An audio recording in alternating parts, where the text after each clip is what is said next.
From birth, a man had only one dream: to become the greatest martial artist in the world. But as he got older, he faced a hard truth. Even a lifetime of training would not be enough to reach the top. Still, his desperate desire never went away.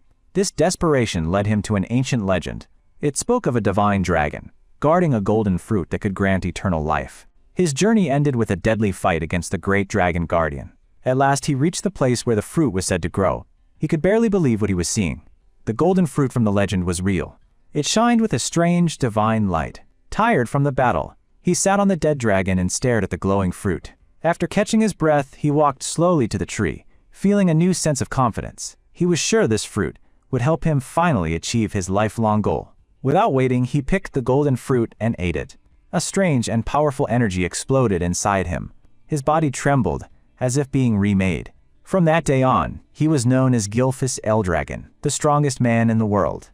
But decades later, even the great Gilfus Eldragon became old and weak. As he lay on his deathbed, his sad children and grandchildren gathered around him. They knew his time was almost over. His oldest son, Gilliam, held his hand tightly, as if begging him to stay. Gilfus, head of the Eldragon family, told his son not to be sad. It was simply his time to go. Gilliam tried to smile, saying the house was already lonely since their mother died and would be even sadder without him. But Gilfus warned him not to let grief make him weak. As the room fell silent, Gilfus thought about the golden fruit. He admitted to himself that maybe the old legends were not true after all. Still, he felt lucky. He had lived long enough to have a family, which was more real than any legend. He told his family that he had lived a long, full life with no regrets. But deep in his heart, he knew this was a lie.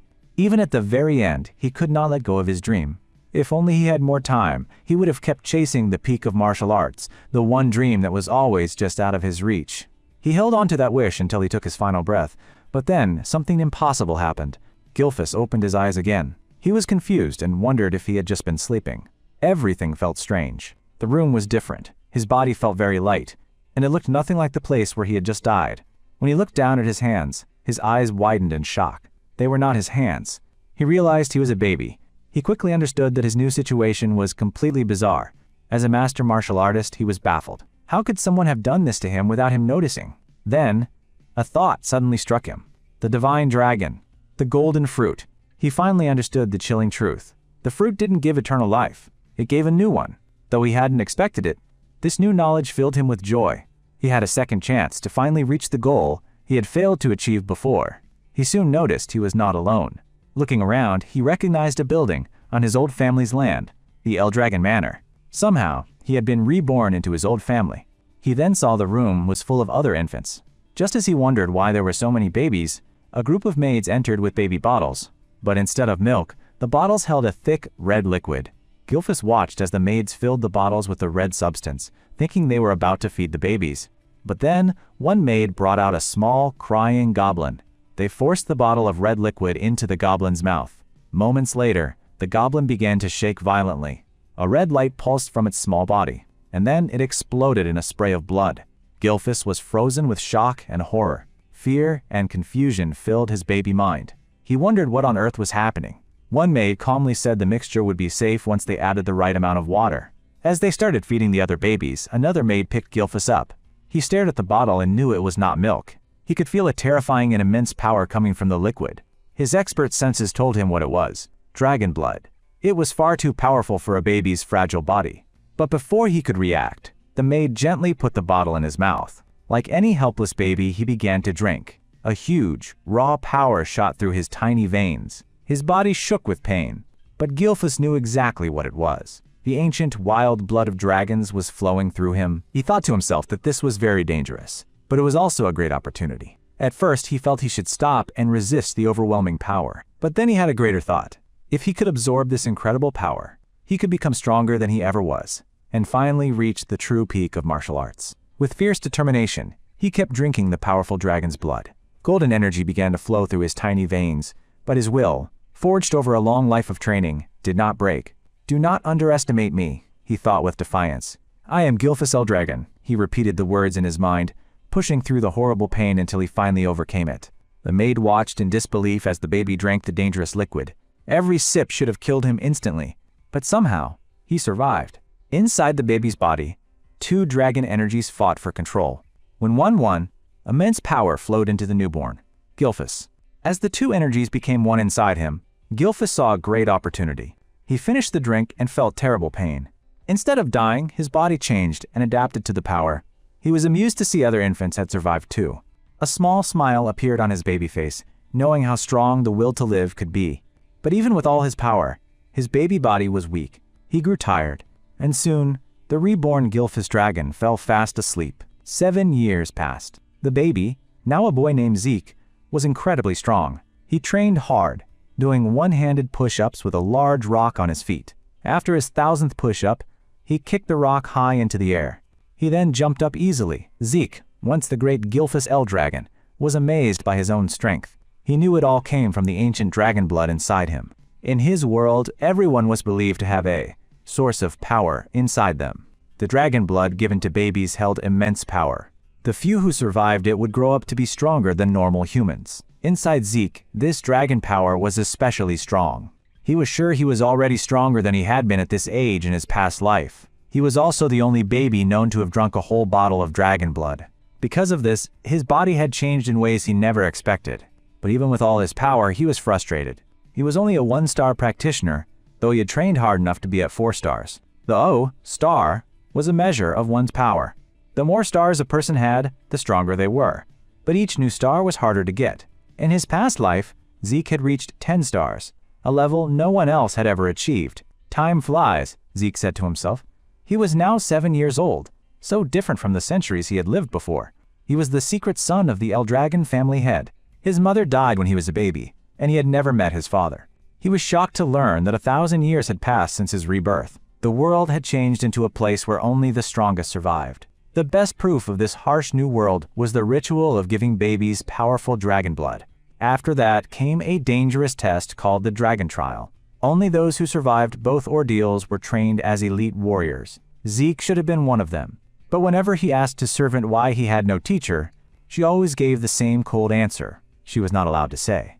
Now 7 years old, Zeke still hadn't received any training. He found it strange, because all other survivors were supposed to start their lessons. He lived alone with just the quiet servant. When he asked her about it again, she just asked what was wrong with his situation. Zeke sighed. He decided making his body stronger was more important for now, since he could teach himself fighting later. He asked for news about the other children or his family, but the servant again refused to tell him anything. Frustrated, Zeke looked at her with a hard expression. "Will you never answer me?" he asked sharply.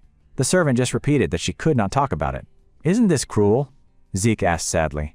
The servant replied that she was only following orders to take care of his daily needs. The servant was a 3-star practitioner and could have taught him basic fighting, but Zeke wasn't interested.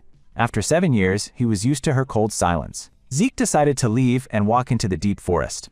The servant watched him go without saying a word. Zeke was annoyed that she was really letting him leave so easily. Deep in the old forest, sunlight barely came through the thick trees. Without pausing, Zeke pulled some poisonous plants from the ground. Then he calmly ate them. They tasted awful, but it was a necessary part of his strange training. He suddenly felt something in the air and told himself to be patient. He could feel someone watching him from a distance, and the feeling wouldn't go away. After a moment, Zeke sighed. Tired of being watched, he called out for whoever was there to show themselves. He then hid himself perfectly in the tall grass, crouching low. Zeke felt a dark and heavy presence nearby. When he finally saw where it was coming from, he saw a creature called an anger boar. He frowned, wondering about the strange black mist surrounding it, which he had never seen before. The huge boar kept eating grass, not noticing him. Zeke suddenly stood up, surprising the large animal. With an angry roar, it charged right at him. But Zeke wasn't scared. Instead, he smiled, excited for a fight. The boar rushed forward, but Zeke moved incredibly fast and dodged it easily. At the same time, a golden energy gathered in his fist. He hit the anger boar with a powerful, bright punch that went right through its body. He grinned. The attack was stronger than he thought.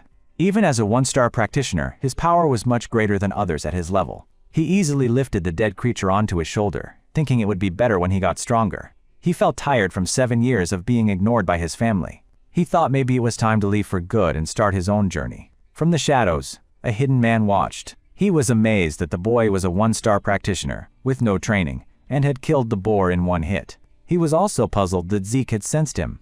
He knew Zeke's mother was dead, and his father, the family head, ignored him. The boy shouldn't be so strong. But as the son of the head, he would always be watched. That's why the man was assigned to watch him. He wondered if the boy's strength came from his father's blood. He thought the kid would be interesting to watch grow up. Then, the man disappeared back into the darkness. Back at his home, Zeke was packing his few things. He was ready to leave, but he suddenly sensed several powerful people outside. He wondered why they were there. He listened at the door. They were talking about how peaceful the area was. Zeke decided they weren't there to hurt him. He decided to face them, opening the door and asking what they wanted. The men were surprised. Zeke saw the Eldragon clan symbol on their clothes, and wondered what his family wanted now. The men bowed respectfully. Their leader said they were there to take him to an examination. Examination? Zeke asked, confused. He was annoyed. He couldn't believe they wanted him to take an exam, when they had never taught him anything. A few days later, Zeke returned to the Grand Eldragon estate. The familiar sight felt almost like a dream, but he was not here to stay. A different, secret reason had brought him back to his family home. A servant stopped him at the door. He was told to change out of his dirty travel clothes before going any further. The reason for his summons soon became clear. It had something to do with a place called the Dragon's Nest. The Dragon's Nest was a famous school run by the Eldragon family for 1,000 years. Every child in the family hoped to attend. By chance, today was the day of its entrance ceremony. Zeke learned that he was there to take the school's required entrance exam. He felt a heavy weight, as he knew nothing about his family's current generation or their customs. A deep sense of disappointment washed over him. They had called him back just for this. He could not understand the timing. He had already made plans to leave, to see the world and live his own life. While sitting lost in thought near the large school gate, a young boy carefully walked up to him. The boy, named Rangus, softly asked if Zeke was okay. He said Zeke looked very troubled. Surprised, Zeke asked for the boy's name. Rangus introduced himself and explained he had only approached because Zeke looked worried. Zeke replied casually, but secretly, he was sensing the energy flowing inside the small boy. He thought to himself that for a shy boy, Rangus was very observant. Zeke then apologized for seeming so distant and lost in his own world. He introduced himself, admitting that he was confused and knew nothing about the entrance exam. Rangus seemed a little nervous about the test himself, but he told Zeke that the exam was usually the same every year. When Zeke confessed he knew nothing at all, Rangus was shocked. He thought it was too reckless to take such an important test without any preparation.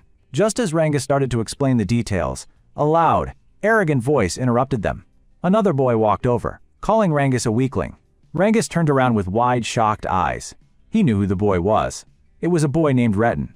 He sneered at Rangus, telling him to go home before he got hurt, acting as if he did not belong there. Rangus stammered that he was there for the exam. Retin moved closer, scoffing at the idea with a threatening look. Retin laughed loudly and cruelly. He said it was impossible for Rangus to pass, and then insulted his father, calling him a, quote, pseudo-dragon. Rangus's small fists tightened, shaking with anger. Zeke watched him closely. This revealed the strict ranking system of the Eldragon family, a hierarchy they all followed.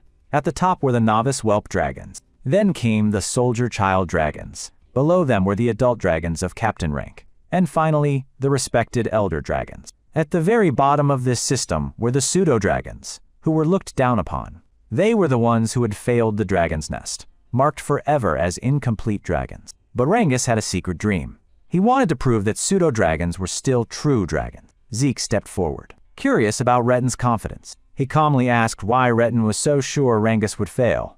Retin snapped back angrily, asking who Zeke thought he was and if he was looking for a fight. Zeke stayed calm and simply asked his question again. He wanted to know the reason for Retin's certainty. Retin pointed at Rangus and shouted that the reason was obvious. He called him a weakling. Zeke tilted his head. He noted that from what he could sense, Rangus actually seemed stronger than Retin. Rangus stared in shock. No one had ever defended him like that before. Retin's friends grew angry. They could not believe Zeke would say they were weaker than a pseudo-dragon. But before things could get worse, an important-looking man appeared. He was the examiner, and he announced that the entrance exam was about to begin. He told all the participants to line up and get their numbers for the test. As Retin walked away, he gave Zeke an angry look and warned him that he would remember his face. Zeke just sighed. He thought to himself that the children of this generation were very quick to anger. Rangus pointed out that they were about Zeke's age. He added that anyone would be mad if they were told they were weaker than him. Zeke muttered a simple reply, a small smile playing on his lips. The exam was required, so they had no choice but to take part in it. But when Rangus mentioned that it was possible to skip the test, Zeke looked surprised. This proved to Rangus that Zeke truly knew nothing. Worried, Rangus suggested that Zeke should probably quit now before he ended up getting hurt. Zeke just scoffed at the idea. He said a genius like him was not afraid. Rangus could only shake his head at his strange confidence. Zeke laughed and said they should hurry because the test was starting. With a sigh, Rangus agreed and followed him. At the testing area, the examiner explained the simple goal. To pass, they just needed to leave a scratch on the large stones behind him. They could not use their own weapons, only the ones provided. They could also use their bare hands, but everyone only had 3 chances. Zeke sounded disappointed. He had expected the test to be much harder. He had survived a dragon trial as a baby, so he was ready for a terrifying challenge. This felt too easy. The examiner called the first participant forward and told him to start. A nervous boy took a sword from the academy and hit the huge stone as hard as he could. A loud clang of metal against rock echoed across the area, making everyone's ears ring. To everyone's shock, the boy's sword broke in 2. The force of the blow traveled back up the weapon and broke his arm. Zeke stared, completely stunned. He had not expected to see something so brutal. The boy cried out in pain on the ground.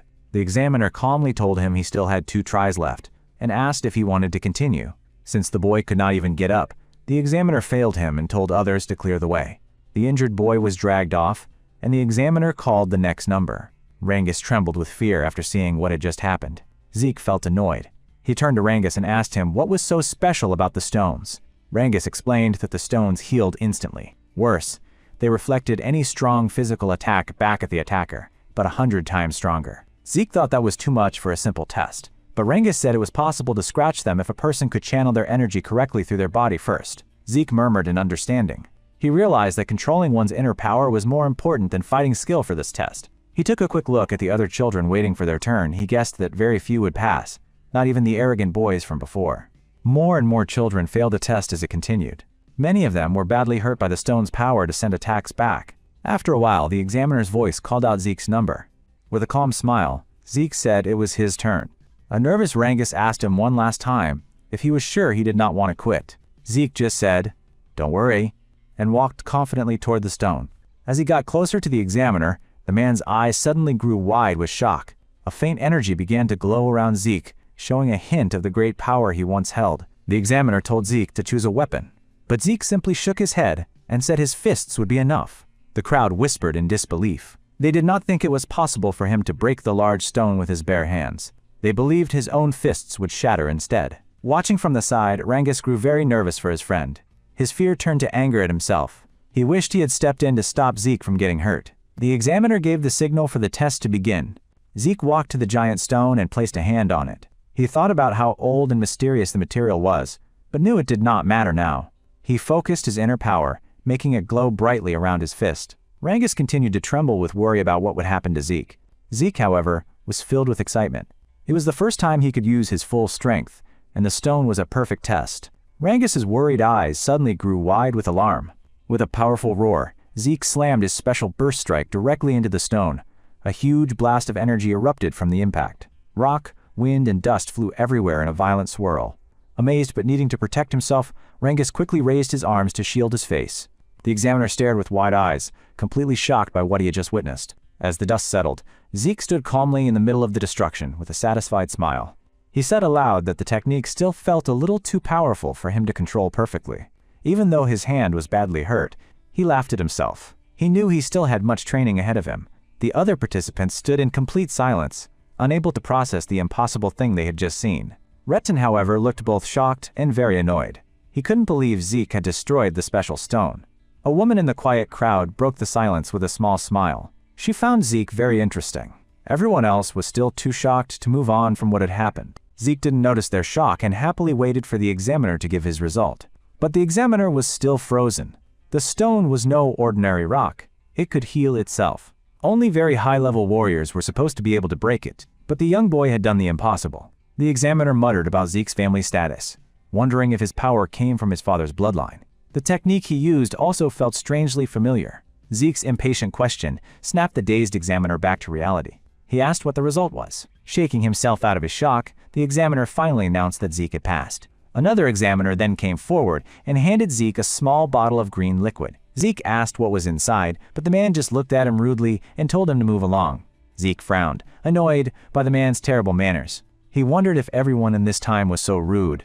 Before he could say more, an excited Rangus ran up and praised him for his amazing performance. Zeke just grinned proudly and boasted that it was nothing. Zeke then asked Rangus about the liquid. Rangus explained it was a healing potion from the Eldragon family. Zeke repeated the words, "a healing potion," and Rangus confirmed that was what it was. Because of his status in the family, Zeke briefly wondered if it could be poison, but he trusted Rangus, so he thought it might be a rare and valuable spiritual medicine. Indeed, the potion was made from many incredibly rare ingredients. These included special herbs that could only be found in hidden, secret places. It was also infused with the power of divine and phantom beasts. This medicine could heal both new and old injuries, and could even make a person's power stronger. It was almost never seen because it was so difficult to create. After he drank the green liquid, Zeke was amazed by how quickly and powerfully it worked. He asked Rangus if it was truly a spirit medicine. Rangus didn't know that term but said the family's potions were far better than any others. Rangus then asked if Zeke was really that surprised by the potion. Zeke said of course, as it healed his serious injury and eased the pain from his training. But he noted it didn't increase his power.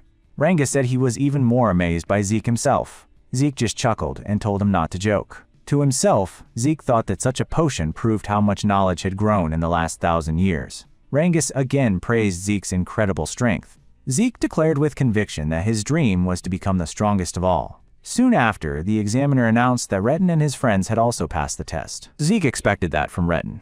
But when Rangus's number was called next, he saw his friend trembling with nerves. Even though he was clearly afraid, Rangus found his courage and walked stiffly to the front. Zeke wondered why his friend was so nervous. Zeke shouted loudly for Rangus to believe in himself. Embarrassed, Rangus quickly told him to be quiet. Rangus took a deep breath, chose a weapon, and got ready for the test. When the examiner gave the signal, Rangus charged forward and attacked the stone. But just as he had feared, his first try wasn't strong enough. He failed. He decided to try again, but this time his weapon just bounced off the hard stone. The impact knocked him off balance, and he stumbled backward and fell to the ground. His hands trembled, not from fear, but from the force of the blow. Retin and his friends laughed cruelly. They mocked Rangus and his father, telling him he should just give up. Retin then looked at Zeke with a sneer, asking if this was the friend he claimed would pass. He continued to taunt him. After a long, hard stare, Zeke finally told him sharply to stop talking nonsense. The examiner told Rangus he had one attempt left and asked if he wanted to take it.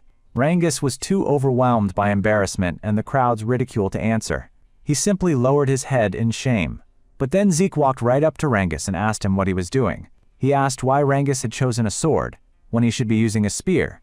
Zeke pressed him, asking why he would use a weapon that didn't suit him and enter a test without any plan. Retin smirked as he listened to Zeke bluntly tell Rangus that he couldn't possibly succeed the way he was now. Retin and his group laughed again, calling Zeke an idiot. They jeered that Rangus only knew how to use a sword, because that's all his father taught him. They sneered that changing his weapon now would make no difference. Zeke ignored them completely. He turned and asked the examiner if changing weapons was allowed. The examiner said it was. With a confident smile, Zeke announced that this was very lucky for Rangus. He turned back to Rangus and quietly, but clearly asked, "Do you trust me?" Rangus suddenly remembered all the times he and his father had been insulted and looked down upon. Gritting his teeth with new defiance in his eyes, Rangus stood up straight. He declared firmly that he would trust him. He would fight with a spear, just as Zeke told him. Rangus shared a difficult secret about his father, who had never made it into the dragon's nest. This failure brought shame to their family, and people made fun of his father by calling him a fake dragon. Despite the insults, his father endured it all quietly, just so he could raise Rangus with love. This inspired Rangus to make a promise. He would prove to the world that he was a true dragon. With new determination, he stood up and grabbed a spear. Today he would stop the rumors and show everyone they were wrong. He knew using a sword again would not work. This time, he decided to put all his faith in Zeke. The only problem was that he had no idea how to use a spear. Zeke saw his hesitation and pointed to a magic stone. Zeke told him to forget everything and just stab the spear straight through the stone. Rangus felt a familiar doubt. He knew the stone was incredibly hard and could heal itself, making it impossible to pierce. But Zeke was different. He was the first person to truly believe in him, and it was a powerful feeling, so Rangus chose to push aside his fear. He would trust Zeke, and more importantly, he would trust himself. As he channeled his energy into the spear, he felt something strange and powerful. He had used a sword for years, but could never fill it with this much power. With the spear, it was surprisingly easy. With a loud cry, Rangus attacked the stone with all of his strength. Nearby, a boy named Retin was laughing, certain that a simple weapon change would not be enough. But Rangus felt a deep connection to the weapon. The spear felt like a part of him. With one last roar, he pushed the spear forward with all his might. Impossibly, the spear went clean through the enchanted stone. The shocked faces of Retin and his friends were a sight to see. Even the examiners were amazed and pleased. He hadn't just scratched the stone, he had broken straight through it. Zeke cheered loudly for him. Rengis, however, just stood there, unable to believe what he had done. An examiner's voice then boomed, announcing his success. Still in disbelief, Rengis could only ask if he had really passed. Zeke just smiled, put an arm around his shoulder, and confirmed that he had. A wave of pure joy washed over Rengis. He hugged Zeke, repeating over and over that he had passed the test. Retten's group refused to believe it, calling it a fluke. Retten himself stood shaking with rage, unable to accept that Rengis was stronger. The examiner then announced that the trial was officially over. He said the entrance ceremony would begin right away. Zeke asked if that was all. Rengis nodded but guessed there would be more tests waiting for them inside the dragon's nest. At that moment, a group of people appeared from a dark hallway. As they stepped into the light, the examiner introduced the head of the Eldragon family, who had come to congratulate them. Zeke's eyes narrowed on the leader. He whispered and asked who the man with the cold, dark expression was. Rengis looked nervous and replied that it was the family head. Zeke pressed on, asking why he looked so cold and wasn't even smiling. Rengis quickly put his hand over Zeke's mouth, begging him to be quiet. Zeke nodded seriously once Rengis moved his hand away. Looking at the group, Zeke could feel the immense power coming from the leaders of the Eldragon family. Some were 7-star rank while others were a strong 6-star. Their combined power was impressive, even to Zeke. The family head, Balsa Eldragon, was especially strong, holding a rare 8-star rank. 1,000 years ago, that kind of power was almost unheard of. Zeke wondered how many people were that strong now. Zeke muttered that he didn't like the family head. Rengis shushed him again as Zeke thought, I never imagined this man would be my father. A dark, heavy energy radiated from Baalsa, making the air in the room feel still and oppressive. The examiner quickly called for silence, announcing that Master Baalsa was about to speak. Baalsa stepped forward and spoke in a deep voice. He told the students they must all become the flesh and blood of the family. With his words, the heavy pressure in the air grew stronger. It didn't affect Zeke at all. However, many of the other students trembled in fear, struggling to breathe under the weight of his power. Zeke noticed that the pressure was even affecting Rengis. It was strange to Zeke how the family head could overwhelm people with his presence alone. Zeke could also feel a deep hatred mixed in with Baalsa's power. It only made him dislike the man who was his father even more. When Baalsa finally turned away, another man stepped forward, drawing everyone's attention. He had blonde hair and a cheerful look. He thanked Baalsa and said the master had high expectations for them all. As Zeke wondered who this person was, the man said his own speech would also be short. He simply told everyone to train hard and grow stronger. An examiner seemed surprised it was over so quickly. The blonde man smiled and joked that long speeches make people worry. Zeke found the Eldragon family members strange, but at least the heavy feeling in the hall had lifted. The examiner then announced that the new students would get their dorm assignments. Zeke asked if they would all be in the same dorm. Rengis explained that there were 4 different dorms: East, West, South, and North. Every student was assigned to one of the 4 halls. When Zeke's number was called, he stood and waved a friendly goodbye to Rengis. He was heading to the East Hall. As he walked, he thought to himself that a lot had changed in this place over the last 1,000 years. When he finally found his room, he mumbled that it took him a while, and his roommate was probably already there. He gently pushed the door open. He greeted his new roommate with a smile, apologizing for being late and announcing that they would be sharing the room now. To his great surprise, Zeke found that his roommate was none other than Rengis. Zeke couldn't help but laugh. He thought it was funny how fate seemed to keep bringing them together. He then asked if they had anything else scheduled for the rest of the day. Rengis told him that their official training would begin the next morning. Zeke acted uninterested. This made Rengis ask if he had paid any attention to the examiner's earlier instructions. Zeke freely admitted that he had chosen not to listen. With a sigh, Rengis suggested they get to bed early, since a hard day of training was ahead of them. Later that night, Zeke looked out his window. He thought about his dream of leaving the Eldragon family and exploring the world. But the things he had discovered during the exam, especially the magical stone that could heal and the amazing healing potion, had revealed interesting secrets he never expected. He realized that if he wanted to understand all the changes from the past 1,000 years, staying with the family for a while might not be such a bad idea. A whole month passed quickly at the academy. The training grew even harder. The students now had to perform their exercises while holding heavy dumbbells. A strict instructor explained that the dragon's breath technique was one of the most important skills created by the 15th family head. He told them they absolutely had to master it. But his attention was soon caught by a few students who were doing incredibly well. One of them, a young woman named Master Lika, had already mastered the technique. Her powerful energy showed she was very close to reaching the next level of strength. Yet another student caught his eye so completely that he could hardly believe what he was seeing. It was Zeke. He held the dumbbells while also balancing large stones on his head and arms. The shocked instructor muttered that Zeke must truly have the blood of the family head. The instructor was confused, however, because it was known that Zeke had never been formally trained. This made his raw power a complete mystery. Zeke himself was just as surprised. A technique he once knew had been improved over time, and was now being taught to even the minor branches of the family. He understood that breathing techniques drew power from the world to make a person stronger. How well it worked depended on natural talent, which was why great families always kept these methods a secret from outsiders. Zeke saw that this new version of the technique was simple and safe for anyone to learn. But it had a major flaw. It could only be used while standing still, making it useless to him. His own original technique allowed a person to draw in power even while moving. This made it much stronger in a real fight, but it was also much harder to master.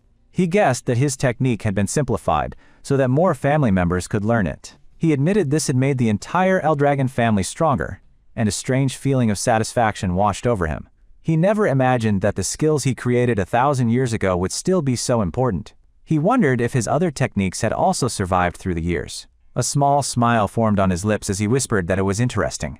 From a distance, Lika watched him without looking away. Later, in the busy cafeteria, other students stared in shock. They could not believe how much food Zeke was eating. As he continued to eat with great energy, he saw Rangus sitting across from him, hardly eating. Zeke asked him what was wrong, telling him he needed to eat to become strong. Rangus just asked a question back. Didn't Zeke think his own amazing stamina was strange? Zeke replied that it was simple. To get stronger, you just had to eat more. He told Rangus to train harder and push himself. He offered Rangus some of his food, but Rangus politely refused, saying he was already full. Zeke was thinking about how some students already seemed so well trained before they even arrived at the academy. Just then, a young woman walked up to their table. It was Lika. She told Zeke he was very impressive, her voice full of confidence. Zeke blinked and casually asked who she was. Hearing this, Rangus nearly choked on his food. Rangus whispered in a panic, asking how Zeke didn't know her. He explained she was Master Lika, the family head's daughter.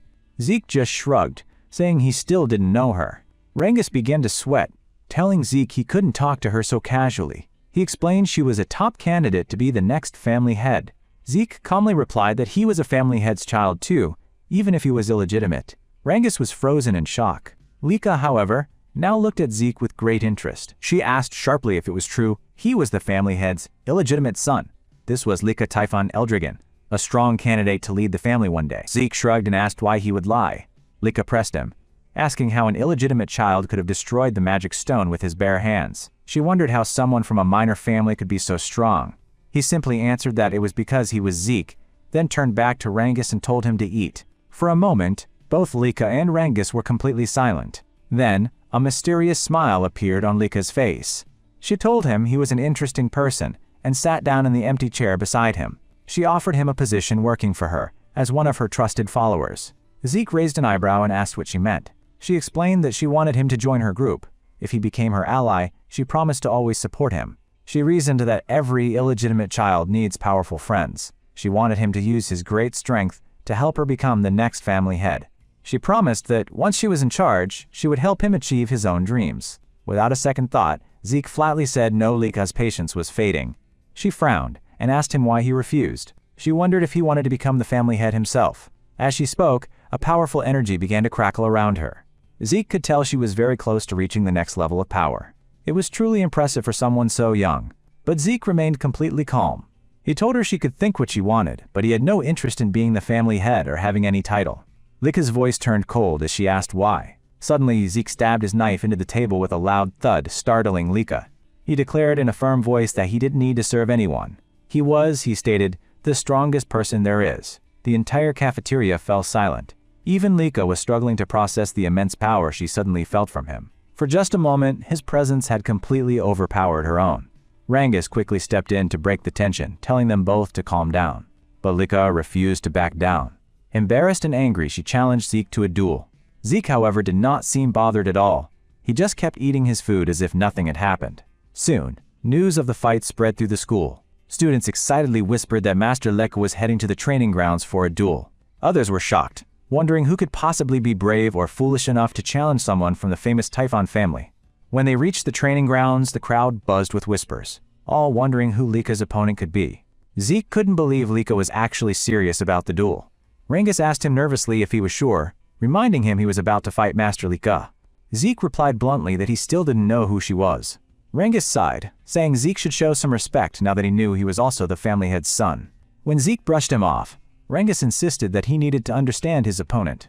Rangus explained that Lika was the daughter of the family head, and also had blood from the Typhon family, one of the 4 great families. He added that she was a genius who mastered her family's special sword technique at a very young age. Zeke just looked confused. He said the only thing he understood was that she was the head's daughter.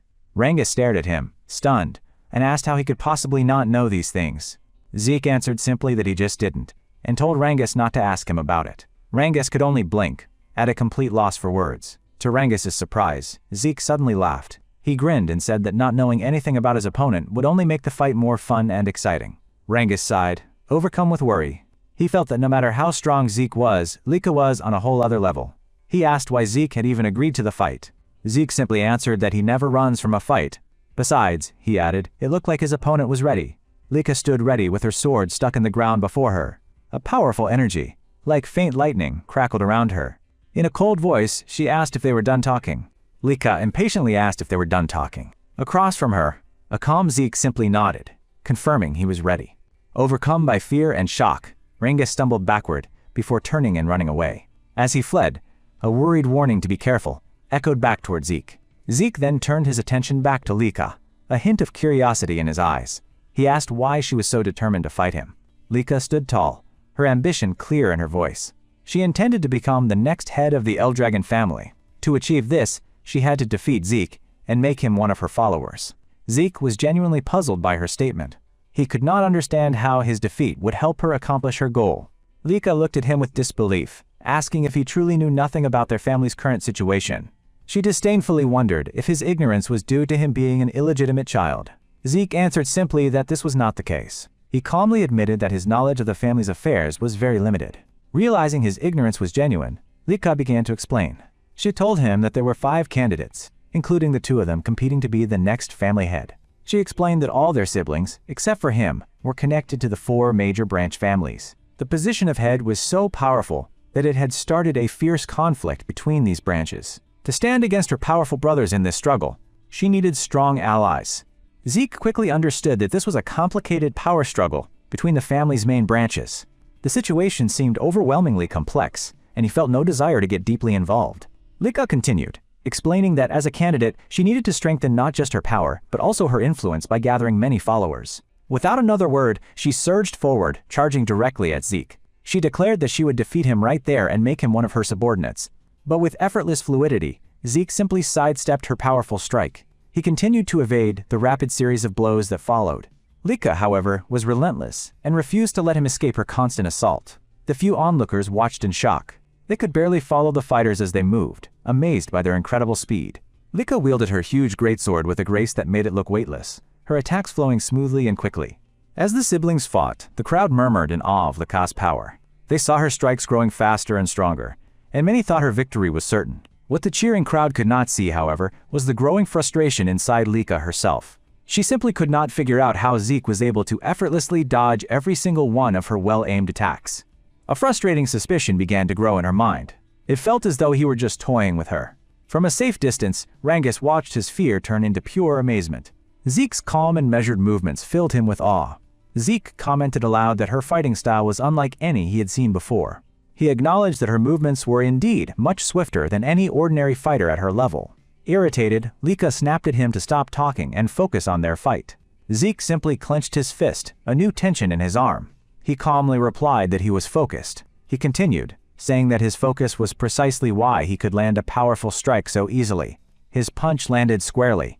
The force of the impact knocked the breath from Lika's lungs, causing her to gag. She collapsed to her knees, holding her sword in one hand and clutching her aching stomach with the other, as pain shot through her.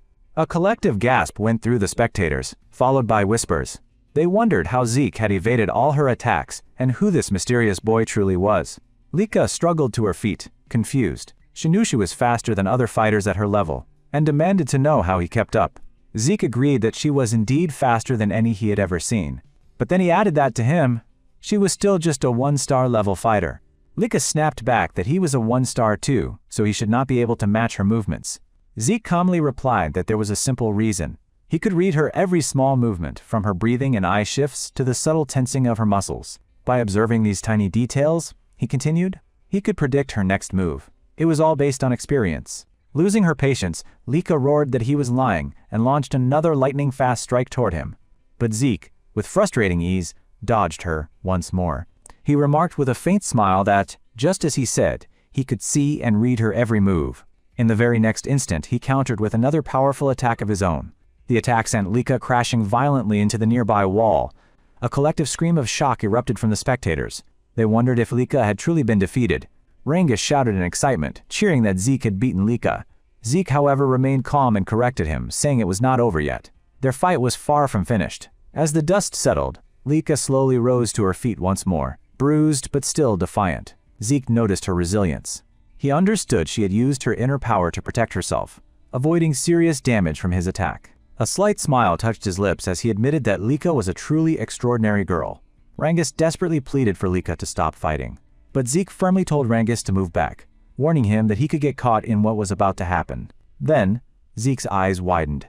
He felt an intense surge of power begin to flow from Lika's body. He wondered if she had just advanced to the 2-star level.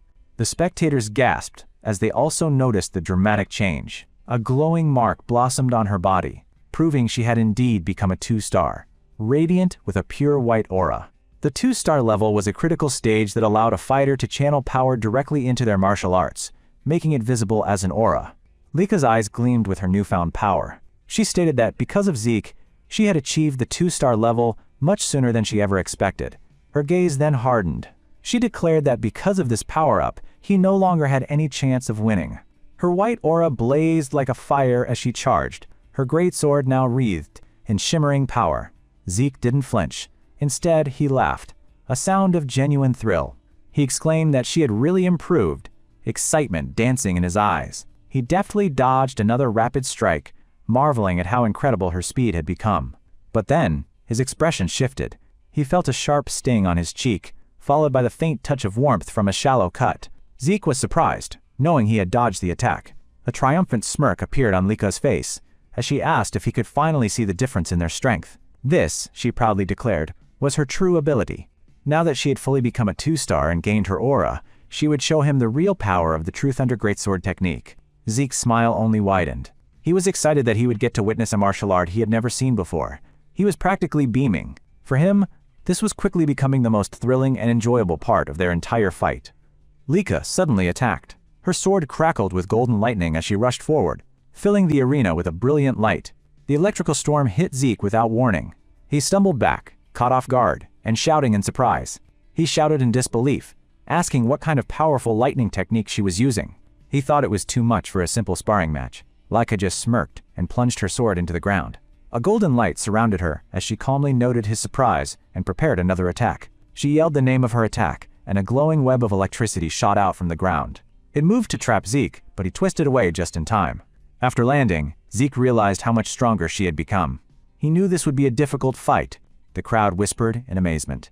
The fight had completely changed since Lika reached a new level of power. Rangus grew worried, but Zeke noticed that her movements had not changed much. They were still simple, but every swing of her sword released incredible force. Her lightning was now terrifyingly powerful. Zeke was also surprised by her speed. Her lightning felt different and mysterious, not like anything he had seen before.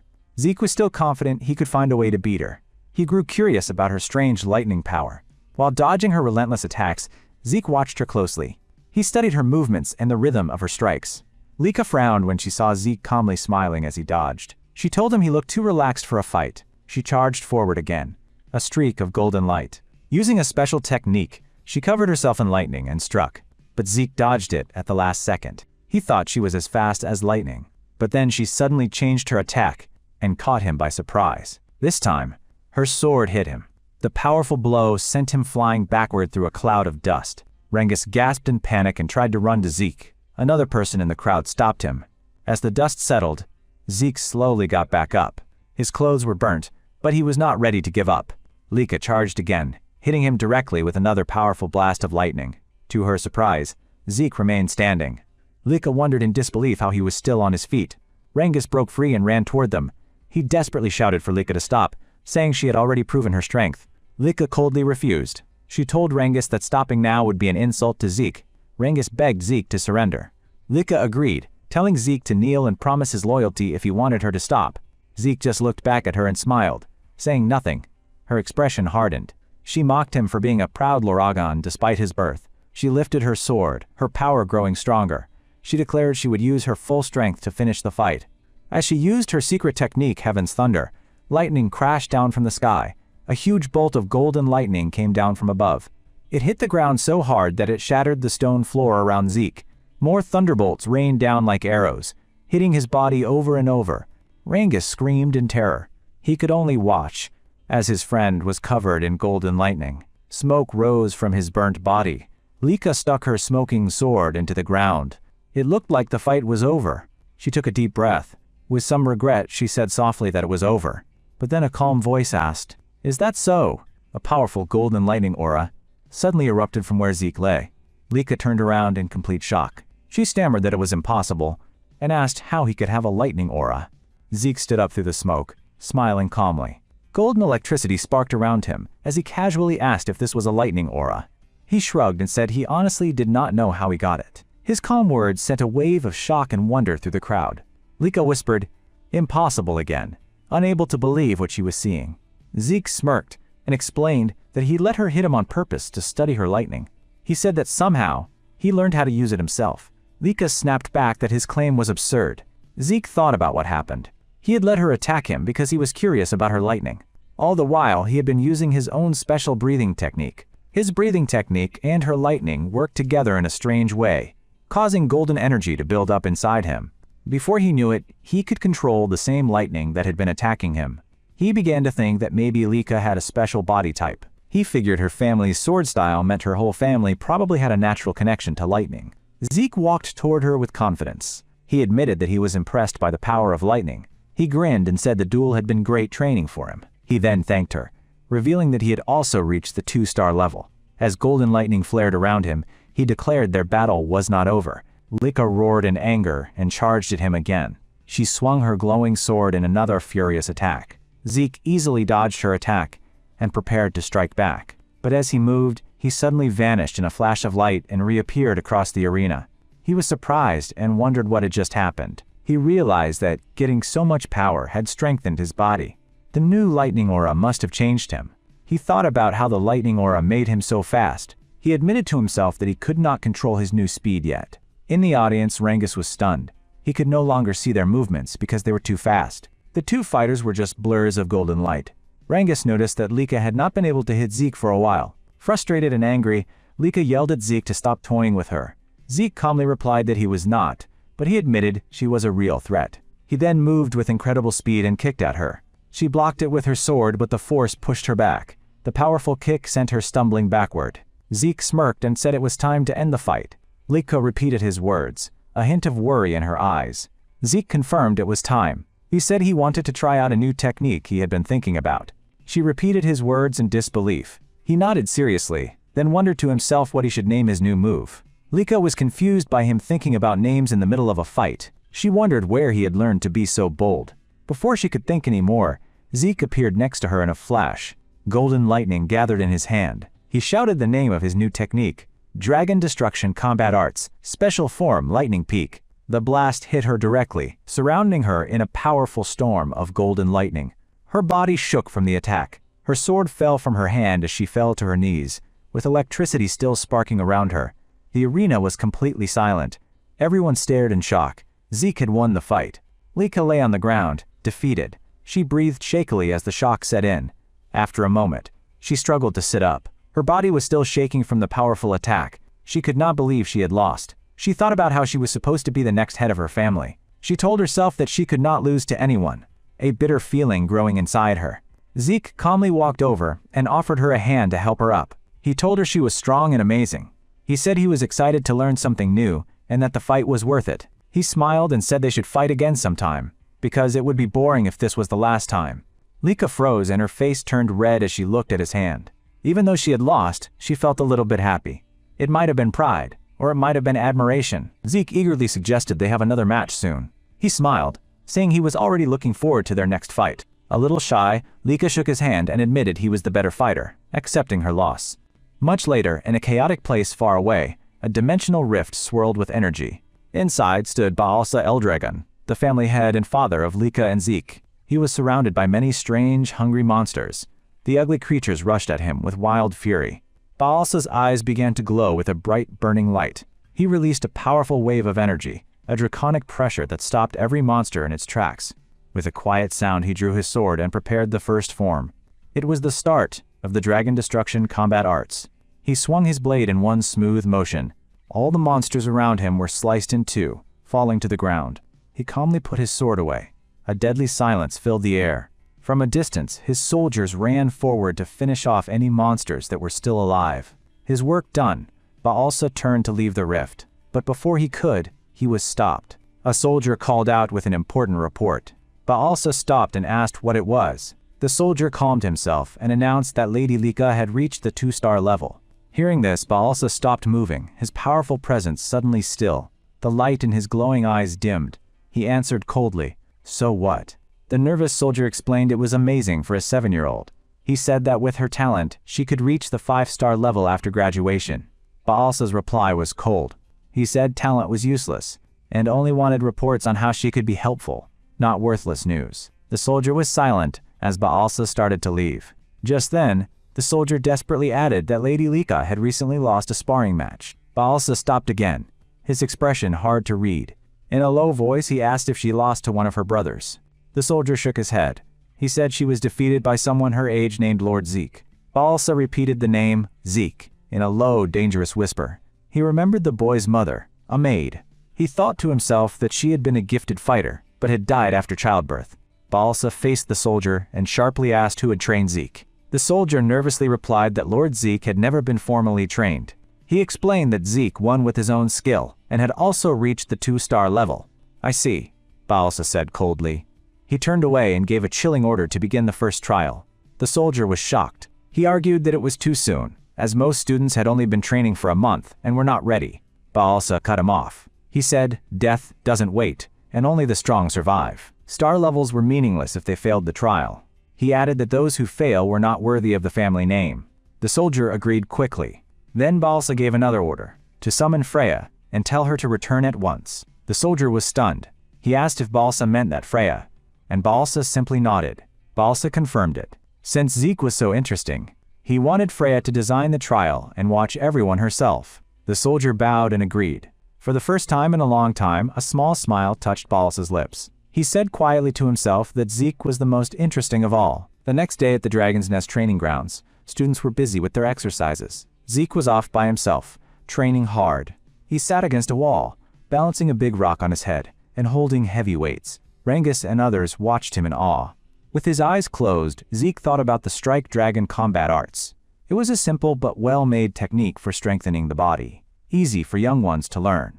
Rangus asked Zeke why he wasn't training with them. Zeke casually replied that he had already learned the technique they were practicing. Rangus was shocked, asking how he could learn it so fast. With a smirk, Zeke simply said it was because he was who he was. Zeke then grew serious, telling Rangus his power was flowing the wrong way. A confused Rangus asked what he meant. Zeke carefully placed the large rock on the ground with a soft thud. He told Rangus to turn around. Zeke placed a hand on Rangus's back and used his own energy to guide and fix the flow of power inside him. Taking his hand away, Zeke told him that was the correct way for his energy to flow. Rangus turned around, grateful and amazed that Zeke had truly mastered the art. Zeke playfully pretended to be offended by his doubt. Rangus quickly said he wasn't doubting him at all, smiling sheepishly. He explained that only his father had ever taught him that way before, and he wanted to learn more from Zeke. He added that since Zeke was strong enough to beat Lady Lika, he thought this simple art might be boring for him. Zeke shook his head, saying it wasn't boring. He liked how simple and stable it was. He said it reminded him of his own martial art, which his own children had found too difficult. The Dragon Destruction combat arts was a very difficult technique that required great control over one's mind and body. The art had 4 forms, but Zeke had created a 5th one during his fight with Lika. There was also a final, secret form he once used to kill a dragon. He wondered what had happened to his other techniques over time. The thought made him excited. He decided to continue his own training, saying everyone learns in their own way. But Rangus interrupted, asking Zeke to teach him so he could become a little stronger. Zeke looked at him for a moment, thinking it over. Then, with a small smile, he agreed to teach him. Rangus was surprised he agreed so easily. Zeke was confused by his reaction, reminding him that he was the one who asked. Rengus admitted he didn't expect such an easy yes. Zeke said he was serious and believed Rengus was worth teaching. Just then, Lika came over. Though a bit hesitant, she also asked Zeke to teach her. Rengus was surprised she also wanted to learn. Lika calmly asked if that was a problem. Lika admitted with new humility that she used to think no one her age could beat her, confident as the next family head. She explained that their match destroyed her pride, and she was amazed at his skill with lightning. Zeke sighed and joked that it was his fault. Lika looked at him with determination, saying she wanted to become strong enough to beat her brothers and him. She asked him to teach her. Zeke became quiet and thoughtful. He didn't answer right away, leaving Lika waiting for his response. Lika looked at Zeke with genuine concern. She asked if he was truly fine with the situation. Knowing his unique standing in the family made things complicated. Rengus also agreed. He knew that Zeke was Balsa Eldragon's son, which made him a rightful successor, whether he wanted to be or not. Zeke remained calm and said he didn't mind. He turned the question back to Lika, asking if she was well enough to train. He pointed out that her injuries from their match should have taken a month to heal. With a confident smirk, Lika told him not to worry. She had already used a healing potion. Zeke and Rengus shared a quick, quiet look. They whispered to each other, doubting that such a medicine could be so effective, especially not the basic potion from the entrance exam. Rengus figured that as the family head's daughter, she must have a much stronger potion. Zeke sighed in amazement, remarking on how different the current era was. Lika confirmed their thoughts, admitting she would have been in bed for a month without it. Then, she returned to the reason she was there. She looked at Zeke directly and asked if he would agree to train her, wanting to grow stronger under his guidance. Zeke agreed without hesitation. He smiled faintly, saying he never turned down ambitious young people. His answer surprised both Lika and Rengus. They pointed out that he was the same age as them. Zeke let out a rare, genuine laugh and agreed with them. He then teased Lika, asking if she was sure she wanted him as an instructor since he had defeated her. She firmly replied that she didn't care about that. She declared that she couldn't be picky if she wanted to become the next head of the Eldragon family. She had to become stronger by any means necessary. Remembering her goal, Zeke asked why she was so obsessed with it. She answered that if she failed to become the family head, she would only be used for a political marriage. In the best case, it would be to a cousin, but in the worst, to a man she didn't even know. Zeke's expression grew dark. A flash of anger appeared in his eyes as he demanded to know what she meant. Lika explained it was because of the value of the Eldragon bloodline. Their power was special, so the family was obsessed with keeping their blood pure. Rengus shivered, sensing a terrifying aura coming from Zeke. In a cold voice, Zeke said the Eldragon family had started doing disgusting things. He clenched his fists, determined to destroy such filthy traditions. But before the mood could get any darker, several instructors arrived, drawing everyone's attention. Lika wondered why they were there. Zeke quietly worried that they might have overheard his angry words. From behind the instructors, a woman with fiery red hair appeared. One of the men announced that they had a new instructor. He told the students they should be grateful she was taking time to teach them personally. The red-haired woman walked toward Lika. With a polite smile, she extended a hand and asked if she was Lady Lika. Sensing danger, Lika immediately jumped backward. Zeke stepped in front of her protectively, while a trembling Rengus grabbed his arm. The red-haired woman's smile widened. She complimented Lika's sharp reaction and her powerful aura. Zeke was unsettled because he hadn't sensed her presence at all. Rengus nervously whispered, asking who she was. The instructor then introduced her as Lady Freya. Freya added her full name, Freya Fuick of the Black Dragon Corps, and gave a polite bow. Her eyes then landed on Zeke. She asked if he was Lord Zeke, and he confirmed with a simple nod. She challenged him, asking if he was surprised by her sudden appearance. He answered calmly that nothing she did was surprising. For a moment, Freya froze, and her smile faltered. As Zeke's eyes began to glow, he commented that her stealth technique was interesting. Freya immediately understood why even the family head Balsa Eldragon was so interested in the boy. Meanwhile, Zeke continued to study her movements. He noticed her power was focused in her lower body, flowing in a way he had never seen before. He realized this must be why her steps made no sound.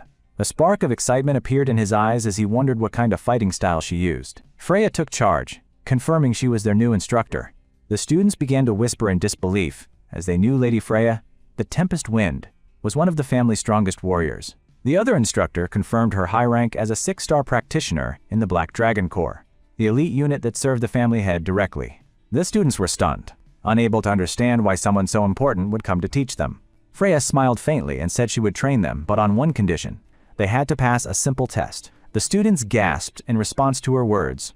"Don't worry," she told them, though her eyes were cold. "The test is simple. You just have to find a crystal and survive for 1 month inside the Poison Dragon Mountain. Rangus's face went pale at the name, but Zeke felt a strange sense of nostalgia.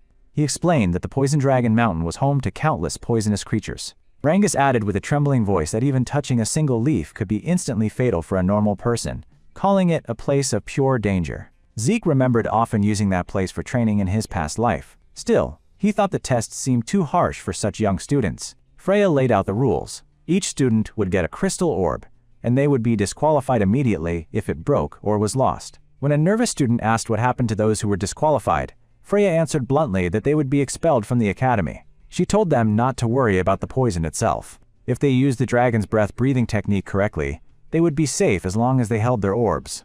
Lika, always practical, pointed out that the mountain also had monsters. Freya's eyes sharpened. She told them they would have to defeat the monsters themselves to get food, as they wouldn't last long otherwise. The students were horrified. One of them muttered that it was impossible, and many others doubted their basic techniques were strong enough to harm the creatures there. Freya smirked. She gave them 5 days to prepare, allowing them to choose a basic weapon art to learn from the family archives. She explained that mastering the new skill would greatly improve their chances of survival. But, she warned, her smile gone, if you fail to learn it in 5 days, I will not be responsible for what happens to you in the mountain. A timid student asked if she would help them if things became too dangerous. Freya let out a dark, chilling chuckle. You are in the Dragon's Nest, the land of the Eldragon family. Here, the weak do not survive, she said. If you can't defeat a few monsters, you might as well go die peacefully among them. The students trembled with fear. Rangus looked like he was about to cry, while Lika stood silently, deep in thought. Zeke frowned to himself. He wondered if this was the same Eldragon family he once knew, as it felt so different from when he had been its head. Freya then announced that class was over. She began handing out martial arts books, telling the students to come forward and pick a weapon technique. The students rushed forward, a mix of eagerness and anxiety on their faces.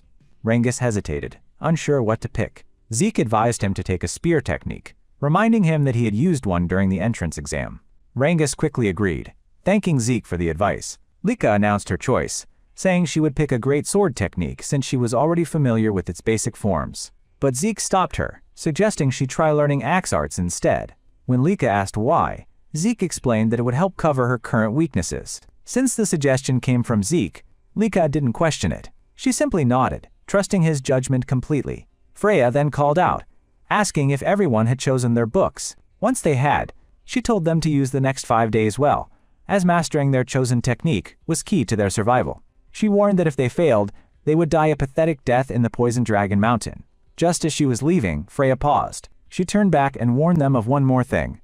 Their seniors would be trying to steal their crystal orbs. Rangus was shocked. Freya explained that the senior students were taking the same test, but their mission was to hunt the first years and take their orbs. She noted that while the younger students had the advantage of numbers, and the mountain was large, the seniors would use every skill they had to hunt them down. After delivering her final chilling message, Freya turned and left. Rangus looked horrified. He cried out in despair, wondering what they would do now that they had to face both monsters and upperclassmen.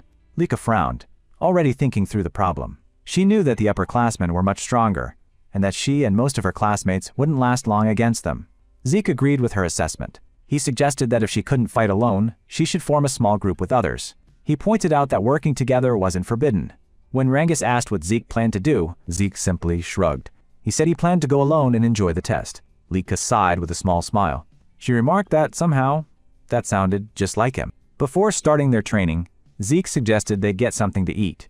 As they left, Lika asked Rangus if he ever thought Zeke was a little strange, and he agreed that sometimes he was. 5 days later, all the students gathered at the base of the imposing Poison Dragon Mountain. They were filled with a mix of fear and grim determination for the challenge ahead.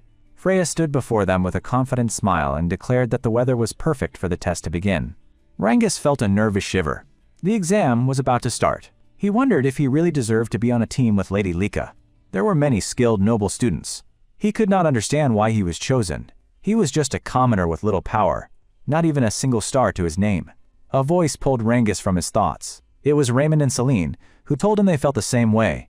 They looked both nervous and hopeful. Celine, another commoner from the East Hall, admitted she also could not believe it. Being chosen by Lady Lika for the trial felt like an impossible dream. Raymond, also from their hall, gave a comforting smile as he looked toward Lady Lika. Lika noticed their worry and spoke up. She said their background did not matter. She chose them for their potential and skills. Lika's words settled Rengus's mind. He felt a new determination and held his spear tightly. He looked at her and promised he would not be a burden to the team. Raymond agreed, vowing to do his best to meet her expectations. Lika smiled brightly, telling them she was counting on them. Her confidence spread to the others. She then turned to Zeke and asked if he really planned to face the trial alone. Zeke just nodded with a confident smirk, saying he could not wait to start. A nervous Celine admired both Zeke and Lika for their bravery. Raymond remarked that their confidence came from their noble bloodlines, but Lika quickly stopped him, saying she was nervous too, and not to compare her to Zeke. Zeke looked genuinely surprised to hear she was nervous. He asked why, saying everyone else seemed like a promising group of students. But the others all disagreed, telling him there were many reasons to be nervous about the trial. Lika looked back at Zeke, asking if he really thought her chosen students were skilled. He said yes without hesitation, thinking to himself that she had gathered a talented group. He thought her ability to spot talent was amazing. Zeke praised their team's balance, saying the trial would be easy. Sweating, Rengus told Zeke that he had always been too confident. Freya's voice interrupted them, asking if everyone was present. She looked around and saw that many students had already formed groups. She thought this was a smart move, since most of them were still learning how to fight. Freya stepped forward and announced that the trial was about to begin. She explained the rules. They had to survive for 1 month in Poison Dragon Mountain and protect their crystal orbs. To succeed, their orbs had to be safe. Since all orbs looked the same, a lost one could be taken by someone else. The students grew anxious as they understood this important rule. Zeke's eyes lit up. He realized this meant stealing orbs from others was part of the game. Freya continued explaining. After the new students were inside the mountain, older students would be sent in to steal their orbs. The upperclassmen laughed and made fun of the new students. They said taking the orbs would be easy because the newbies were weak. Zeke's classmates felt a mix of fear, excitement, and worry when they heard this. Freya finished her explanation and declared the trial open. The mood instantly changed. With a loud shout, all the students ran toward the dark shape of Poison Dragon Mountain, feeling both hopeful and scared. As the students ran off, Lika called out to Zeke, telling him to survive. He smiled and promised he would, telling her and her team to survive too. With a determined look, Lika gathered her team to move out. Zeke told them one last time to be careful. Freya then looked at him. She told him it was his turn to enter, her voice filled with curiosity. Zeke agreed, shrugging a little as he apologized for getting carried away. Freya raised an eyebrow, repeating his words. She asked if he was not nervous. Zeke said no with a calm smile. He then turned and walked toward the mountain. Freya watched him leave, thinking he was a strange boy. That night, by the campfires, a worried instructor approached Freya. He asked if the new students would be safe. Freya raised an eyebrow and asked what he meant. The instructor explained that the trial seemed too hard for beginners. Another instructor agreed, adding that most students had only been at the school for a few months. He went on, saying that few had even 1 star, and none had real fighting experience. He wondered aloud how many would make it out alive. But Freya just smiled and told him not to worry. She explained that while the mountain had many poison creatures, most were weak 1 or 2 star beasts that were not a real danger. With a happy smile, she finished by saying the students would be fine. But then she whispered to herself that eventually she would release that thing. An instructor heard her and asked what she said. Freya just smiled and replied that it was nothing. She then turned to the older students and announced it was their turn. With excited eyes, they grabbed their weapons and ran toward the mountain. As they disappeared, Freya whispered to herself with a cruel look in her eyes. She wondered how many would survive and said she was excited to see the results. Inside the dark mountain, the upperclassmen started their hunt. One with sharp eyes quickly found their first target. It was Zeke. He was standing perfectly still at the bottom of the mountain, not seeming to notice them. One of them sneered, wondering if the boy was stupid for still being at the entrance long after the others had gone in. Another one did not bother talking and simply aimed his crossbow, ready to shoot. But before the arrow could reach him, Zeke's hand moved like a flash, catching the arrow easily in mid-air. The upperclassmen stared in shock. Zeke calmly snapped the arrow in 2 and told them he had been waiting for them. One of them wondered what he meant, but another yelled that it did not matter after seeing him catch the arrow so easily. Without waiting another moment, Zeke moved forward in a blur. His eyes shone with excitement as he smiled and told them it was time to play. Celine and her friends fought fierce monsters deep inside Poison Dragon Mountain. Celine defeated a giant frog-like beast, watching it fall to the ground. Just then, another monster jumped from the shadows, attacking her from behind. Raymond moved quickly, using his shield to block the attack and save Celine just in time. He then hit the creature hard, knocking it to the ground and leaving it dazed. With a final, determined move, Raymond used his shield to kill the creature instantly. Raymond smiled, happy to see that Rangus was also easily winning his fight against a monster. Lika's voice cut through the noise as she praised their great teamwork. Rangus nodded thankfully. But Rangus was shocked when he saw the huge pile of dead monsters that Lika had defeated all by herself. Celine was also amazed, whispering to herself that Lika's power was on a completely different level. Raymond agreed. While they had fought only a few monsters, Lika had already taken care of most of them. Lika just shrugged it off. She explained that as a 2-star warrior, these creatures were only a warm-up for her. She noted that everyone had gotten stronger, especially Celine and Raymond, who were now 1-star warriors. They both looked at Lika with gratitude, knowing her guidance made it possible. Rangus, however, was quiet and worried. He felt left behind now that the others had their 1st star. Celine noticed his sad expression. Celine gently told him not to worry, that he would get stronger too. Raymond added his support, telling him to be patient and keep trying. Their encouragement made Rangus smile, and he thanked them. Lika then pointed out that he had impressively defeated 3 monsters even without a star. She explained that because Rangus had trained his spear skills with Zeke, it was only a matter of time before he became a 1-star warrior. Hearing her strong belief in him, Rangus felt emotional and his eyes began to water. Lika looked up at the sky. She announced that night was coming and they needed to return to their base. Celine quickly agreed, shivering as she remembered how dangerous the mountain was after dark. On their way back, Lika suddenly stopped walking. Rangus sensed the tension and asked what was wrong, but Lika stayed quiet, staring ahead. Her face grew serious as she stared into the distance. She wondered aloud why another student was so close to their camp. A moment later, a figure appeared from the tall grass. The group was startled by the person's sudden appearance. Celine and Raymond immediately drew their weapons, ready to fight.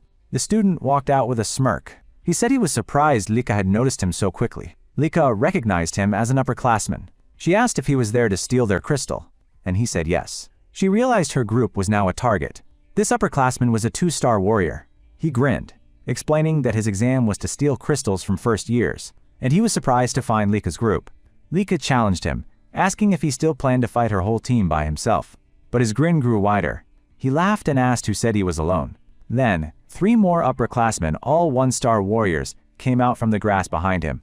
The leader sneered, saying that even Lika would have trouble because her teammates were a burden. He drew his sword and shouted for them to surrender their crystals. He charged at Lika with a powerful attack, but she easily dodged it. "Stay in formation," she ordered her team, never taking her eyes off her opponent. "I will fight him." Meanwhile, Rangus, who had no star, was struggling. His opponent's constant attacks forced him to stay on the defensive. The upperclassman laughed and told him to give up. Rangus hesitated, but then he suddenly remembered a conversation he had with Zeke. He remembered asking Zeke if a weaker person could ever defeat someone stronger. Rangus had told Zeke he was afraid of being starless and a burden to his team against powerful enemies. Zeke had shocked him by saying he should just surrender if the enemy was much stronger, like a 3- or 4-star warrior. Against such power, a starless person couldn't win. But Zeke said there was a chance if his opponent was only a 1-star warrior. Rangus had asked him how. Zeke had said it was simple, he just needed to use an opponent's opening. A confused Rangus had repeated the word opening. Zeke confirmed it. If Rangus could find a weakness in his enemy's defense, he could win, even against a 2-star. Rangus then asked how he could find such an opening. Zeke's answer was simple: endure. He told Rangus to keep defending himself until the opponent made a mistake. At the time, Rangus had been unsure, but Zeke had insisted there was no other way. A weaker person could not force an opening on their own. You can only wait for them to make a mistake. Zeke had warned that if he couldn't even endure, he would never be able to beat a stronger enemy. He explained that it wouldn't work against someone amazing like Lika, but it could work against an ordinary 2-star warrior. He had also told Rangus that he must be confident in his own strength. Finally, Zeke gave one last piece of advice. Don't think too much about creating an opening or about the difference in power. Just wait, and when you see the opening, strike with your spear. Now, back in the middle of the fight, Rangus clenched his fists as Zeke's words filled his mind. He now understood that since he was weaker, his only choice was to endure the attacks and wait patiently for that one perfect moment. His opponent grew frustrated. His attacks became wild as Rangus kept blocking everything. "Just fall down," the upperclassman yelled in anger, making a powerful but careless attack. In that moment, Rangus saw it. It was the exact opening Zeke had talked about. Without waiting, Rangus gathered all of his strength and focus. With a loud cry, he thrust his spear right into his opponent's unprotected body. The upperclassman gasped and coughed before falling to the ground, unconscious. As his opponent fell, a bright light shone from Rangus's chest. It was the sign that he had just become a 1-star warrior. Lika noticed right away. She was surprised, then proud that Rangus had defeated his strong opponent. Meanwhile, the enemy leader watched in shock his confidence gone. He couldn't understand why Lika was so much stronger, even though they were both 2-star warriors. Lika knew the reason. After learning a technique from Zeke, she could put more power into her sword, which made her much stronger. "You are unlucky," she told her opponent, "to choose my group as your target." Golden lightning then appeared around her sword. "This ends now," she said, as she brought her blade down with incredible force. The enemy leader fell, knocked out instantly.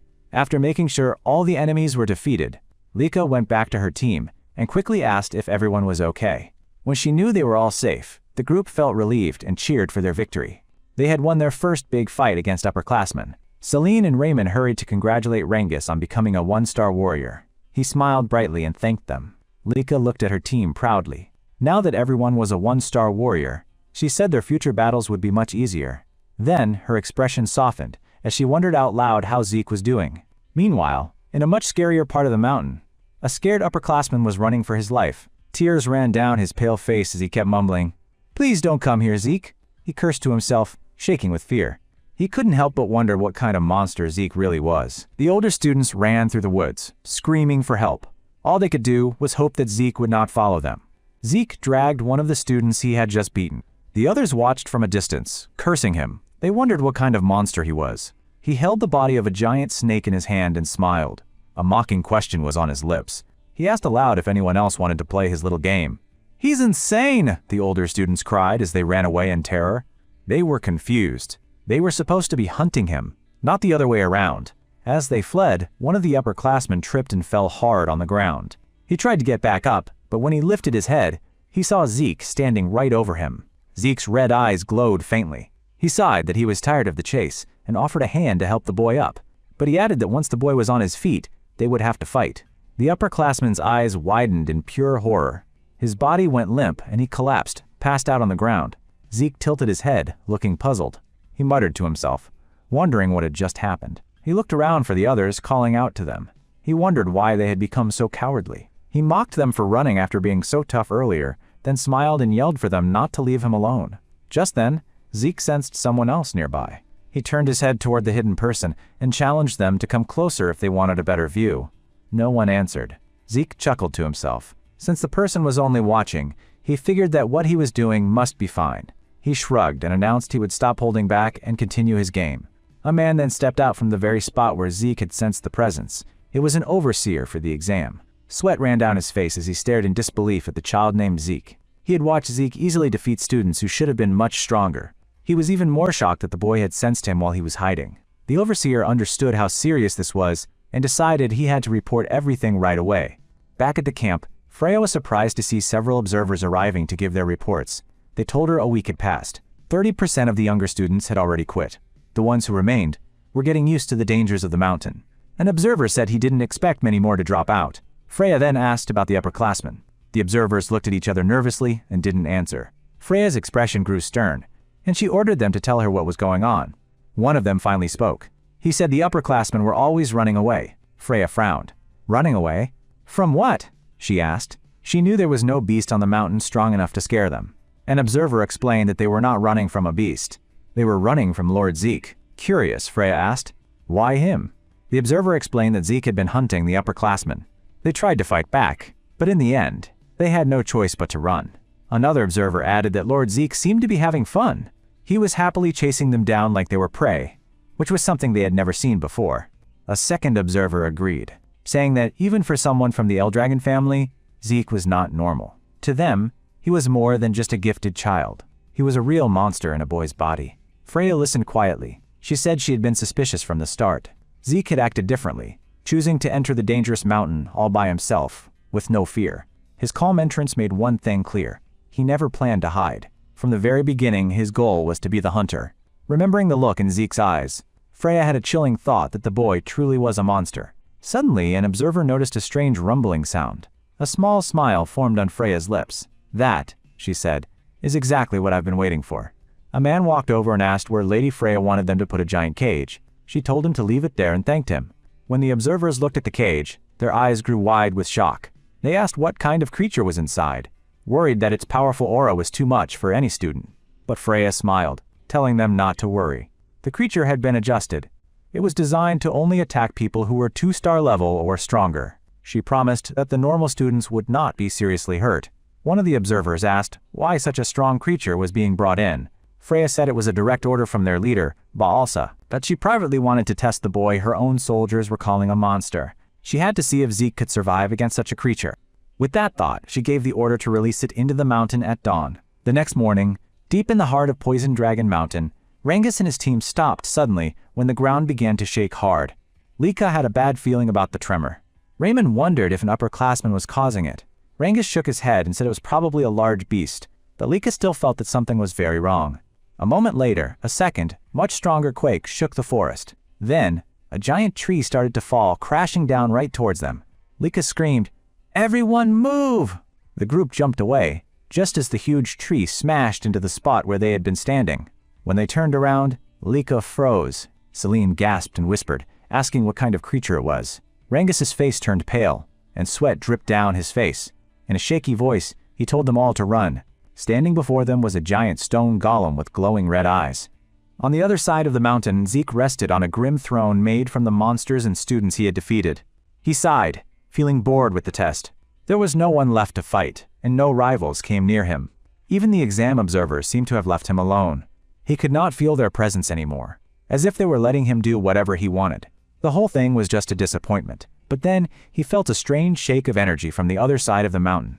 At first he thought it was a 2-star creature, but soon he realized it was a 3-star. He frowned, knowing such strong monsters should not be on this mountain. He wondered if it was an ancient creature that had been hiding for years. The other students would have a very hard time fighting it. Even the skillful Lika would be in serious trouble. He thought the instructors should have checked the mountain more carefully before the exam started. But then another idea came to him. Maybe the instructors left the creature there on purpose as part of the test. He did not know what the instructors were really planning, but a small smile appeared on his face. This was perfect. He finally had a new opponent. The creature was far away. He wondered why it stayed so distant, but he did not care for long. He could not just wait. He decided to go to the monster and told it to wait for him.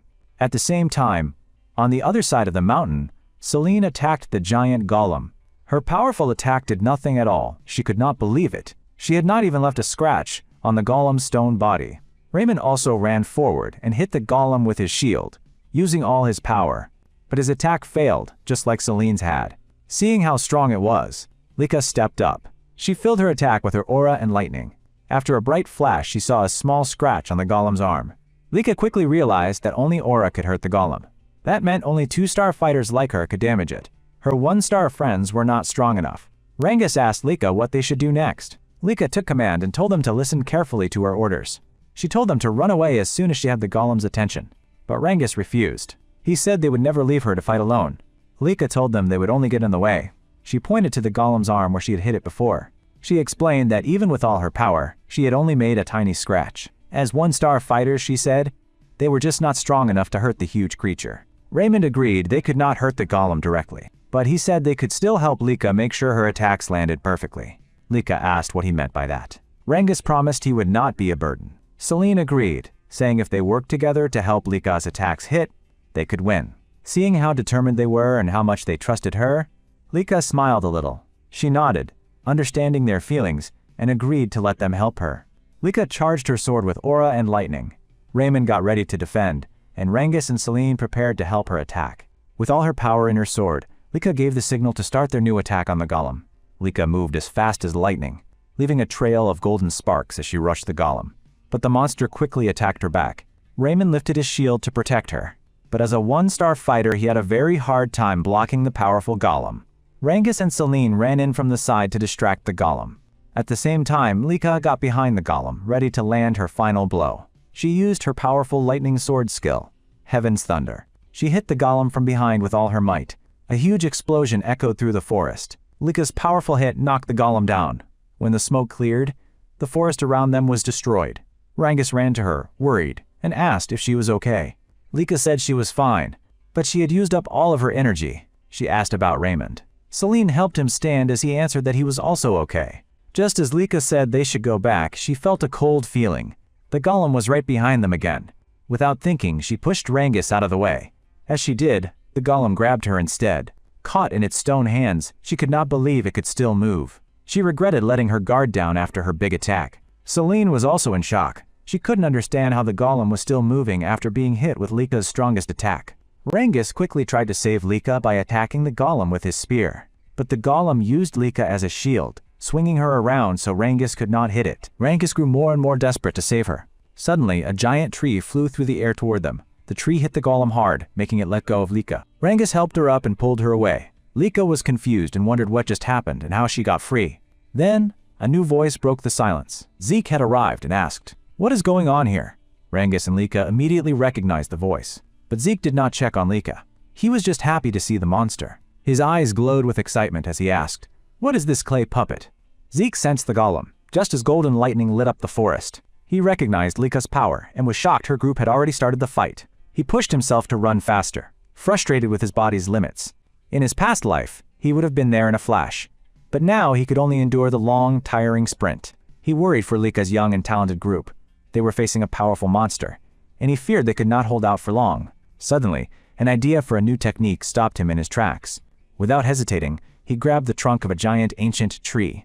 With a powerful heave, he ripped the enormous tree right out of the ground. He combined his raw strength with the new technique he had just remembered. Then, he threw the huge tree like a spear, sending it flying toward the monster. Watching the tree soar through the air, Zeke felt a brief moment of satisfaction. This new throwing skill was perfect for his current body, giving him a much-needed long-range attack. He recalled the combat manuals for the exam, which explained the basic principles of these throwing arts. They were a perfect fit for him. As a ranged fighter in his past life, these new skills felt completely natural. His satisfaction faded quickly, however. He knew a single tree would not be enough to stop such a powerful beast. Feeling a new sense of urgency, Zeke began sprinting toward Lika and her friends once more. A battered Rangus stared in disbelief, unable to process that Zeke had actually arrived. Zeke's worried voice cut through the noise of the battle as he asked if they were all right. Rangus answered that they were, but the golem was the bigger problem. Zeke seemed curious, repeating the word golem as if he had never heard it before. The giant golem then stood up and charged directly at Zeke. Lika and Rangus screamed for him to watch out, warning him of the danger. But Zeke calmly reached out with one hand and stopped the monster's massive fist with ease. He noted how tough the golem felt, realizing he would need to use his aura constantly to damage its hard exterior. He casually pushed the golem's fist aside and declared that fighting it with normal methods would be too boring. Lika was exasperated by his reckless comment. Rangus was in shock. Their group had nearly died fighting the monster he called boring. The golem, unfazed, prepared to strike Zeke once again. Zeke's gaze became serious. He could tell from its size alone that the monster was incredibly dangerous. Yet, he did not back down. He simply raised his arms to meet the attack head-on. The impact was thunderous, shaking the ground and echoing throughout the forest. While holding the golem back, Zeke told the others to move away to a safer place. Without a word, Lika's group quickly retreated from the fight. Once they were clear, Zeke gathered his strength and, with a loud roar, threw the massive golem away. As the creature crashed through the trees, he again observed how incredibly durable its outer shell was. He gathered energy into his fist and charged forward with a dangerous look in his eyes, wondering aloud if its insides were as tough. Leaping into the air, he announced it was time to find out. He then struck the monster with a powerful, aura-charged fist, causing a massive explosion on impact. Zeke saw no reason to drag out the fight. It was much more efficient to destroy the golem from the inside with one powerful blast. His plan worked perfectly. Feeling a rush of excitement, he grinned, and decided this was a much more enjoyable way to fight. 1 month later, the main building of the Eldrion state was filled with its usual activity. Zeke, however, was in a bad mood, annoyed that his training had been interrupted. He was told the exam on the mountain was over. After the golem attack, there had been no other serious incidents. The difficult exam meant that only 30% of the 7-year-old students remained. However, the constant danger had made the remaining students much stronger. With the exam now over, Zeke had been summoned to see Balza Eldragon, the head of the family. Walking down a long hallway, Zeke asked his guide, Freya, why the family head wanted him. Freya frowned at his casual tone and told him to use a more respectful title, but Zeke brushed her off. Freya thought the reason was obvious, but explained that he was summoned because of his actions during the exam. Zeke seemed surprised to hear this. Freya confirmed it was his behavior. She explained that he, a lower classman, had attacked the upperclassmen, which was the opposite of what was supposed to happen. She sighed, adding that because of him, all the upperclassmen failed and had to retake the exam. Zeke argued that it wasn't against the rules, but Freya replied that no one ever expected it. Freya just shook her head with a sigh. She turned and reminded him to fix his terrible attitude before they arrived. She warned him again to correct his attitude and speech, especially when addressing the masterhead. Zeke simply tilted his head and asked, "Why?" Freya warned the young boy that his disrespectful attitude could be his downfall. She feared his father, Balsa, would have him executed for it. Unbothered, Zeke simply noted that Balsa seemed like a violent man. They reached a grand door, where Freya knocked sharply. She addressed the man inside as Masterhead.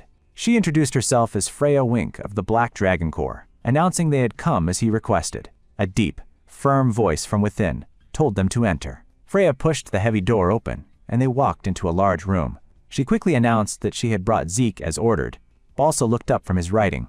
His gaze was sharp as he asked Zeke why he attacked an upperclassman during the exam. After a moment of silence, Zeke sighed. He was tired of everyone asking him the same questions. He did not answer directly. Instead, he asked his father if there was a rule against attacking upperclassmen in the test. Balsa asked him to explain. Zeke stated the only condition for passing was to survive for a month and protect their crystal orb.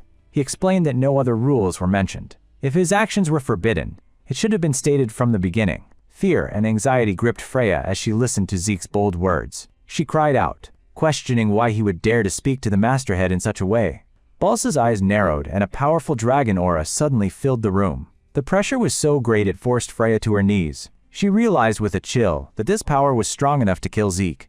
To her surprise, Zeke stood perfectly still, completely unaffected by the crushing force. Even more shocking, Zeke told Balsa to stop trying to scare him, calling it annoying. Balsa's face twisted with shock and irritation. With Freya still on the floor, Zeke asked if he was called there just for pointless questions. Balsa then asked how Zeke had done Canesit. Confused, Zeke asked what he was talking about. Balsa mentioned the reports. Zeke had defeated an upperclassman and a 3-star golem. He demanded to know how the boy could withstand his powerful aura. With a serious tone, he questioned how a child born outside of marriage could have such unbelievable power. Zeke calmly asked if his father truly wanted to know the reason for his strength, saying the answer was simple. He declared that the reason was simply because he was Zeke. Balsa's brow furrowed in frustration at the arrogant answer. Zeke met his father's gaze with a sharp intensity of his own, completely sure of himself. After a tense silence, Balsa admitted Zeke's personality was as bad as the reports said. Still, he offered a reward for defeating the golem, a choice between an item from the dragon treasury or access to the second floor of the dragon hall. Freya couldn't believe it. She wondered why Balsa would reward such disrespect. The dragon hall and treasury were sacred places, holding the Laragon family's treasures from over 1,000 years. The dragon hall was a library filled with countless books, including forbidden ones. The dragon treasury protected precious family relics, from legendary weapons to ancient medicines. Both places were heavily guarded and held the family's deepest secrets. Access was rare, especially to the dragon hall's second floor. Freya couldn't understand Balsa's decision. Zeke, however, simply scoffed at the offer and asked why he couldn't have both rewards. Balsa was firm, telling him to pick only one before sending them away. But Zeke pointed a finger, shocked the conversation was over, and said he had more to say. Furious, Freya grabbed Zeke by the collar. She dragged him toward the door, forcing a cheerful voice. She thanked the Masterhead for the great honor and said they would be leaving. As she pulled him out, Zeke called back over his shoulder. He had one last thing to say to his father. He told Balsa that he would never get stronger as long as he kept his emotions locked away. Stunned by the words, Balsa unleashed his powerful aura again. But this time, he was shocked to find his aura pushed back by an even greater power coming from Zeke. Trembling, Freya begged Zeke to be quiet as they quickly left the room. Balsa stood alone in silence, thinking about the incredible power he had just felt from his son. Meanwhile, once they were back in the main hall, Freya finally lost her temper. She demanded to know why he had been so rude to the Masterhead after she had warned him. Zeke just shrugged, claiming he was trying his best to behave himself in front of his father. She couldn't believe it was his idea of good behavior. She wondered why he could be polite to others but not his own father. Zeke simply replied that it was different because Balsa was his father. Looking at his strange powers and personality, Freya concluded that he was no ordinary child. She asked him who he really was. He looked at her as if she were joking. He gave his usual answer, saying he was just Zeke. Freya was left completely speechless. Her mind raced. All children of the Laragon family drank dragon blood, which made them unable to defy the Masterhead's power. Zeke should have been no exception. She wondered what kind of child could stand so calmly before such power. Noticing her silence, Zeke asked if there was a problem. She quickly said no, but she had already decided to investigate the records of his birth. She reminded Zeke about his choice of reward. He could only pick one. When he asked for both again, Freya told him a firm no left, with no other choice. He chose the Dragon Hall. He valued knowledge more. Zeke felt he needed to learn about the last 1,000 years of history. Just then, Rangus ran up, excited about getting to see the famous Dragon Hall. Zeke asked if he was happy. Rangus nodded eagerly, saying the spear techniques he already knew were amazing. He couldn't wait to find even better martial arts inside the hall. He thought it was an incredible reward for passing their exam. Lika soon joined them, also buzzing with excitement. She wanted to read as much as she could. Zeke asked if there was a time limit, and she explained the basic rules. They could each borrow one book to take with them, but they could read as many as they wanted while inside. Lika asked Zeke why he chose the Dragon Hall. She admitted she thought he would have picked an item from the treasury. Zeke told her he had thought about it, but right now, knowledge was more important to him. Lika agreed, adding that the books on the second floor were much rarer and better than those on the first. She boasted that her own sword technique was the best anyway, but Zeke seemed lost in thought, and she wondered if he was even listening. When they arrived at the Dragon Hall, a guardian told them they had 5 hours and must remain quiet. Zeke wondered if 5 hours was a long time. Lika told him it was very generous, as most people only got 2 or 3 hours. She advised them to pick the one book they would borrow first, then spend the rest of the time reading. Rangus just hoped he could find one good book for himself. As they entered, Zeke noted that finding the perfect book for each of them would be a challenge. Rangus and Lika were too busy being amazed. They couldn't believe they were actually inside the legendary Dragon Hall. Zeke, on the other hand, was simply impressed by the massive number of books surrounding them. A wide smile spread across his face. He felt a rush of excitement. He couldn't wait to discover something new that could truly surprise him.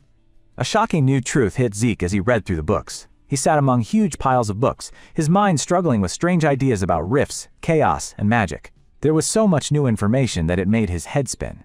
Exhausted, he finally rested on the floor, thinking about the terrifying things he had just learned from 1,000 years of history. He could not believe the world had changed so completely, now linked to another realm by mysterious tears in reality. The book said that 900 years ago, a rift opened to a dangerous new world called the Chaos Realm. In that world, terrible monsters known only as Chaos were in charge. The powerful humans also lived there and fought against the Chaos. When the Eldragons learned of them, they formed an alliance to fight together. Because of this alliance, 4 strong female warriors married into the Eldragon family, starting the 4 great family branches. Zeke then remembered the boar with the black mist that he had killed, and the lightning he had seen around Lika. He now realized he had known nothing. The boar's mist and Lika's lightning both came from that other world. He was most fascinated by magic, which seemed to him like a very advanced technology from the other realm. Full of curiosity, he searched for books about magic, but was confused when he couldn't find any. Suddenly, a sharp voice echoed in the Dragon Hall, telling him to be silent. He turned to see a golden glow in the shadows, but no person. He wondered if the voice itself was magic. Looking up, Zeke sensed no one else around, only the same faint power he had felt before. Then, the books in front of him started to move. As the books floated into the air, Zeke gasped in shock and asked what kind of magic was happening. But then he understood. Threads of source power were moving the books. "Amazing," he said, only for the voice to silence him again.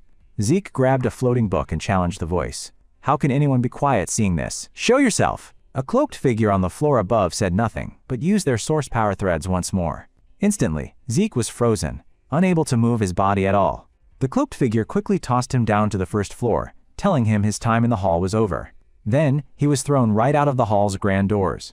Zeke landed on his feet, thinking that he had just found another fun mystery. He was excited by his discovery and wanted to see more of the source power threads. Just then, a confused Rangus ran up, asking what had happened.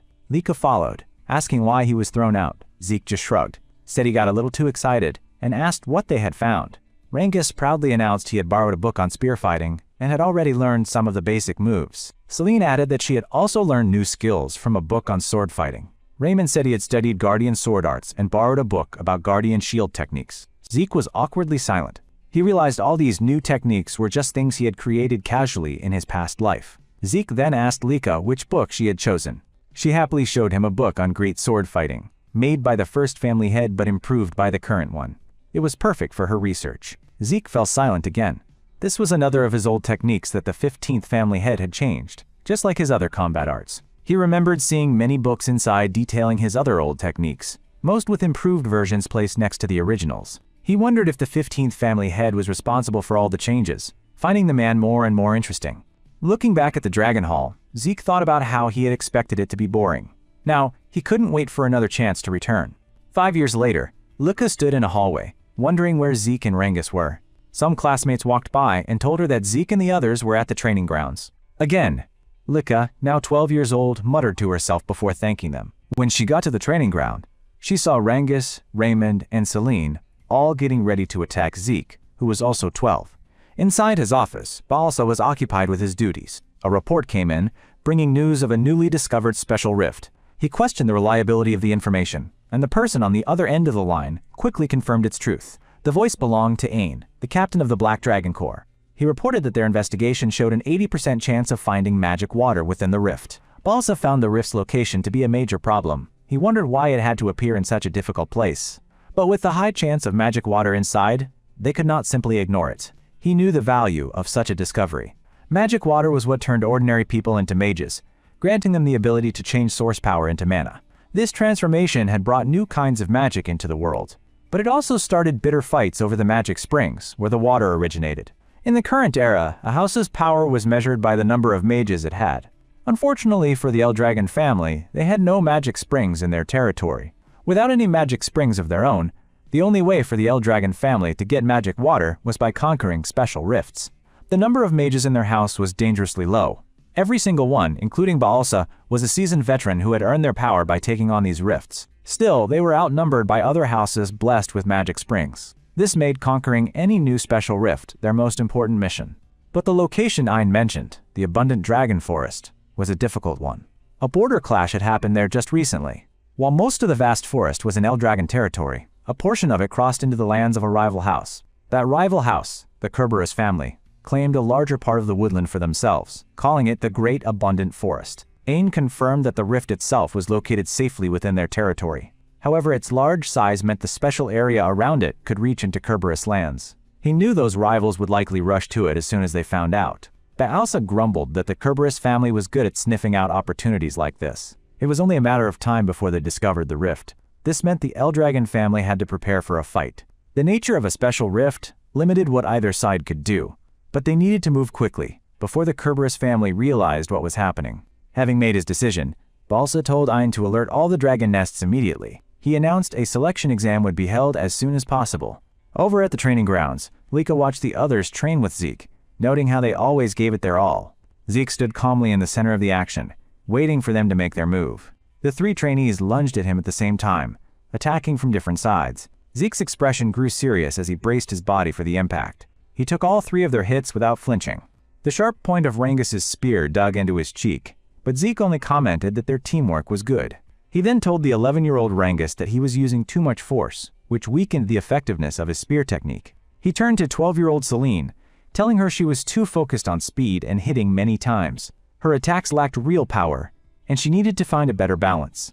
Zeke then told Raymond, also 12, that his shield work and movements were solid and correct, but he felt they were all still holding back too much. He told them to get more used to being on the attack and motioned for them to come at him again. Rangus rushed forward once more, prompting Lika to comment on how crazy their training sessions always were. Zeke overheard and asked her what she meant. She explained that letting them hit his unprotected body, without using any source power, was pure madness. Zeke didn't see the problem, simply saying that it was good training for him. He flexed, his muscles showing through his shirt, and told Lika to look at the results of his hard work. He explained that this was how his body had grown so tough, without relying on source power. Lika complained that he could at least make them pause their attacks while they were having a conversation. Just then, Rangus struck Zeke hard from behind with his spear. He yelled for Lika to watch closely and see just how tough Zeke's body really was. Lika squeezed her eyes shut and grabbed her head, muttering that they were all completely nuts. Raymond wondered aloud how Zeke could be so durable without source power. Celine agreed, saying it was beyond what a normal human body should be able to do. Lika told them not to compare Zeke to a normal person. She asked if they knew the nickname the older students had given him, the Demon Child of the East Hall. Zeke turned to her, asking if that nickname was supposed to be an insult. He then changed the subject, asking why she was there and if she wanted to train. Lika said she might train later, but she had something to tell him first. Zeke asked what it was. She told him it looked like they would be meeting the students from the other dragon nests soon, much sooner than they had expected. The news shocked Rangus. Raymond, however, said he always knew it would happen, just not this early. He figured it was finally time. Celine asked if this had to do with the next test, but Lika admitted she didn't know the details herself. Zeke was curious where she heard this, and Lika explained that she just paid close attention to the instructors, what they said and did. Zeke admitted he never noticed things like that, unlike Lika, who always seemed to know the latest gossip. Lika warned him that it didn't matter, they needed to be careful. The West Hall had asterisks that guy. She was referring to the other candidate for the next head of the house, their main rival. Zeke just smiled, saying that this finally sounded like fun. A few days later, all the students from the East Dragon's Nest were called to the arena. Among them were many new faces that the younger students had never seen before. Zeke observed that students from every grade were gathered together. Lika agreed, whispering that this was just like she said, and they were about to meet students from the other nests. A moment later, a sudden hush fell over the crowd of students. Freya strode into the arena, her sharp command for quiet cutting through the last of the murmurs. The students quickly formed neat lines, standing at attention before her. She then made her announcement. In 3 days, they would face the students from the other dragon nests in combat. A thrill of excitement went through Zeke. Freya gathered the students to share some unexpected news. In just 3 days, they would be competing against the other dragon halls. A ripple of whispers spread through the students. Such a battle was unheard of outside of graduation exams, and they couldn't help but wonder about the reason for this sudden event. Freya explained that while there were reasons, she couldn't share the details yet. She did, however, add one more thing. The winners of these matches would be selected for a special mission. At the mention of a special mission, Zeke's eyes lit up. He wondered if it would be worth the fight, and a feeling of excitement grew within him. The situation was becoming more interesting. Freya then laid out the rules for the competition. It would be an elimination-style tournament, with 7 fighters chosen from each of the 4 halls. The students had to decide on their representatives by the end of the day. An upperclassman asked if the fighters would be chosen only from their ranks. Freya's reply was sharp, asking why he thought she had bothered to gather every single student if that were the case. The participants would be selected from all grades. This announcement shocked to several of the upperclassmen. They immediately began to question what the younger students could possibly do against the other dragon halls. In their view, none of the lower classmen were strong enough to fight on equal footing. They saw them all as weak. Before she left, Freya stated bluntly that she didn't care how they chose their fighters. They just needed to decide among themselves before the day was over. The moment Freya was gone, an upperclassman named Rick stepped forward. He shouted that the 7 fighters would be chosen from the upperclassmen, and dared any of the younger students to disagree. Lika immediately shouted back that she had a problem with his decision. She insisted that the lower classmen had just as much right to participate in the battle, and should be included in the selection. Rick looked down at Lika with a mocking smile, telling her she seemed to have misunderstood the situation. This was about ability, he claimed, not about rights. He added that no matter how noble her family was, her bloodline meant nothing in a real contest of skill. In response, Lika began to walk slowly toward him, her powerful aura flaring to around her. As 3 stars of power shone brightly around her, she asked him if ability was truly the most important thing they were discussing. The upperclassmen stared in shock, unable to believe Lika had reached the 3-star level. The rumors said she was only at 2 stars, and they wondered how she had progressed so quickly. Lika calmly stated that she agreed with Rick. Strength and ability should indeed be how they chose their fighters. She then loudly challenged him, asking if he could find 7 upperclassmen who were stronger than her. An enraged Rick was speechless for a moment before stammering that her strength was only due to her special bloodline. Still, Rick insisted that aside from her, every other lower classman was trash and couldn't stand against them. At that moment, Zeke's voice cut in, calmly telling him he was being too noisy. Furious, Rick turned on Zeke and demanded he repeat what he had said. Zeke obliged, mockingly telling him again that he was loud and annoying, which only made Rick angrier. Zeke then calmly asked Rick if he truly believed all lower classmen were weak and worthless. Rick fell silent as Zeke's expression hardened and a powerful aura surged forth from him. Zeke then made a proposal that they should all fight until only 7 students remained. Lika immediately grabbed her head, saying Zeke's idea was a huge problem and far too violent. That wasn't what she was trying to suggest at all. She proposed a better idea, holding a preliminary tournament. That way, anyone who wanted a chance to compete could join, regardless of their grade. She turned to the upperclassmen, asking for their thoughts. She added that if they were truly confident in their own abilities, they should have no problem with a fair competition. Rick reluctantly agreed to Lika's proposal, though he grumbled that it was a waste of valuable training time. As the upperclassmen turned to leave, Rick shot one last glare at Lika and Zeke. Lika then asked Zeke if he would be joining the preliminaries, and he immediately said yes. He added that Rengis, Selena, and Raymond should join as well, which seemed to surprise the 3 of them. Rengis quickly asked if he was serious about them fighting the upperclassmen. Zeke confirmed it without a hint of doubt. He reminded them that they had been training hard with him for a long time. If they didn't show the results of that training now, he asked, when would they? Selena nervously commented on the intense pressure of fighting their seniors. Raymond, however, simply said that since Zeke had decided, all they could do was give it their best. Lika smiled, happy that she would be fighting alongside her friends again. She tried to rally the other lower-classmen to join, but they were too afraid, whispering that they had no chance against the powerful 3-star upperclassmen. Hearing them, Zeke let out a sigh. He asked his fellow students why they lacked motivation, reminding them that fighting stronger opponents was the best way to improve. He then added that for now, he was simply curious to see the so-called abilities of their upperclassmen for himself. The upperclassmen drew their weapons, their voices dripping with scorn as they talked amongst themselves. They complained about the selfishness of the younger students, certain that no matter what the lowerclassmen did, they stood no chance of winning. Rangus and his friends huddled together, trembling with anxiety at the sight of their opponents. One of the older students mocked them, suggesting they should go easy on the poor lowerclassmen. Another laughed, agreeing that aside from Leica, the rest of them were just 2-star babies. Zeke noticed the worried looks on his friends' faces and asked them why they were so gloomy. Rangus answered immediately, admitting that it was only natural to be nervous when all of their opponents were 3-star upperclassmen. Zeke simply reminded them of all their hard work. For 5 years they had trained with him, and he assured them that they had all done very well. Because of that training, he told them they needed to believe in themselves more. His words seemed to fill Celine and Raymond with newfound courage. Rangus, however, still couldn't quite shake the nervous feeling in the pit of his stomach. An impatient shout from an upperclassman cut through their conversation. He told them to stop chattering and wasting time, barking that they were about to be taught their proper place.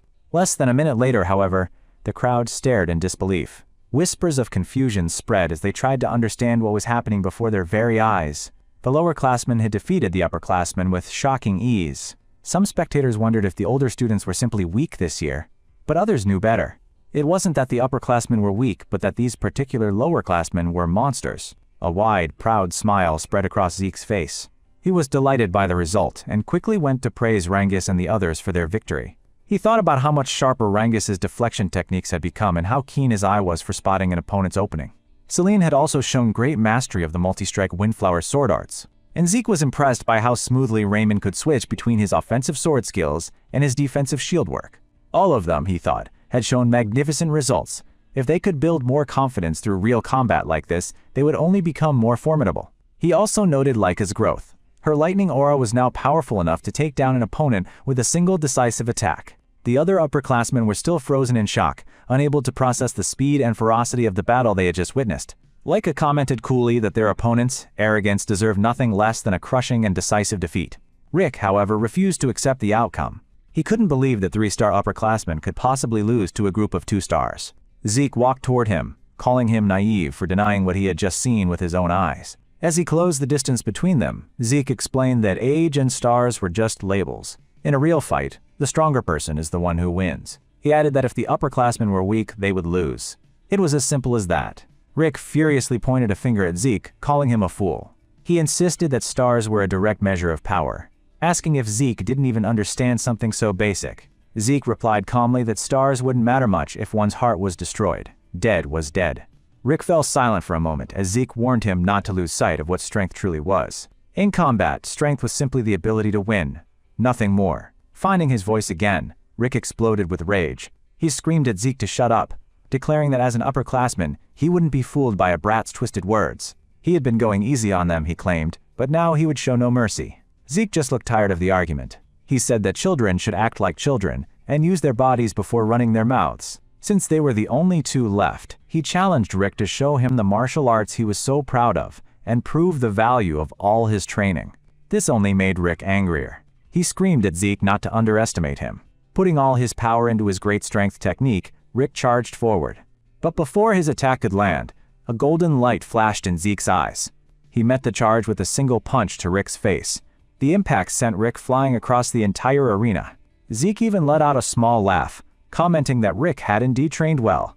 His remark was met with a stunned silence from the crowd and from Rick, who was now kneeling on the ground in defeat. Other students agreed with Leica when she muttered how ridiculous Zeke was. He said Rick had trained well, yet he defeated him before he could even show what he had learned. Meanwhile, at the West Hall training grounds, the air was filled with the groans of injured students, clutching their wounds after their own battles. A man looked over the scene with disgust and let out a sigh.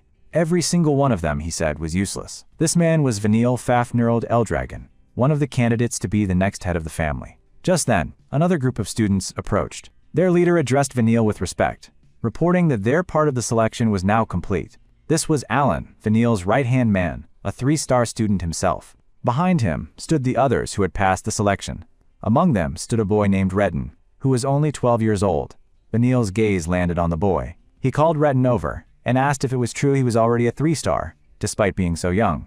When Retin confirmed it, Vanille smiled. He said that he liked competent people, and that if Retin proved useful, he would make him one of his subordinates. Retin bowed low, thanking him as his heart swelled with pride. To be acknowledged by Lord Vanille himself was a great honor.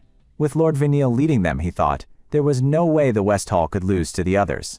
He was certain they would achieve great results in the special mission. When they did, Lord Vanille would surely become the next head of the Eldragon family. And at that time, he would become a direct subordinate of the family head himself. Alan stepped closer to Vanille, telling him there was something he needed to know. When Vanille asked what it was, Alan leaned in and whispered that it seemed Lady Laika would be participating on the East Hall's team. Vanille scratched his head, his face a mask of irritation. Laika, he muttered, was an endlessly annoying pest. He then stood up, his resolve hardening. It didn't matter, he announced. No matter how good Laika was, they would be the ones to win. He declared once more that they would emerge victorious and complete the special mission. By doing so, he would finally prove to his older brothers that the seat of the next family head belonged to him. The day of the selection had finally arrived. Participants from all the Dragon Halls gathered in the arena, surrounded by a crowd of their fellow students. Rangus felt a wave of nervousness wash over him as he took in the massive crowd. He muttered about how many people there were, and Laika explained that nearly everyone from the different halls had come to watch the event. She pointed out that the crowd could have been even larger, as many students had already dropped out during the exams. She turned to Rangus, asking if he thought so too. Rangus didn't answer. Laika's words struck a chord, reminding him of those who had failed, those who were called pseudo-dragons. Just like his father. Laika saw the flicker of sadness cross Rangus's face. She quickly changed the subject, patting his back reassuringly. She reminded him that they were chosen as representatives for the East Hall and should be proud. Her encouragement worked, and Rangus agreed, promising to give the selection his all. Their attention soon shifted to Zeke, who stood quietly by himself among the other participants. As they walked over to him, Rangus asked if something was wrong. Laika added that he seemed unusually quiet. Zeke assured them nothing was amiss. He was simply observing the strength of the other students. A loud voice boomed through the crowd, praising Zeke for his skills. The unexpected shout startled Rangus so much that he stumbled and fell in shock. Zeke turned toward the sound and saw 2 students jogging in their direction. A small smile played on his lips as he noted how much things had changed. The 2 upperclassmen, both participants in the selection, eagerly agreed with him as they reached the group. Rick explained that their previous battle had forced them to reconsider their entire way of thinking. Now they held a genuine respect for true strength. Zeke simply replied that it wasn't a bad thing. Meanwhile, a tearful Rangus clung to Zeke's legs, still rattled by Rick's sudden shout. As the others helped Rangus to his feet, Zeke scanned the arena. He noted that every participant from the other Dragon Halls was at the 3-star level. Only those from the East Hall were different. Just as he had expected, there were no 4-star students present. However, he could sense that several were on the verge of reaching that level. The thought filled him with anticipation for the battles to come. As their conversation continued, a girl suddenly wrapped her arms around Laika from behind. Laika instantly recognized the familiar embrace as Sandy's. The cheerful reunion was loud enough to draw Zeke's attention. Still holding Laika tight, Sandy exclaimed that it had been too long and asked how she was doing. She playfully wondered if anyone had been bullying her, but Laika just laughed and said she was fine. Celine, curious about the newcomer, asked who she was. Laika happily introduced her cousin, Sandy Typhona, daughter of the head of the Typhona family. The name caught Rangus and the others by surprise. The Typhona family was one of the 4 great families. Sandy's cheerful expression shifted to a serious one as she gestured to the group and asked Laika who they were. Laika explained that they were her companions and friends. Sandy pressed further, questioning if Laika was certain they were her friends. She explained that while it was nice to be friendly, these students lacked the qualifications to be true companions for a candidate to the head of the Eldragon family. Zeke stepped in, calmly stating that their abilities would be proven in a fight. Sandy turned to him, demanding to know who he was. Laika quickly introduced him as Zeke, another candidate for the family head. Sandy's eyes widened slightly. She asked if he was the rumored illegitimate child of the current family head. She then stated bluntly that she was surprised a mere bastard like him was still alive. Despite the insult, Zeke's smile never wavered. Laika, horrified, asked Sandy why she would say such things. Sandy seemed taken aback by Laika's defense, reminding her that Zeke was a rival. She warned Laika that such a soft attitude would never be enough to win against the other candidates. Sandy then dismissed the entire group as poor quality, noting none of them were even 3-star level. She wondered aloud if the East Hall had become that weak. Zeke cut her off, his expression playful but his tone firm, warning her not to underestimate them, or she might be in for a surprise. Sandy's friendly demeanor vanished completely. Her eyes narrowed as she challenged Zeke to repeat himself. She seethed, questioning how a mere illegitimate child with no backing dared to lecture her. Zeke calmly corrected her. It wasn't advice, he said, but a warning. His words only fueled Sandy's anger. Before she could retort, another student stepped between them, telling Sandy not to cause trouble. He introduced himself as Aegis Vanblade, a representative from the North Hall. Rangus racked his brain, trying to place the name. Sandy snapped at Aegis not to interfere, but he simply smiled. He explained that with the selection about to begin, he couldn't allow any fighting beforehand. The tension eased, and the students resumed their quiet conversations, waiting for the event to begin. Suddenly, a man walked into the center of the arena, and a hush fell over the entire crowd. A bright, eager smile spread across Zeke's face. The man was Teach Meantrick, captain of the Gold Dragon Corps, also known as the Educator. He raised his voice and announced that the selection battle would now begin. With a clear voice, Meantrick declared that the selection battle would officially begin. He explained to the assembled students that the competition would be a tournament-style elimination, pitting all 4 halls against each other. He continued, explaining that the halls would be split into 2 groups. The victors from each group would then move on to face each other in the grand finals. The battles themselves would be a series of one-on-one duels. Each hall was to send out its 7 chosen fighters in a pre-decided order. The first hall to defeat 4 opponents would be the winner. Meantrick made it very clear that once a match started, the fighting order could not be changed under any circumstances. This rule meant that the lineup itself was a crucial part of each hall's strategy, a choice that could determine the outcome before a single punch was thrown. As a final, important point, Meantrick revealed the true reward for this competition. Those who were selected would be assigned a special mission, one of the utmost importance to the Eldragon family. Anyone who participated in this mission would be making a significant contribution to the family's name and legacy. For Lika and Vanille, such a contribution was more than just an honor. It was a major step toward claiming the coveted head seat of the family. With the stakes laid bare, Meantrick announced it was time to set the brackets. He called for the representatives from each hall to come forward and draw a stone from a waiting box. The first name he called was Vanille Fafnerld, the representative for the West Hall.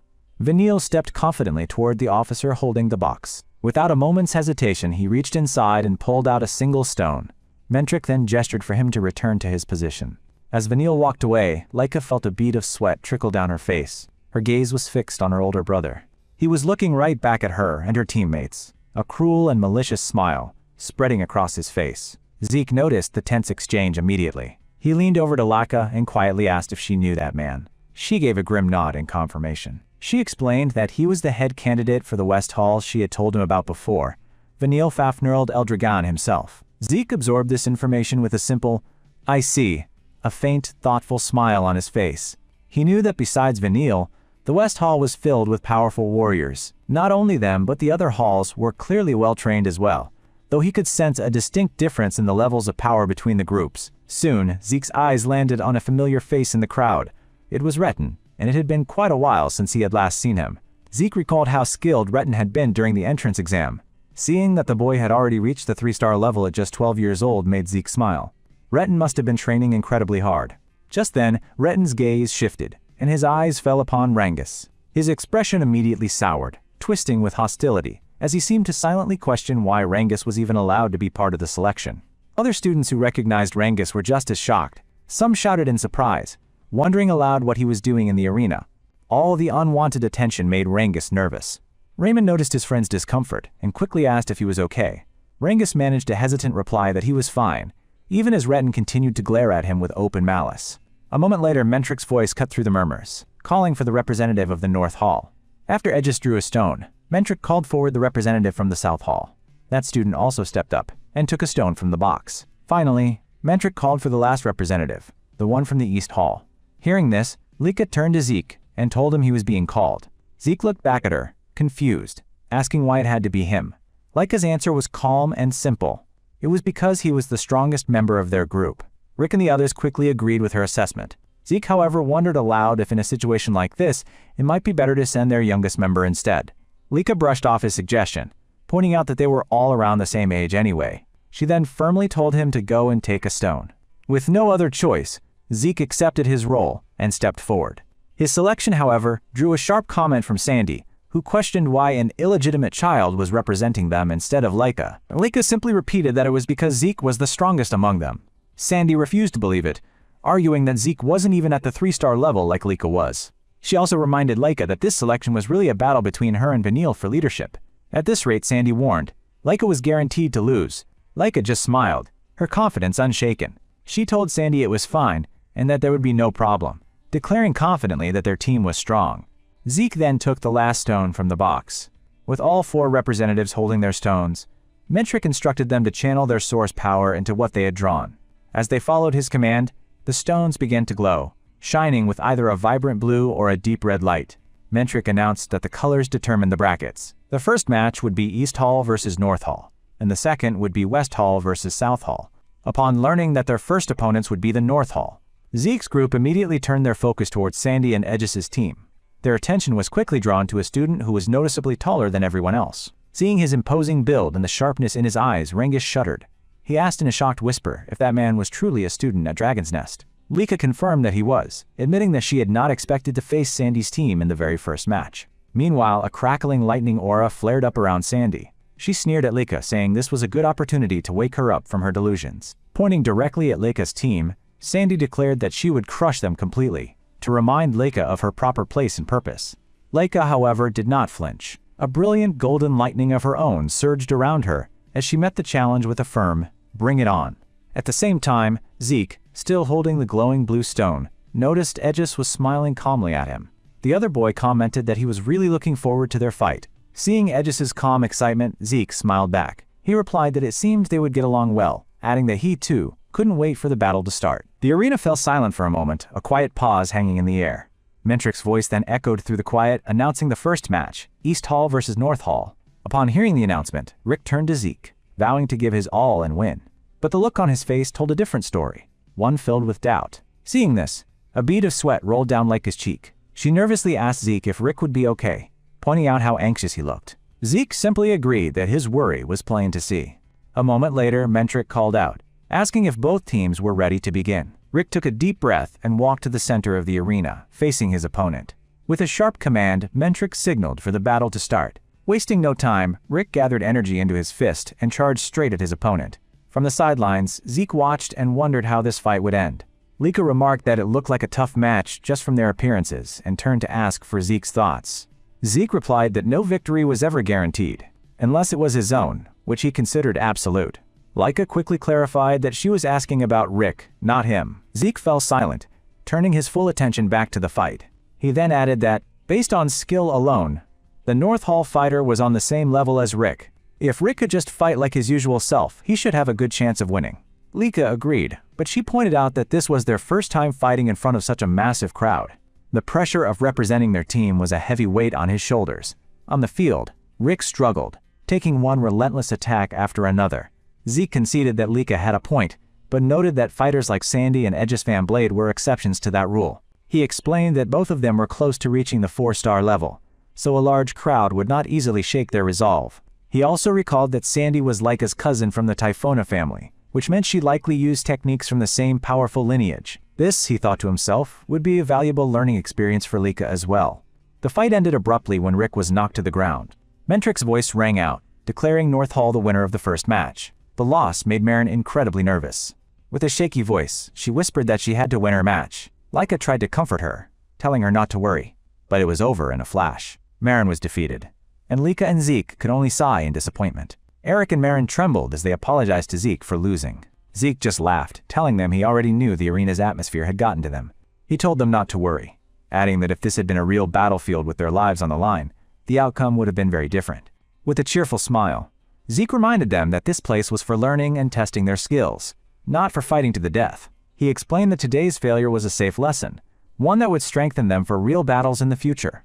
All they needed to do was keep training. His words worked, and Eric and Marin immediately felt their spirits lift. But with 2 losses in a row, the next match was crucial. Zeke turned to Rengis, asking if he understood what was at stake. Rengis, already pale with fear, begged Zeke not to add to the pressure. He confessed that he had been a nervous wreck all morning. To make matters worse, his opponent was the largest and most intimidating fighter from North Hall. The sight of his opponent's glowing red eyes was the final straw. Rengis burst into tears, hugging Zeke tightly and sobbing that his opponent was a terrifying upperclassman. Calmly, Zeke reminded him that he had fought seniors before when they first formed the team. But Rengis insisted that none of the other seniors had been nearly as frightening as this one. He admitted that facing such a scary opponent in front of so many people was making him sick with nerves.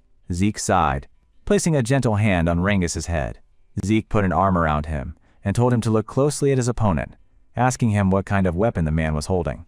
Peeking over, Rangus saw the massive sword his opponent was carrying. He told Zeke it was a sword.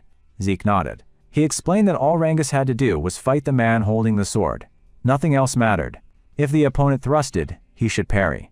If he slashed upward, he should pull back. If he swung downward, he should step in and thrust his spear. Zeke told him to forget everything else and just focus on the weapon, just like he did in practice. As Rangus listened, his confidence slowly began to return. Zeke looked into his eyes and saw the beginnings of an impressive focus taking hold. He knew Rangus still needed help to find his center, but once he learned to enter that state on his own, his potential would be limitless. As Rangus walked toward the center of the arena, Zeke watched and wondered just how much this fight would help him grow.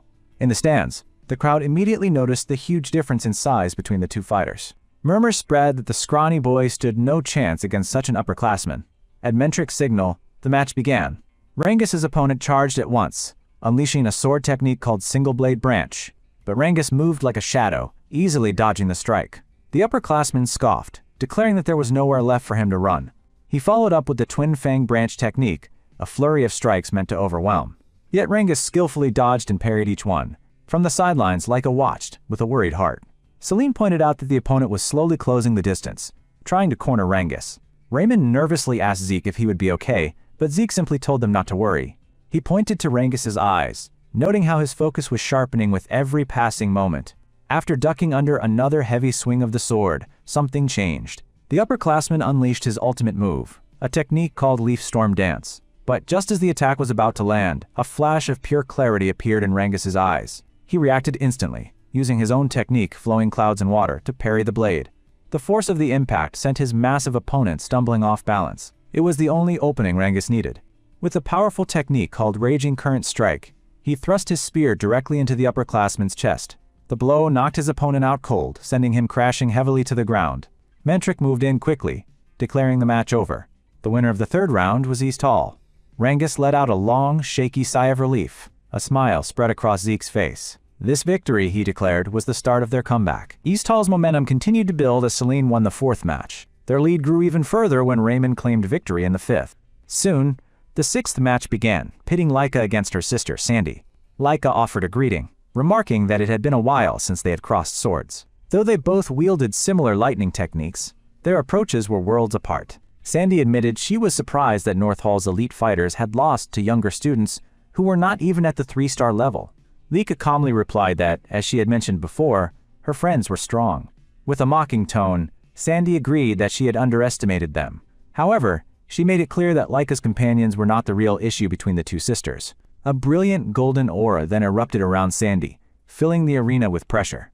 Laika's expression tightened with a mix of surprise and nervousness. Sandy declared that Laika's friends were irrelevant. To become the family head, she needed overwhelming power of her own, yet she was only ranked second in East Hall. Sandy questioned if her sister truly understood how dangerous her position was. Laika replied that she understood her standing perfectly, her eyes briefly flicking toward Zeke, who watched from the sidelines. She then stated that she had not given up on becoming the family head nor on her goal of surpassing Sandy. She believed her current strength was enough to defeat her sister. Sandy simply said she wanted to see that confidence for herself. The moment she activated her ability, she vanished from Laika's sight. The sudden movement sent a wave of shock through the spectators. An instant later, Sandy reappeared directly behind Laika, her voice close as she said she wanted to witness this so-called strength. Laika reacted instantly, raising her sword in a defensive block. But Sandy was a step ahead, suddenly ducking low and moving to her front. She then launched another swift attack from the unexpected angle.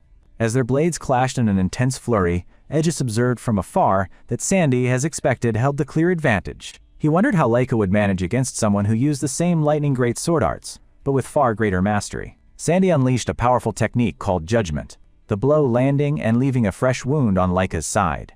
The sight of the injury sent Celine and Marin into a panic. Laika quickly retreated a few steps, steadying herself with the thought that she was fine. She realized the wound was only a shallow scratch. She just needed a moment to catch her breath.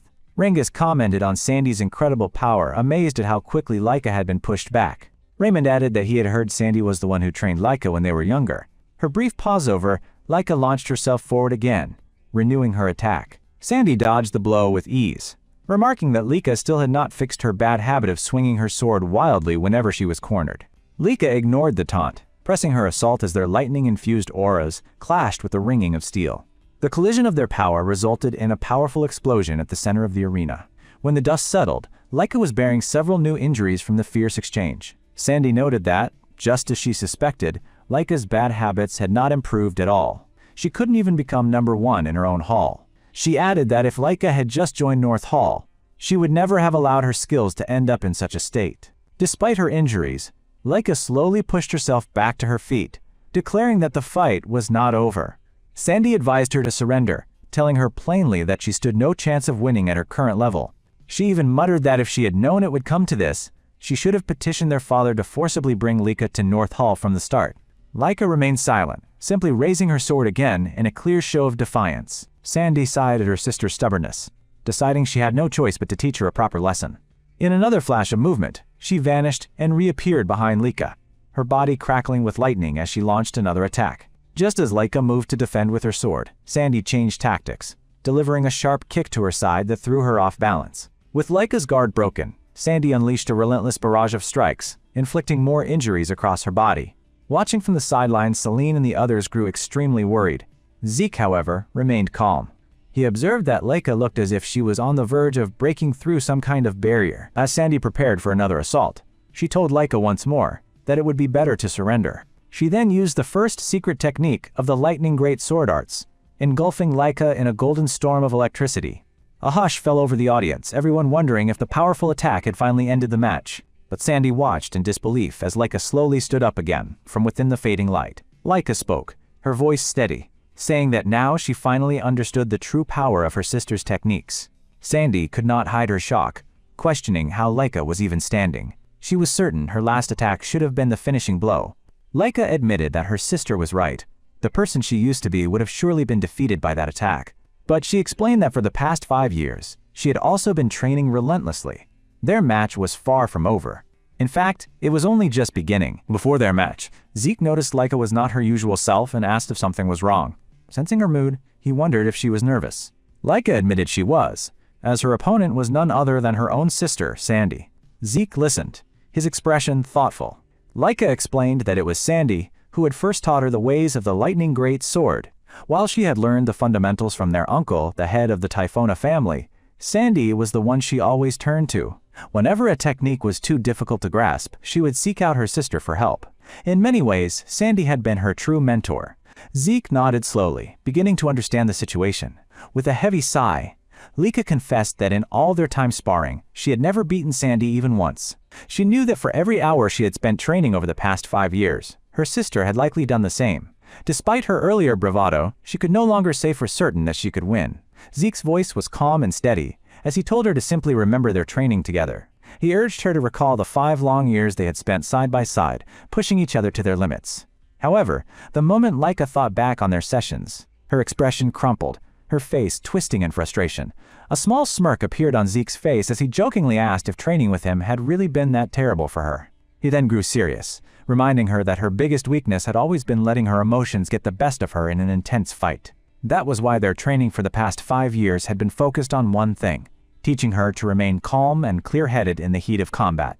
Lika grumbled in agreement, recalling how freely he had attacked her during their sparring. He simply winked, telling her that was what true fighting spirit was all about. His playful comment only made her more irritated, and she shot back, asking what kind of spirit he was even talking about. Zeke's smile remained. He told her the results of that training were already showing. Now she could calmly analyze an opponent's every move, even while under attack. Lika admitted he might be right, but still doubted if it would be enough against her sister. He assured her she would find out soon enough. Once a fighter with her talent truly learned to observe her opponent, she would finally understand just how powerful that ability could be. He also reminded her not to forget who had trained her, him, the strongest there was. With that kind of training, her past results no longer mattered. Lika looked at him, noting how he spoke as if it were the most obvious thing in the world.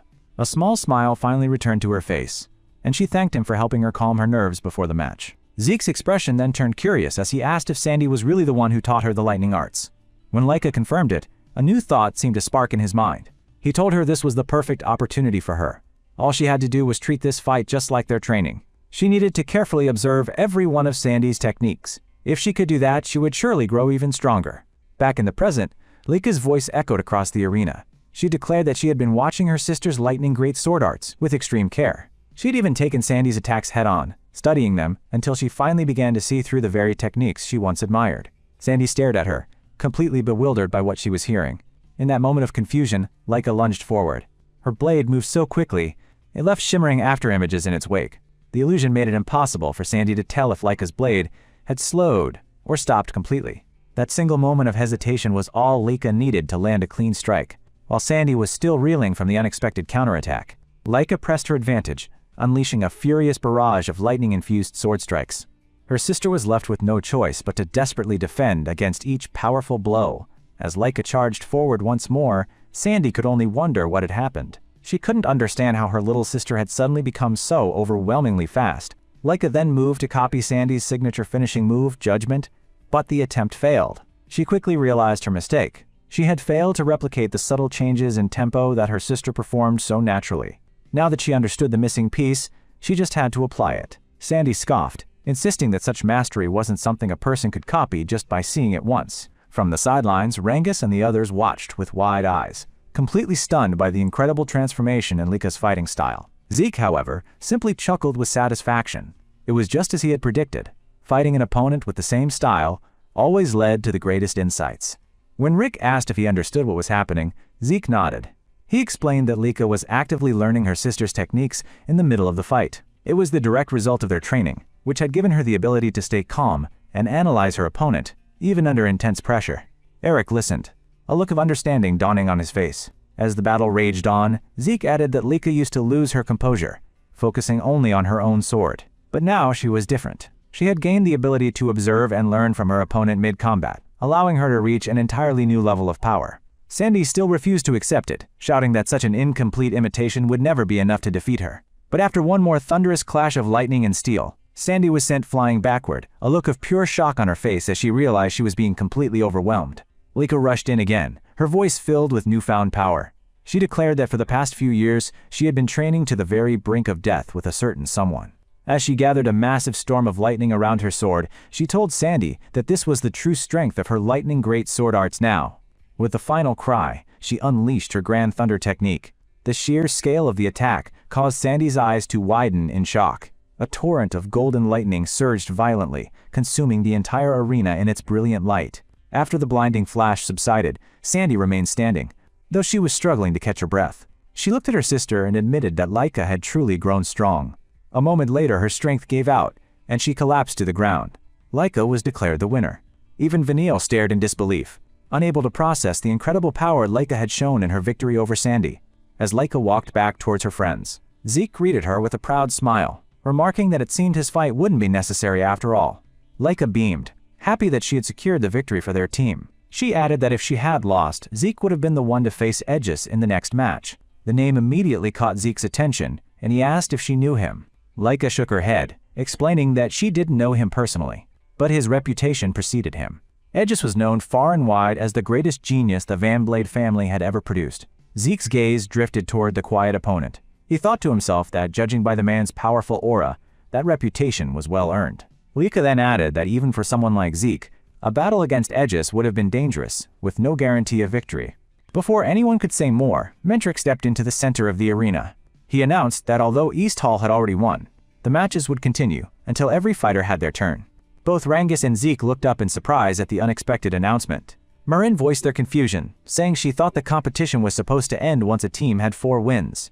Zeke remained silent, his eyes fixed on Mentric and Aegis. He couldn't shake the feeling that they were planning something. Still, a familiar thought pushed through his concern. Whatever they had in mind, it didn't matter. As long as he got a chance to fight, that was more than enough for him. Aegis admitted that even though North Hall had lost, he was still glad to have the chance to fight Zeke. Zeke asked if he really wanted to fight that badly. Aegis immediately confirmed it, explaining that his interest was because Zeke was the one representing East Hall.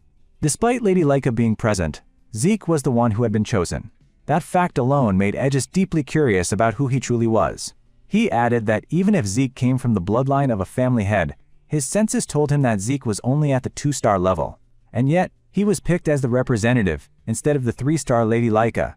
That was the main reason Aegis wanted to challenge him. Zeke remained silent, taking in everything Aegis had to say. After a moment, Zeke spoke, saying he had a feeling they would get along. He too had been eager to cross blades with Aegis. Aegis questioned if he was being serious. Zeke assured him that he was. While there were many skilled fighters at the event, Aegis stood out. Zeke had heard the rumors of him being called a once-in-a-century genius at such a young age. Because of that reputation, he truly wanted to measure Aegis's strength in a direct battle. A smile grew on Aegis's face. He slowly drew his katana, remarking that he was getting more excited by the minute. Zeke's eyes focused on the weapon. It had been a long time since he had fought someone who wielded a katana. The instant Mentric announced the start of the match, Aegis shot towards Zeke with incredible speed. The sudden burst of movement caught Zeke slightly off guard, but it also filled him with a rush of excitement. With just a single step, Aegis had covered a massive distance. Zeke couldn't help but admire his opponent's impressive footwork. Smiling with confidence, Aegis unleashed a technique from his 1000-blade style, the 9 blades, sending the attack towards Zeke. Zeke was shocked for a moment as the very presence of Aegis's katana seemed to vanish completely from his senses. However, just before the invisible attack could connect with his body, it was Aegis who was left startled, as his blades sliced through nothing but an afterimage. Aegis quickly realized that Zeke had dodged the strike by twisting his body at the last possible moment. He admitted that he had been certain the attack would land. Zeke simply smiled, praised the excellent strike, and urged Aegis to show him even more. Without a moment's hesitation, Aegis moved swiftly once again. He unleashed another of his techniques, the wave blade, directing it straight at Zeke. As Zeke watched the attack come, he noted internally that the path of Aegis's blade was extremely difficult to read. Suddenly, something caught him completely off guard. He realized one of the attacks was coming from beneath the ground, a move he had not anticipated at all. Even so, Zeke remained calm. He complimented Aegis's skill, saying that while he had no intention of letting himself get cut, the paths his opponent's sword took were truly unpredictable. At that moment, Zeke was certain of it. Aegis was a true genius. He could constantly change his attack patterns without losing any speed or power. His source power flowed flawlessly, without a single wasted movement, delivering sharp strikes that perfectly matched Zeke's own breathing and rhythm. Zeke knew that such mastery was impossible to achieve without relentless training. Meanwhile, Aegis watched as Zeke continued to evade every single one of his attacks. He couldn't believe that he still hadn't managed to land a single hit. Praising his opponent, Aegis admitted that Zeke was incredible, and asked what kind of training he had gone through. Zeke simply asked if he really wanted to know, then casually invited Aegis to train with him after their fight was over. A moment later, the tide turned. Zeke suddenly moved in close to launch an attack of his own. With a determined flash in his eyes, he threw a powerful fist straight at Aegis. Aegis immediately raised his katana to block the blow, but the pure force behind the punch sent a tremor through his entire body. He couldn't believe this was the power of someone who was supposedly only at the 2-star level. Zeke glanced at the damage on his own fist. He had tried to change his breathing to throw Aegis off, but his opponent had already adapted. He had to admit that Aegis was an even more exceptional fighter than he had first thought. Aegis noted that Zeke had finally attacked. He asked if that meant Zeke was done observing his techniques. Zeke replied that, for the most part, he was. The answer made Aegis wonder just how much his opponent had already figured out. With that, Aegis launched another swift attack. As Zeke watched it approach, he thought it looked identical to the previous ones. But his eyes widened in shock just as the blade was about to reach him. Using his lingering shadow technique, Aegis had abruptly changed the direction of his sword. The unexpected shift was too fast for Zeke to react to in time, and Aegis's blade sliced across his chest. After finally landing a hit, Aegis asked if he still needed to show more of his skills to meet Zeke's expectations. As Zeke held a hand to his wounded chest, he couldn't quite believe that Aegis had actually managed to injure him. Even so, a wide smile spread across his face. This battle, he thought to himself, was becoming more and more enjoyable. As the fierce battle between Zeke and Aegis raged on, Sandy slowly began to stir, her consciousness returning. Her teammates rushed to her side, their faces filled with worry as they asked if she was okay. Sandy assured them that she was fine. The reality of her situation then settled in. She had lost her match against Lika, but as she thought back on how the fight had ended, how Lika had bested her, a soft sigh escaped her lips, followed by a small smile. Despite the loss, she felt a genuine sense of pride in Lika's newfound strength, and was pleased with how their fight had concluded. Turning to her teammates, Sandy apologized. She felt that if she had won her match, they might still have had a chance at the special mission. Her teammates quickly disagreed, insisting that the apology should come from them. They felt they had been a burden to both her and Aegis. They lowered their heads in shame, but Sandy stopped them. She told them firmly that it wasn't their fault. Their opponents had simply been incredibly strong. All it meant, she explained, was that they needed to train even harder to make sure it wouldn't happen again. Her words lifted their spirits, and a renewed sense of determination washed over the group. Sandy's attention then shifted to the schedule. She asked if the match between West Hall and South Hall had started yet. One of her teammates pointed back toward the arena. For some reason, the previous match was still going on, and it was, by all accounts, an unbelievable sight. Sandy followed her gaze and saw the two figures clashing with furious energy.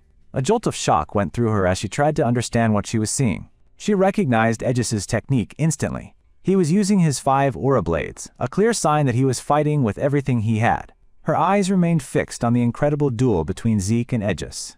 Leica's words from before echoed in her mind, that among all of them, Zeke was the strongest. She fell silent. She hadn't truly believed it back then, but watching the scene unfold, she knew Leica had been telling the truth. In the arena, Aegis unleashed a technique from his 1000 battle style, sending 5 shadowy forms hurtling toward Zeke.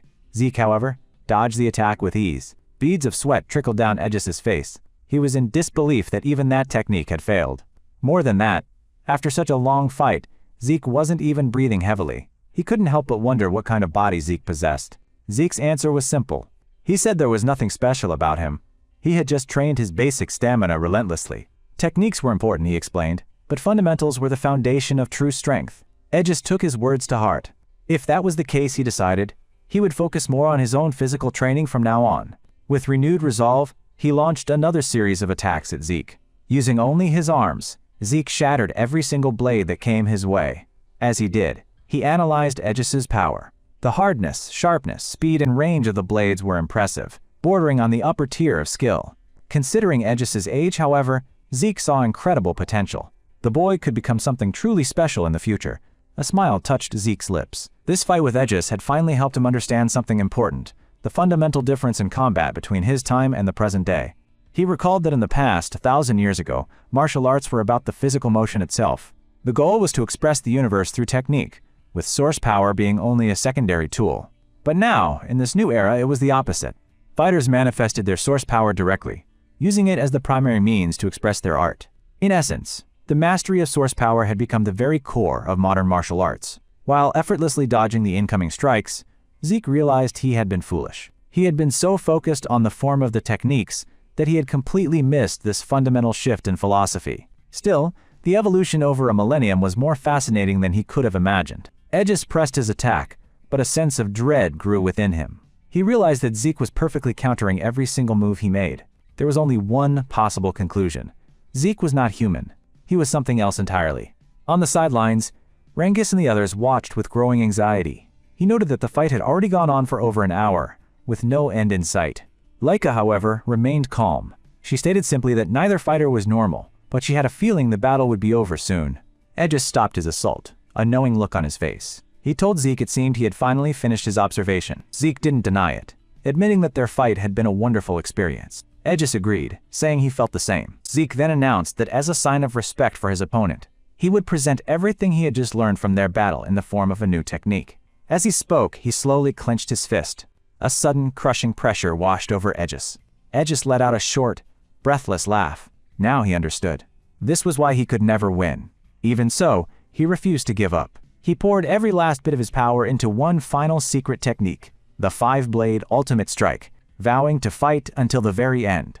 But before Aegis could unleash his attack, Zeke launched himself high into the air. He hung suspended above the ground for a moment, channeling immense source power into his clenched fist. Then, he unleashed it. A storm of massive golden fists rained down, covering the entire arena. It was a new move, a modified form of his dragon destruction arts he called Fist Star. Explosions rocked the arena one after another, tearing up the ground. The watching students scrambled back in panic, terrified by the scale of the attack. The final barrage of fists descended directly on Aegis. A massive explosion erupted, shaking the entire stadium to its foundations. Raymond instinctively threw up a protective shield around his teammates, his own eyes wide with awe at the raw power on display. Sandy was speechless, her mind struggling to process what she had just seen. She could only whisper, asking who had won. Just then, Mentric's voice boomed across the grounds, declaring the match was over. As the thick smoke began to clear, the first thing they saw was the shattered remains of Aegis's katana. Aegis lay in a crater, letting out a weak laugh. He couldn't move a single finger. He admitted defeat, acknowledging Zeke's overwhelming strength and realizing just how much further he had to go. A smile crossed Zeke's face as the official victory was awarded to East Hall.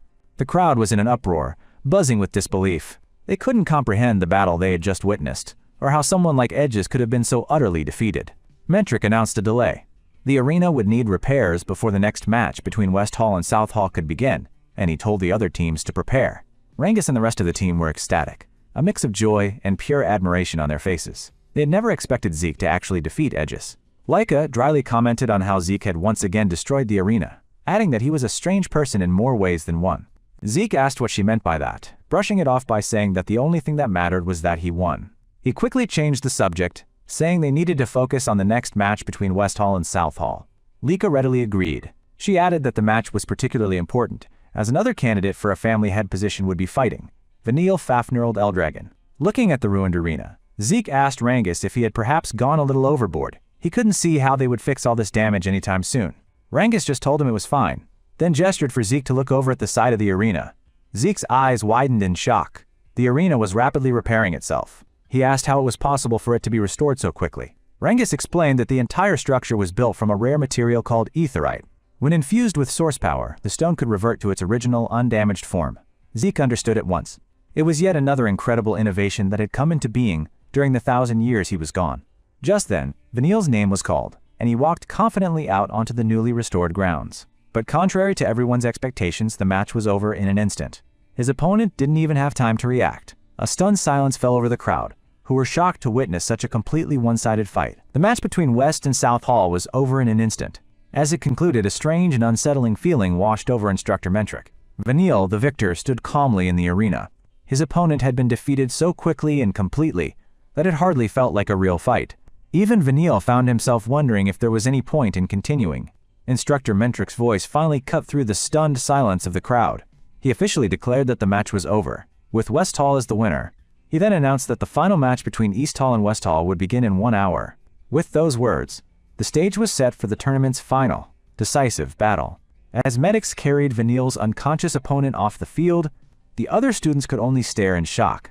They were all stunned by the display of overwhelming power they had just witnessed. Zeke and his team watched the scene with grim expressions. While Leica remarked on how incredible the power was, Zeke simply said that something felt wrong. In his mind, Vanille's defeated opponent relived the fight. He remembered sensing Vanille's flow of ether and feeling that it was surprisingly weak, which seemed unnatural. Despite managing to block the first attack, he was immediately outmatched. He simply could not understand the massive gap in their power. The difference in their strength was so great that it left him trembling on the ground, completely unable to put up a real defense. With a single, final strike, the fight was over, almost before it had a chance to truly begin. From his seat, Zeke saw the thoughtful look on the instructor's face and realized he wasn't the only one who found the fight odd. He narrowed his eyes, determined to understand what was really going on. Raymond was also confused. He could not believe that Lyra of the Sonar family could have been defeated so helplessly. Another teammate suggested that perhaps it was just because of who Vanille was. It was the first time any of them had seen him fight in person, and the display had left them all feeling intimidated. Rick tried his best to lift their spirits. He reminded them that while Vanille was powerful, they had Zeke and Leica on their side, and that was what mattered. His attempt to be cheerful, however, fell flat. His teammates only responded with tired sighs. Later, the members of the North Hall team gathered, their spirits low. Rick noticed how down Rangus looked and asked him what was wrong. Rangus explained that even though Vanille had defeated his opponents all on his own, Vanille's team has also defeated all of theirs opponent. He hung his head, feeling ashamed. He apologized, saying that he felt like he was just getting nervous. But Marin, who had been listening, cut in. She spoke of her own loss, admitting that as frustrating as it was, she couldn't match the students from West Hall. They were simply on another level. Rick added sadly that the South Hall were beaten so fast, they never even got a chance to see their opponents' skills properly. Tired of all the sad talk, Rick clenched his fist with renewed determination. He shouted to get everyone's attention, declaring that they had come too far to give up. He told them that their only option was to win, and he believed they could do it. Zeke watched from a short distance away. A small smile appeared on his face as he saw their fighting spirit return. He then turned his attention to Leica, who had remained quiet the entire time. He knew that seeing Vanille's incredible power must have been deeply upsetting for her. She stared off into the distance, her pride clearly wounded. Zeke felt he should talk to her, but he didn't have any easy answers and chose not to offer any hasty advice. Rangus walked over and asked if she was okay. Leica thanked him for his concern before turning and walking away. Zeke watched her go. He knew she was looking for a moment of solitude to clear her head. She eventually found herself in a quiet garden, where she sat down on the edge of a large, peaceful fountain. As she stared into the still water, her mind drifted back to the fight. She could not accept that Vanille had become strong enough to defeat Lyra in such a one-sided battle. She knew that not even Aegis could have overwhelmed Lyra that completely without taking some damage in return. Her own reflection in the water seemed to stir up old and painful memories. She dipped her hand into the cool water, and the ripples spread out like the thoughts in her mind. A memory came to her of the last time she fought Vanille. She was only 5 years old, and she had lost badly. Ever since that day, she had worked hard to get her revenge. Just when she thought she had finally caught up to him, he had once again grown far beyond her reach. She thought about the tournament bracket and realized Zeke would likely be Vanille's next opponent. A feeling of relief washed over her, knowing she wouldn't have to face him. That feeling of relief, however, quickly turned to anger at herself. She clenched her fist in the water. Water splashed over the fountain's edge from her sudden movement, mirroring the turmoil she felt in her heart. She seethed at her own weakness. To feel relief was the same as admitting defeat. She made a vow to herself that she would beat him no matter what. Just then, a voice from behind her broke the silence. Vanille had seen her from across the garden. He and his companion approached her with smug smiles on their faces. He taunted her, asking why she looked so serious. Laika turned to face him, her eyes narrowed with clear annoyance. She coldly asked him what he wanted. Vanille stepped closer, telling her not to be so cold. He claimed he only wanted to congratulate her on her victory earlier in the day. Laika tried to ignore him, and began to walk away. He moved quickly, leaning in and lowering his voice to a whisper. He told her he had noticed how she was staring at him during his match. Laika turned her face away, refusing to give him the satisfaction of a reaction. But Vanille moved right behind her, whispering directly into her ear. He accused her of being scared of losing to him again. His words felt like poison, digging into her deepest insecurities. He then grabbed her shoulder, forcing her to listen. He demanded she admit that she could never beat him, and told her she should just give up and submit. Having heard enough, Laika finally snapped. She spun around and violently slapped his hand off her shoulder. Vanille did not even flinch. A dark, mocking smile spread across his face as he chuckled and told her she wasn't cute at all. He then glanced down at his hand and murmured quietly that she was already finished. With that final, chilling remark, he turned to his companion and asked if she knew what to do next. She simply told him to leave it to her. His companion then asked what their plan was for the bastard they were about to face. Vanille seemed unconcerned, saying it shouldn't be a problem to deal with during the fight itself. His companion, however, was more cautious. She could sense that Zeke was not an ordinary opponent and suggested they take extra measures just in case. Vanille had to agree, noting that Zeke did have unusually sharp instincts. It would be a problem if he noticed what they were planning. An image of Zeke flashed in his mind. He recalled the overwhelming power his opponent had displayed during the fight against Aegis. He also remembered how it seemed that Zeke had taken some of those attacks on purpose. Vanille knew this would not be an easy fight, but a plan was already forming in his mind. Vanille and his companion shared a knowing look, then bumped their fists together in a silent mutual agreement. Vanille then dipped his hand into the fountain, and a strange purple substance began to leak from his fingers into the clear water. "Don't worry," he said with chilling confidence as he watched the water turn completely purple. "I will defeat Zeke in this fight, and I'll make sure to break him completely." The final match had arrived. Rick clenched his fist, feeling the heavy weight of the moment. He knew they were facing the elite students of West Hall, a team with a reputation for preying on the weak. His confidence began to fade as he wondered if they truly had any chance of winning. Doubt crept into his mind, pushing away the determination he had felt just moments before. Suddenly, a sharp smack on the back of his head from Zeke broke his train of thought. "Idiot," Zeke yelled. "What happened to all that energy you had a moment ago?" Zeke asked, looking completely unimpressed. Zeke stared him down. "Why are you even fighting? To lose?" He told Rick that a real fight required the absolute intention to win, no matter who stood on the other side. The words struck a chord with Rick. "To win," he muttered, his resolve hardening once more. "You've trained hard, right?" Zeke said with a grin. "So have some confidence." Fired up, Rick thanked him, his fighting spirit burning brightly again. "Good," Zeke said. "Then let me give you a little advice. Relax your shoulders more." Rick was confused by the simple tip.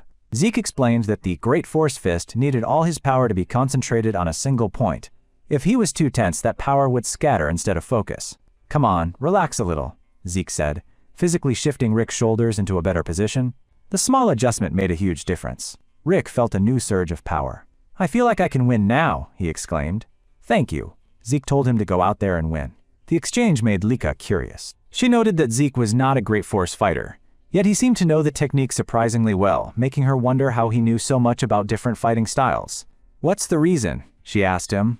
"It's strange." Zeke's expression turned serious, and he told her it was not a stupid question at all. Leica leaned in, her own expression serious, believing he was finally going to answer the question she had wondered about for so long. But then Zeke's serious face broke into a wide grin as he pointed a thumb at his own chest. "Because it's me!" Leica's face went completely flat. She realized she had been a fool to expect a serious answer. The time had come. The match was about to begin, and Rick stared down his opponent. It was the same incredibly skilled fighter he had watched in the first round.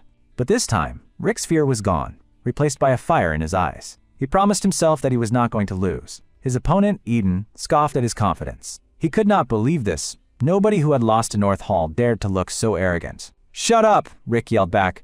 "I'm not the same as I was before." Eden just smirked. "Not the same, huh?" Instructor Mentrick raised his voice, announcing the start of the first match between East Hall and West Hall. "Begin!"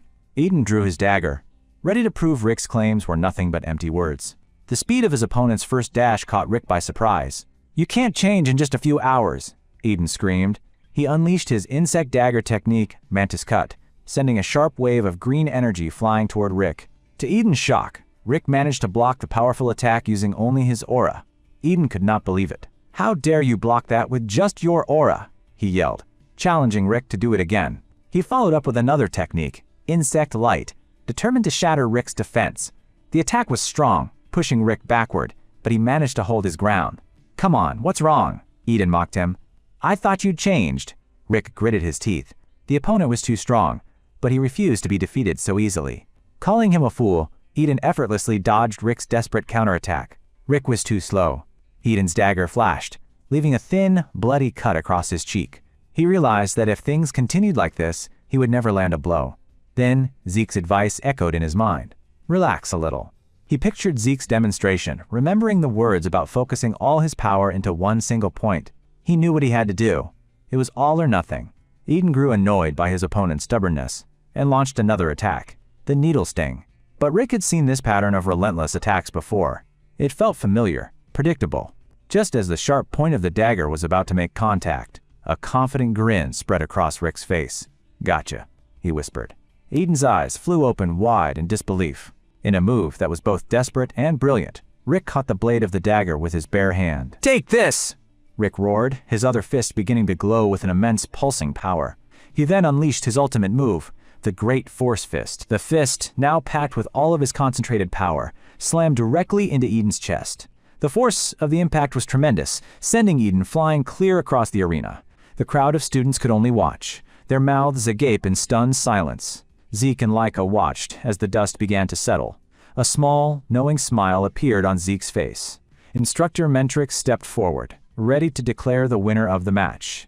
The winner, he announced, was East Hall. Eden lay defeated in a small crater formed by the force of his landing. Rick looked down at his own hands, his mind struggling to believe that he had actually won. Then, a powerful wave of pure joy washed over him. "Yes!" he screamed, raising his victorious fist toward the sky. Meanwhile, Eden could not process what had just happened to him. He wondered if he had really just lost to someone like that, his pride completely shattered. Shakily, he turned to face his team leader, Vanille, to offer his apology. "Sir, I'm sorry," he stammered, kneeling before him in shame. But Vanille simply flicked his dagger, sending Eden flying away. The message was brutally clear. Failure was not an option. Vanille then cast a cold gaze over the rest of his team. "You all understand, right?" His expression was completely unfazed as he gave a single cold command. "Crush them!" His team roared in agreement, their spirits now filled with a brutal determination. Next up was Marin's match. From the sidelines, Rick cheered her on, full of encouragement after his own victory. Marin readied her sword, her gaze fixed on the stoic, spear-wielding student from West Hall. The instructor announced the beginning of the second match. Marin immediately went on the attack, unleashing her red fire sword technique, Spark Cut. Her blade glowed with a fiery energy as she lunged toward her opponent. But her opponent effortlessly blocked the fiery strike with the shaft of his spear. He continued to deflect her flurry of attacks, spinning his spear in a near-impenetrable defense. She was completely outmatched. He easily pushed her back before launching his own powerful assault. He unleashed his own technique, the quote, Great Chaos Spear technique, piercing chaotic blow. The incredibly powerful strike sent Marin flying backward through the air. She landed hard, coughing up a spray of blood. But her opponent showed no mercy, immediately following up with another ruthless attack. Watching from the side, Rangus was horrified by the sheer brutality, wondering how anyone could be so cruel. The spear pierced straight through Marin's side. Her teammates could not bear to watch the gruesome sight. Rick screamed in pure rage and tried to rush forward, but he was held back firmly by Raymond. Seeing the devastating blow, the instructor finally called an end to the match. The winner was West Hall. The spear user stood victorious over Marin's fallen body. Rick broke free and ran to her side, holding her in his arms. He called her name, asking if she was okay, but Marin's eyes remained closed. Zeke simply stood and watched, his face a mask of silence. The brutal match leaves Marin unconscious and grievously wounded.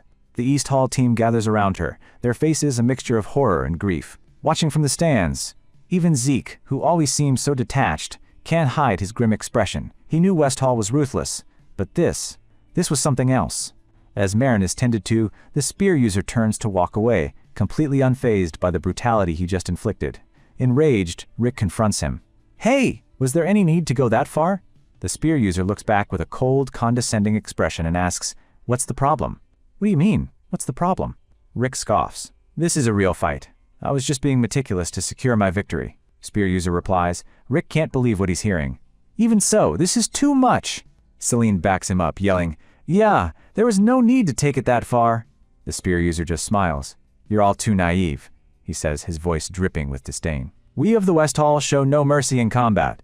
We simply crush our enemies. That's all there is to it."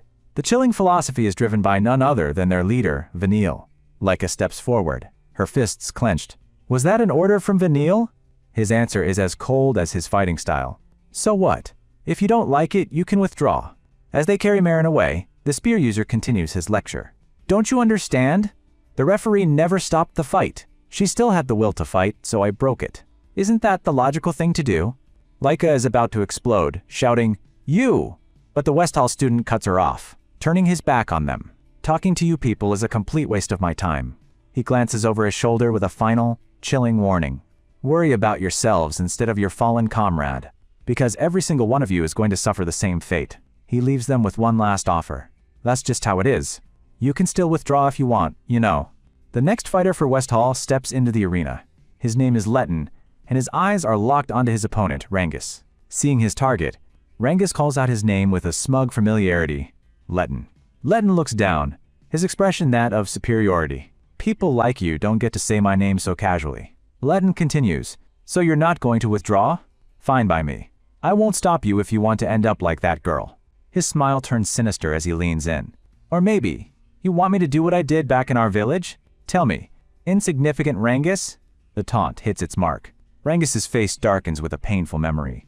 Leica yells his name, ready to intervene, but Rangus holds up a hand. "Leica, it's fine." He stands up from the ground, his voice shaking but firm. "I'm not going to run away." His teammates can only watch, concerned, as Rangus prepares to face his past. With newfound resolve burning in his eyes, Rangus points directly at his opponent. "Today, right here, Letton, I'm going to surpass you." Letton just looks at him, completely unimpressed. "Huh?" As Marin is carried away on a stretcher, the weight of the situation settles on the arena. The onlookers still hadn't recovered from the previous brutality, and now they had seen another one. Rangus stands alone in the vast arena, the crowd a blur around him. His mind is racing, his confidence already beginning to waver. Suddenly, he jolts with surprise. "Wait a minute, is that Zeke's voice I'm hearing?"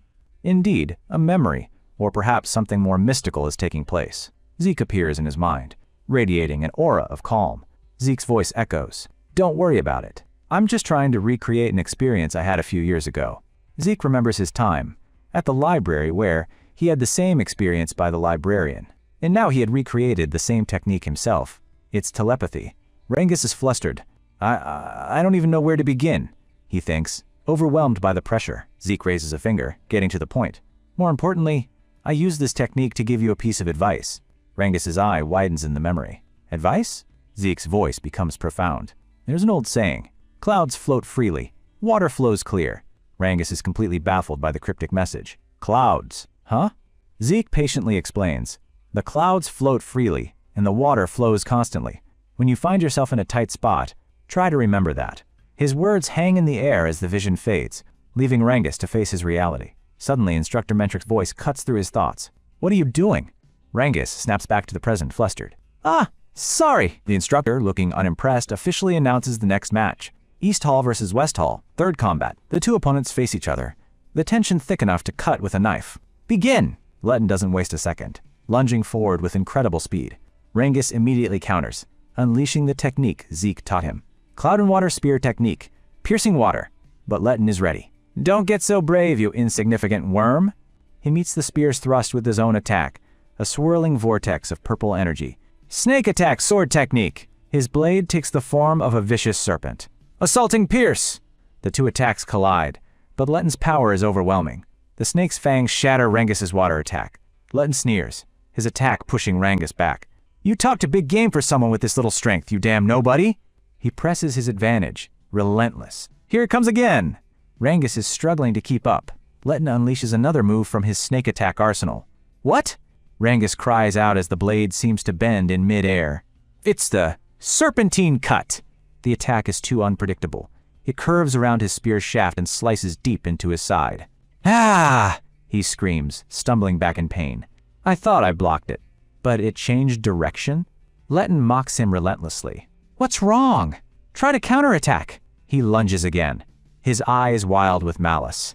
That is, if you even can. Rangis grits his teeth. Damn it! I can do this too. Remembering Zeke's words, Rangis tries to channel the flow of his technique. Cloud and Water Spear technique. Passing clouds, flowing water. With a savage grin, Letton intercepts him easily. He knows this style, inside and out. Letton shouts, "Take this!" unleashing another wave of serpentine attacks. The relentless assault forces Rangis to his knees, his spear barely holding the attacks at bay. The East Hall team watches in shock and horror. They shouts his name, Rangis, in worry. Rangis struggles to stay upright, his body battered and bruised. Every move he makes seems to be anticipated. I want to parry and counter, he thinks desperately, but all my movements are being used against me. Letton looms over him, his expression one of pure contempt. You're trying to use my own movements to counter me, aren't you? Pathetic. You make me laugh. Poor thing. Do you want to know my favorite technique? It's counterattacking. Too bad for you. I'm 1,000 times more skilled at it than you are. Rangis looks up, his hope fading. Letton's taunts turn personal and cruel. I don't know what kind of misunderstanding you're under, but how could the child of a false dragon ever become strong? He grabs a fistful of Rangis's hair, yanking his head back. In the end, you're just as insignificant as your father. The insult strikes a deep chord. Rangis's eyes flash with rage. How dare you mock my father? Letton just laughs, his face contorted in a vicious sneer. The fake one! He slams Rangis's face into the ground. Can never defeat the real thing, he roars, delivering a brutal kick to Rangis's side. Rangis collapses, coughing up blood, the fight seemingly over. Lying on the cold stone, his body aching, Rangis is overwhelmed by despair. In the end, I couldn't do it. I thought I'd gotten stronger, but I was wrong. I'm still so weak. A single tear traces a path through the dirt on his cheek. In the end, I'm just a fake. His mind drifts back to a peaceful day from his childhood. His father asks him, Rangis, do you like to fish? A young, innocent Rangis beams. Yes, I love it. His father smiles warmly. I see. Just like me. His father looks out at the water, a gentle expression on his face. I like to fish like this, just watching the clouds and the water. He asks his son, do you like the clouds and the water? The boy replies, yes, the clouds are always so calm, and the river is always flowing. His father nods. When you look at them, you realize that all of humanity's problems are just small, insignificant things. He places a hand on his son's head. Maybe one day you'll understand what that means, Rangis. Back in the arena, broken and defeated, the memory fades. But the words linger, floating, flowing. Instructor Mentric watches, his expression unreadable. He's clearly had enough of this one-sided beatdown. But Letton isn't finished. He raises his fist for a final humiliating blow. I'll end this. You're just like your father. A fake will always be a fake. You'll spend your life groveling. But those words, just like your father, don't break Rangis. Instead, they trigger something deep within him. A flicker of understanding lights up his weary eyes. His father's voice, once a distant echo, is now crystal clear in his mind. The clouds float freely. The water flows constantly. In that instant, Rangis understands. He's not meant to be a rock, weathering the storm. He's meant to be water, flowing with it. A blue aura erupts from his hands, shaping itself like a current. Rangis meets the punch with a fluid motion, blocking the attack. Letton's eyes widen in disbelief. His knockout blow was just neutralized? What? He shouts, his attack completely nullified before the entire academy. Watching from the stands, the head instructor, Mentric, who had been observing quietly, allows a small, knowing smirk to cross his lips. Oh, he muses, so that is... Lengus rises, no longer looking defeated. A brilliant golden aura now surrounds him, his father's teachings awakened as a true power. He's found his own path, not as a fake, but as the one who truly understands the principle of flow. Letton stared in disbelief. Just moments ago he had been winning. Now his opponent radiated a completely different level of power. The boy couldn't believe Rangus had 3 stars. Rangus stood battered and bruised, but his eyes burned with a new clarity. A golden aura surrounded him. He had awakened, leveling up in the middle of the battle. Letton's pride could not accept this. He gripped his sword as purple energy crackled around the blade. He refused to believe a fake could ever match him. With a furious roar, he declared that he would never admit defeat. The swordsman channeled all his rage into one last, desperate attack. He lunged forward, using his signature move again. A storm of curving slashes filled the arena. It was the same serpentine cut that had crippled Rangus before. But something was different. Rangus's eyes, now glowing with a strange light, followed every single movement. He was no longer reacting, but anticipating. With a new grace, Rangus moved around the blades. The attack that had been impossible to avoid now seemed clumsy and slow. It was as if he was dancing with the fight itself. Letton was stunned. He couldn't understand how Rangus was suddenly able to read all his moves. Panic began to set in as his best technique failed. Not ready to give up, Letton launched an even fiercer attack. It was a chaotic flurry of strikes meant to break through any defense. Rangus simply raised his spear, calm and centered. With a fluid motion, Rangus redirected the storm of slashes. He stopped the entire attack without moving back an inch. The tide of the battle had completely turned. Letton's face was a mask of shock and terror. He screamed, asking how it was possible. His confidence was completely shattered. In the stands, Zeke and Laika watched closely. Laika looked worried, but Zeke simply stated that Rangus had gotten closer to the essence. A swirling blue aura surrounded Rangus. He had finally understood the true meaning of the cloud and water spear technique, the teachings of his family. Laika was confused by the word essence. Zeke explained that clouds float calmly, and water flows without stopping. It is soft and can change its form.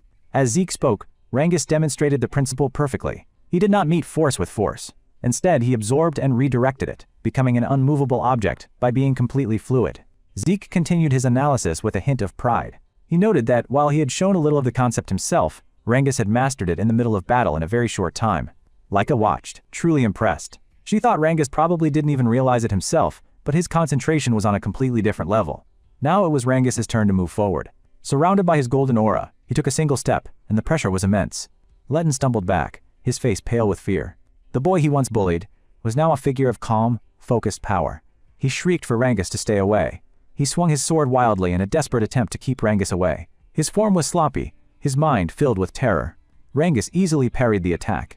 His spear moved with the sureness of a river's current, and he hadn't even broken a sweat. A closer look at their weapons clashing showed the huge difference between them. Letton's sword trembled, while the tip of Rangus's spear was perfectly still, a point of absolute control. A wicked grin appeared on Zeke's face. He knew that water doesn't only flow calmly. With a sharp twist, Rangus disarmed Letton, leaving him vulnerable. The energy around Rangus began to stir, no longer calm. Letton cried out as Rangus channeled his power for a final attack. Zeke's voice seemed to echo the thought. Once water rages, no one can resist its current. A torrent of pure energy, shaped like a raging river, shot out from Rangus's spear. It was aimed directly at the defenseless Letton. The blast was overwhelming, a great display of the true power of the cloud and water style. Letton's scream was cut short as the energy slammed him into the arena floor. His eyes went wide and blank as he lost consciousness. From high above, Instructor Mentric watched with a smug look. He declared that it was over. Letton lay in a crater of shattered stone, his body and pride broken. The fight had come to a clear end. The announcer's voice boomed across the stadium, declaring the East Wing as the winner. Rangus just stood there. As the adrenaline faded, he felt dazed and confused. He looked from his hands to the destruction around him, as if waking from a dream. He was lost. Suddenly, his teammates surrounded him. Laika was the first to arrive, her face full of joy. She congratulated him on reaching 3 stars and on his amazing win as the others rushed in, cheering. Rangus was still trying to understand. He stammered about the 3 stars and winning. The reality of it all hit him at once as he looked over at the crater where Letton lay. He then looked back at his cheering friends, his mind finally catching up. Laika and Celine were all smiles, confirming his victory. He had actually done it. He had defeated the rival who had troubled him for so long. He looked down at his spear, lost in thought. Beating Letton was a personal victory that felt even bigger than the win for his team. Full of emotion, Rangus could no longer hold it in. A single tear of victory and relief ran down his face. He gripped his spear tightly, making a silent promise that this was only the beginning. His friends pulled him from his thoughts. Rick excitedly asked him about the incredible technique he had used. Raymond chimed in, his eyes wide with awe. He said it was insane, like a water dragon climbing a waterfall. Rangus was just as confused as they were, saying he didn't know any such technique. The group turned to Zeke, who stood with his arms crossed. He explained that the technique was called the Ascending Dragon's Thrust. Zeke continued, explaining it was from the second volume of the manual, which Rangus hadn't read. He praised Rangus for figuring it out alone. Rangus was stunned and asked how Zeke knew all that, making Zeke look a little nervous. Zeke quickly made an excuse, claiming he saw it briefly in the Dragon Hall. He tried to act cool, but inwardly he was nervous, unable to admit he created it. Leica seemed to believe him. As his friends celebrated, Zeke thought about the truth. The Cloud and Water Spear style was a martial art he had created in his past life. He didn't remember writing it down, so others must have done so. They had split it into volumes and hidden its true essence from beginners. But what truly amazed him was Rangus. He had found the path to that hidden essence all by himself, using only his own strength. Zeke looked at his friend with a genuine, proud smile. He knew Rangus had incredible talent. The instructor cut their celebration short, telling them to stop wasting time. Celine quickly apologized, and the team straightened up. The victory had boosted the East Hall team's morale. They quickly got back into formation, ready for what was next. But their win had also angered the West Hall team. The next battles became even fiercer, with neither side giving up. The fourth fight began. Celine fought with all she had, but in the end she lost by a very small margin. Vanille looked at the match in complete silence. In the fifth fight, Raymond stepped into the ring. He showed incredible determination and spirit. After a tough battle, he managed to win a hard-fought victory for the East Wing. His friends helped him from the field, battered but victorious. Rangus smiled and told him he did good work. Back in the stands, the girls checked the score. Celine was sorry for her loss, but Leica told her it was okay because it had been a good fight. Leica showed 3 fingers on one hand and 2 on the other. With 3 wins and 2 losses, victory was almost certain. The last fight was next. Leica stepped forward, her face full of determination. She promised to win the next match and secure their victory. Just as she was about to leave, Zeke appeared beside her, his face very close to hers. He stared at her and asked how she was feeling. His serious tone and closeness surprised her. A deep blush spread across Leica's face. Flustered, she stammered, asking what was wrong with him. Panicked, she pushed him away. She insisted she was fine and told him he was too close, but promised she would not lose. Rangus cheered for Leica from the side. Zeke just watched, his face showing no emotion. She turned back to the arena and clenched her fist with a confident smile. She yelled back that of course she would do her best, but Zeke was no longer focused on his friends. His eyes narrowed with a grim look, as he sensed something strange. A strange, powerful energy filled the air. A bad feeling sent a chill down his spine. Something was very wrong. The 6th match is underway, but on the sidelines, Alan, the green-haired fighter, coldly dispatches a fellow student. He calls him a useless pawn, showcasing a level of ruthlessness that chills the bone. Stepping into the arena, he declares that once he wins, everything will go back to how it should be. But his opponent is Leica, East Hall's fiery blonde swordswoman. With a confident smirk, she tells him that's not happening, because she's the one who's going to win. The official announces the start of the 6th match, a critical duel between East and West Hall. Without a moment's hesitation, Leica lunges, disappearing from her location. Appearing directly above the Alan, her greatsword ignites with brilliant yellow lightning as she prepares to attack. Alan's eyes widen in surprise. He knew she was fast, but this power surpasses all expectations. The clash of steel and lightning sends a deafening roar through the stadium. Alan, however, managed to redirect Leica's attack, shocked by the raw power behind her strike. Leica quickly jumps backward across the arena, to make some distance. Despite her failed attack, her stance remains unbroken. Her golden eyes burn with fierce determination. She will not be pushed around so easily. Alan, however, regains his composure with a smug look. He knows he has a trump card up his sleeve. In the stands, Vanille, the arrogant leader of the West Hall team, had secretly poisoned Leica during previous interaction, his hand dripping with a sinister purple energy wreathed in thorns. Down in the arena, Leica suddenly feels her body go cold. The purple energy has reached her, subtly flickering around her lightning aura. Alan sees his chance and presses his attack, no longer holding back. Vanille's eyes glow with an unnerving light, a sign that the foul play is in full effect. Leica raises her sword to block, but her movements are sluggish. The strength behind her swing is gone. Alan lands a brutal kick to her stomach, sending her flying. Rangus, Celine, and the others can only watch in horror, as their friend is suddenly on the losing end. Even Zeke's calm expression is replaced with a grim frown. Something is terribly wrong. Leica stumbles, trying to summon her power, but nothing happens. Her lightning aura, her greatest weapon, won't come out. That's why I told you, Alan says with a sneer, you can't win. But Leica refuses to give up. With a desperate roar, She pours all of her remaining physical strength into one last defense. Her face is a mask of grit and pain, but her spirit is far from broken. As Zeke watches, he realizes the horrifying truth. It's not just her aura. Vanille's poison has completely sealed off her connection to her source power. For a warrior, losing their source power mid-battle is a death sentence. Their enhanced strength, speed, and defense vanish in an instant. Alan cruelly exploits this weakness, his attacks becoming faster and more vicious. Lika can only grit her teeth and endure, knowing she has to hold on, for her team and for her friends. In the stands, Sandy and Edges look on with growing alarm. Sandy cries out that something's wrong with Lika's movements. Edges' sharp eyes confirm her fears. He states grimly, her source power isn't functioning. The next blow sends Lika crashing to her knees, gasping for air. Alan looms over her, impressed by her tenacity but ready to end the match. He glances back towards the stands, a look of respect for his leader. Vanille gives a subtle, arrogant nod of approval from his seat of power. You held out for quite a while, Alan says, his eyes devoid of emotion. But this is as far as you go. Lady Lika, please, stop already. Her friends scream, their voices filled with desperation. Zeke's rage finally boils over. His eyes burn with an orange light as flames begin to lick at his clenched fist. He's about to intervene. Alan raises his blade for the finishing blow, a strike meant to seriously injure the defenseless Lika. Lika can only watch, her eyes wide with fear, as the blade descends. But in a flash of golden light, another warrior appears. It's Sandy. She has leaped into the arena, her own massive sword intercepting Alan's attack just in the nick of time. What are you thinking? She roars. Alan is completely stunned. He never expected someone to interfere. Zeke breathes a sigh of relief. Cradling her injured friend, Sandy turns on Alan. Don't play dumb! You just tried to kill Lika, didn't you?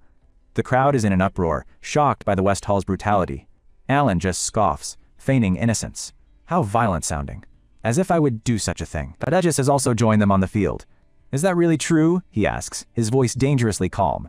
He steps between the two groups, protecting his friends. From where I'm standing, that last strike looked far too dangerous. Alan tries to deny it, but Edges isn't having it. Edges stares him down, his voice cutting through the tension. Anyone can see, Lika can't use source power right now. Attacking someone in that state with a full power aura. There's a limit to what's acceptable. Suddenly, Vanille appears beside Alan, casually resting his arm onto his partner's shoulder. So you interrupt the match and complain about how we fight? Tough luck. Sandy's fury erupts. Even so, a match is not a death duel. So soft. Vanille mocks them with a twisted smile. That's exactly why you lose. Edges says nothing, his cold glare promising retribution. Vanille leans in, his voice a venomous whisper. Listen up! We're not playing pretend war like you. We're fighting for real. That said, he admits with a shrug, it's true this isn't a kill-or-be-killed situation. Even we are holding back. Then, with a chilling smile, he adds, so it's not like we're trying to kill her. Well, there's a chance something got a bit busted though. That's the last straw. Sandy's aura explodes around her, her eyes wild with rage. But before anyone can move, a crushing pressure fills the arena. The instructor Mentric intervenes, his very presence silencing the entire stadium. All eyes turn to him in fear. With a voice that commands absolute authority, he asks, when did I ever give you permission to chatter pointlessly? Sandy tries to protest, but the officer's piercing gaze shuts her down. Someone who shouldn't even be here has no right to speak. His glowing yellow eyes sweep across the field. Edges knows when they are outmatched. He bows his head and offers his apologies for the interruption. The officer makes his ruling. The match is over. West Hall wins. Everyone not in the next match, leave at once. Without another word, Edges gently lifts the unconscious Lika into his arms. Her friends immediately rush to her side, their faces etched with worry. The team gathers around, their victory now turned to bitter defeat through underhanded tactics. As they leave, Edges quietly thanks Zeke. You tried to step in and stop it too, didn't you? He's referring to the moment Zeke's fist ignited, a detail that didn't escape his notice. Zeke just gives a non-committal whistle, playing dumb, but his eyes tell a different story. Edges and Sandy exchange a worried glance. This whole tournament feels wrong. Alan is strong, sure, Edges says, looking back at the fight in his mind. But for Lika to get overwhelmed like that. Thinking back, things were already off from the very first match. There's definitely something going on with them. Lika stirs slightly in Edges' arms, her voice a weak whisper. Zeke, you be careful too. Zeke's expression hardens. He appreciates the concern. He knows exactly what he has to do. He turns back to the arena, waving to his friends to signal that he's got this. In the center of the stage, Vanille holds up one of his own unique weapons, a cocky grin plastered on his face. Too bad for you, huh? You'll never be able to beat me. Your loss is already guaranteed. Zeke simply cracks his knuckles, a silent promise of the pain he's about to deliver. The official announces the 7th and final match. Vanille's eyes are filled with contempt as he looks down on Zeke. He glares, ready to unleash whatever dirty trick he has planned next. The official, seemingly oblivious to the foul play, watches with a detached interest. Then he announced the start of East Hall versus West Hall, match 7. Vanille opens his mouth to spout more arrogant nonsense, but all that comes out is a spray of blood as Zeke's fist connects squarely with his jaw at blinding speed. The force of the single punch sends a shockwave through the very stone of the arena floor. The entire stadium is stunned into silence. Rangus and the others can't believe their eyes. Even the instructor Mentric is caught completely off guard by Zeke's sudden, explosive attack. Zeke stands calmly. For someone who talks so much about real combat, you sure leave yourself wide open. He lowers his hand, beckoning his dazed opponent. Well, this is the kind of thing you like. Real combat. The tension is at an all-time high as the final decisive battle is about to unfold. Vanille, still reeling from the unexpected punch, can only stare in confusion. His face is a mask of disbelief and pain. Zeke, on the other hand, is perfectly calm. He throws Vanille's own words back at him. You said you're fighting as if it were real combat, right?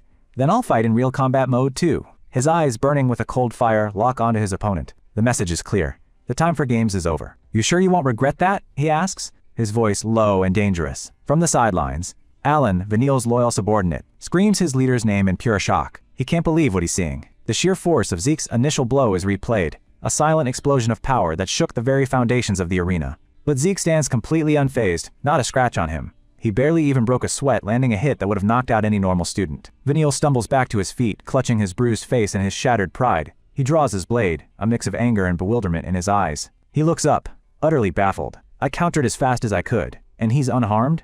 The gap in their speed and power is already terrifyingly apparent. Seeing Zeke standing there so casually, Vanille begins to put the pieces together. Wind-type source power. So that's the special source power your clan wields. Zeke just gives him a dark, knowing look. So how does real combat taste, he mocks. I even tried to match your style, a little, just for you. Vanille's face contorts with absolute rage, being toyed with like, this is an insult he cannot bear. What was that?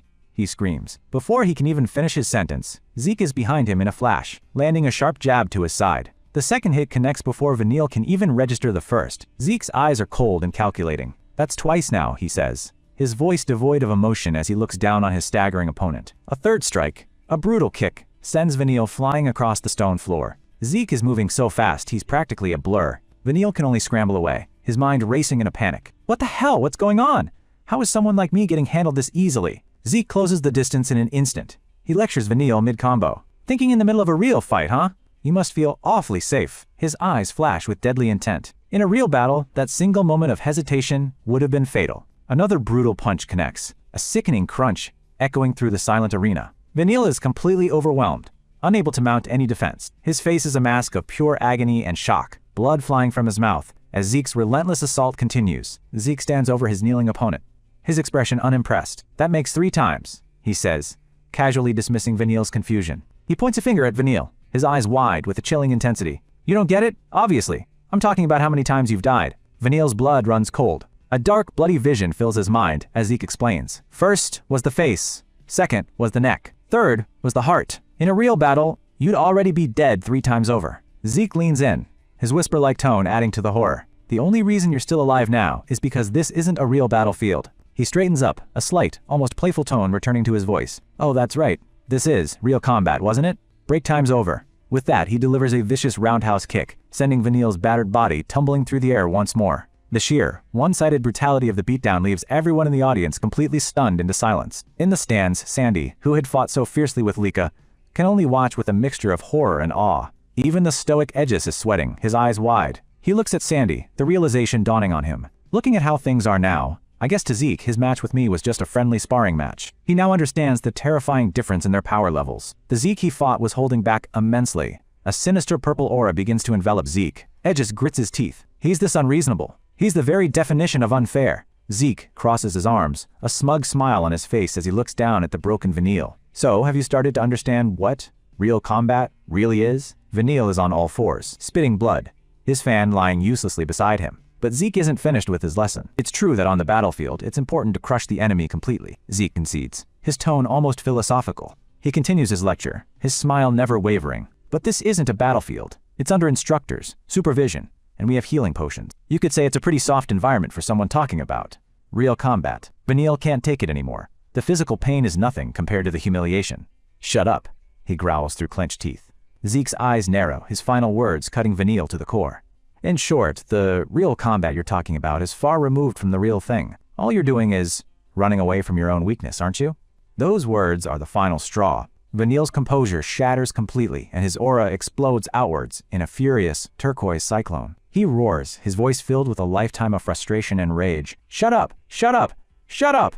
The entire arena trembles as Vanille unleashes his full power, the ground cracking under the immense pressure of his wind aura. His friends in the audience look on, horrified by the sheer destructive power he's unleashing in his desperation.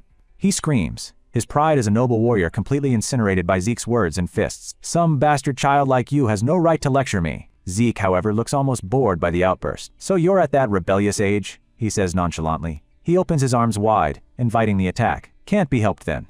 I'll be your opponent. So go ahead and let out all that frustration." But Vanille isn't listening to a word. "I said shut up," he bellows, lunging forward with reckless abandon. "Quit acting like you know everything," he screams, channeling all his rage into his ornate fan. He unleashes a torrent of razor-sharp wind blades. Wind-rending fan arts! Stormblade! He's completely desperate now, his mind focused on a single thought. Just once, just for a moment is fine, as long as I can touch him even a little. The invisible blades of wind tear up the stone floor of the arena, a testament to their deadly power. In the stands, Rangus finally recognizes the attack, his eyes wide with shock. "Why is the ground tearing up when I can't even see anything?" One of the other students cries out in alarm. "That's his power! It's the wind aura of the Fafneld family, one of the 4 great houses." Edgis's group discusses the dire situation. "Such a nasty power. Suits them perfectly," one of them mutters. Sandy nervously bites her lip as Edgis explains, "Annoying or not, it is tough to deal with. An invisible barrage of continuous attacks. He's a tough opponent." They can only watch with bated breath, praying for their friend. Lord Zeke. Down in the arena, Vanille is losing his mind. Why won't any of my hits land?" His ultimate technique is proving completely useless. Zeke moves with an unnatural grace, weaving through the storm of invisible blades as if he can see every single one. "It's easy if you just follow the flow," he says calmly, his movements fluid and precise. He effortlessly sidesteps another attack, appearing right beside the frantic Vanille. There you go again, wide open. Vanille swings his knife in a panic, but Zeke is already gone, leaving only an afterimage. He appears and reappears all around Vanille, treating the deadly battlefield like his personal playground. His calm demeanor, a stark contrast to Vanille's wild desperation. "Enough already, you damn brat." Vanille is completely unraveling, reduced to a screaming, flailing mess. Zeke just sighs, as if dealing with a child throwing a tantrum. "Ah, the rebellious age tilde, well, feeling better yet?" His patronizing tone sends Vanille over the edge. "Like hell I am. You quit screwing around? I'll kill you." Zeke's expression finally turns serious again. He raises a finger, his patience worn thin. That stubborn will is admirable in a warrior, but, in a flash, he's in Vanille's face, stopping his attack with a single hand. "Your body's long since at its limit." Zeke leans in close, his voice a low warning. "If this keeps up, you're only going to suffer more." He releases Vanille, who collapses to his knees, utterly exhausted. "We should probably end the match here," Zeke suggests. But Vanille isn't done. With a guttural snarl, he grabs Zeke's leg, and a sinister purple energy begins to crackle around his hand. Zeke looks down, a hint of curiosity in his eyes. So you do want to go to the end?" A wave of purple energy erupts from Vanille. He begins to laugh, a low, chilling sound that quickly builds into a full-blown maniacal cackle. Zeke watches him, his expression unreadable. "What now?" Laughing all of a sudden, Vanille, now overflowing with this new confidence, glares at Zeke with pure hatred. "You're already finished." He leaps into the air, his fan glowing ominously. "Wind-rending fan arts!" he roars. "Gale bullet!" A condensed projectile of wind and dark energy shoots towards Zeke like a cannonball. Zeke's eyes widen slightly. A strange purple substance seems to spread across his face as the attack nears, but he doesn't dodge. Instead, he simply brings his arms up to block, taking the full force of Vanille's powered-up attack head-on. In the stands, his friends cry out in terror. He actually hit the Lord Zeke! Rangus can't believe his eyes. But Edgis, his eyes sharp as ever, notices something is off. Zeke looks different now. Celine asks what he means, her face pale with worry. Just then, a voice calls out. "It's Laika!" She's awake, being supported by Marin and the others. Her friends rush to her side, overjoyed and relieved that she's conscious after the brutal beating she took. Her teammate asks, "Lady Laika, do you know anything about what's changed with Lord Zeke?" Laika looks towards the arena, a knowing expression on her face. Rather than, "No," it's more like, "I realized he's the same as me. In my match earlier, halfway through, I suddenly couldn't use my source power." A small, chibi-fied Rangus expresses the group's collective shock. "What? How could something like that happen?" Laika's friend realizes the terrifying implication. Lila, who fought Vanille in the very first match, was acting strange too. Thinking back now, maybe she was in the same condition. A vision flashes, showing Zeke standing with the mysterious purple-haired staff user, both of them surrounded by the same purple energy Vanille just used. The poison that sealed Lika's powers, it seems Vanille used it on Zeke too. The horrifying truth dawns on Rangus. His face drains of all color. Then right now, Lord Zeke, you're saying he might not be able to use source power either? Back in the arena, Vanille is laughing triumphantly, convinced of his victory. Haha, that's what you get for taking that smug tone with me. His laughter dies down, replaced by a cold, murderous fury. He glares at the spot where Zeke was hit, his eyes glowing. I'll make sure you can never stand up to me again. He gathers every last ounce of his power, both the wind of the Fafnilde family and the dark energy he borrowed, preparing to unleash his final, ultimate attack. First secret technique, typhoon falling to dust. A cataclysmic tornado erupts, threatening to tear the entire stadium apart. His friends can only scream his name in terror. But from within the raging tempest, a single, unassuming fist emerges. It meets the godlike storm not with magic, but with pure, unadulterated physical power, shattering the attack in an instant. The massive shockwave blasts through the arena, sending Vanille flying backwards like a ragdoll, his ultimate attack completely and utterly nullified. He crashes to the ground, his body and his spirit broken. The dust settles, revealing Vanille on his knees, defeated. He stares up at Zeke in utter disbelief, his mind unable to comprehend how someone supposedly without their source power could possess such monstrous, world-breaking strength. Up in the stands, Zeke's friends are left completely speechless, their jaws on the floor as they witness the impossible. All except Lika, who simply smiles. She knew all along that for a monster like Zeke, a handicap like losing his source power was never going to be enough to stop him. Zeke stands victorious. A powerful, serene white aura now envelops him, and one of his eyes glows with a terrifying, otherworldly light. Vanille, battered and broken, can't understand how Zeke survived his final, poisoned attack. Why, he wonders, sweat beading on his bruised face. Zeke simply looks at his own hand, where faint purple wisps of energy are dissipating. It's poison, he states matter-of-factly. The casual way he says it sends a shiver down Vanille's spine. Vanille's eyes fly open in pure shock. That's impossible! How did you know it was poison? That poison shouldn't be detectable! He screams, his last trump card revealed so easily. Zeke calmly explains his deduction. You finally score a passing mark.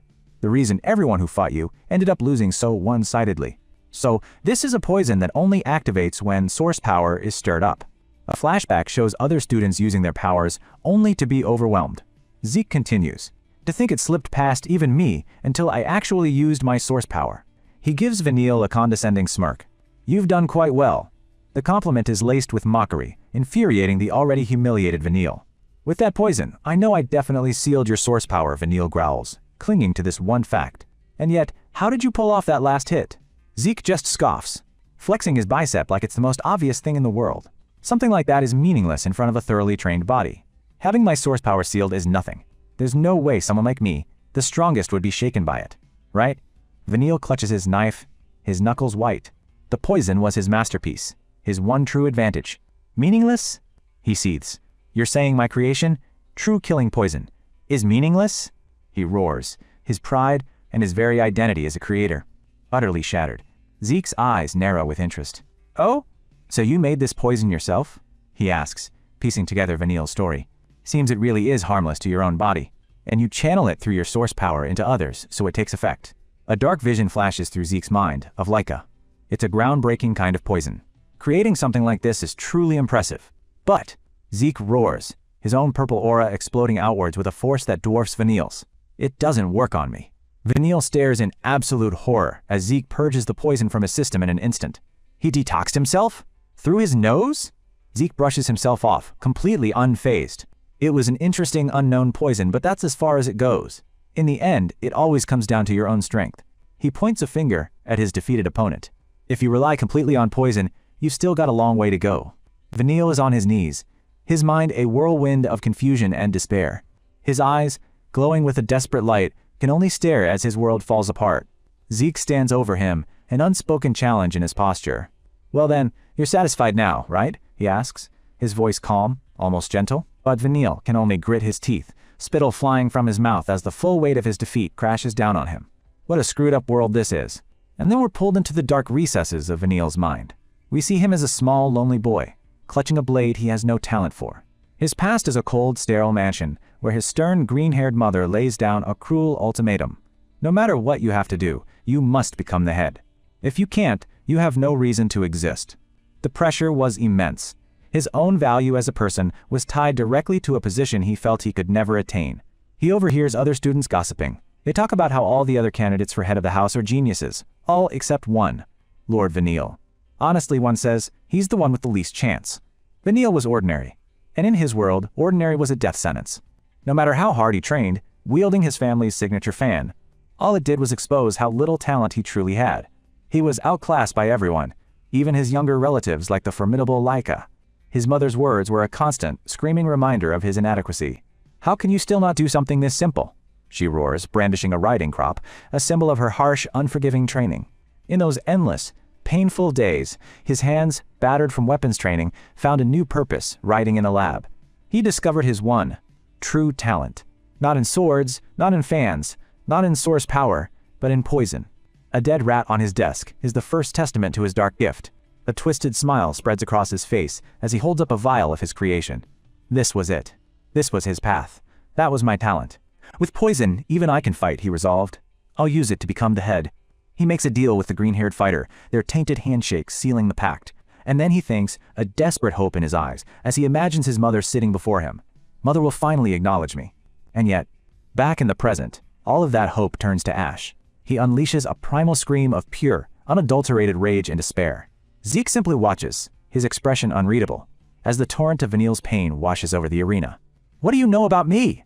Vanille shrieks, his face a mask of fury. "I'm constantly being compared to geniuses. Every single day. By everyone. No matter how hard I work. In front of their talent, I'm worth nothing. And they still keep comparing me to them.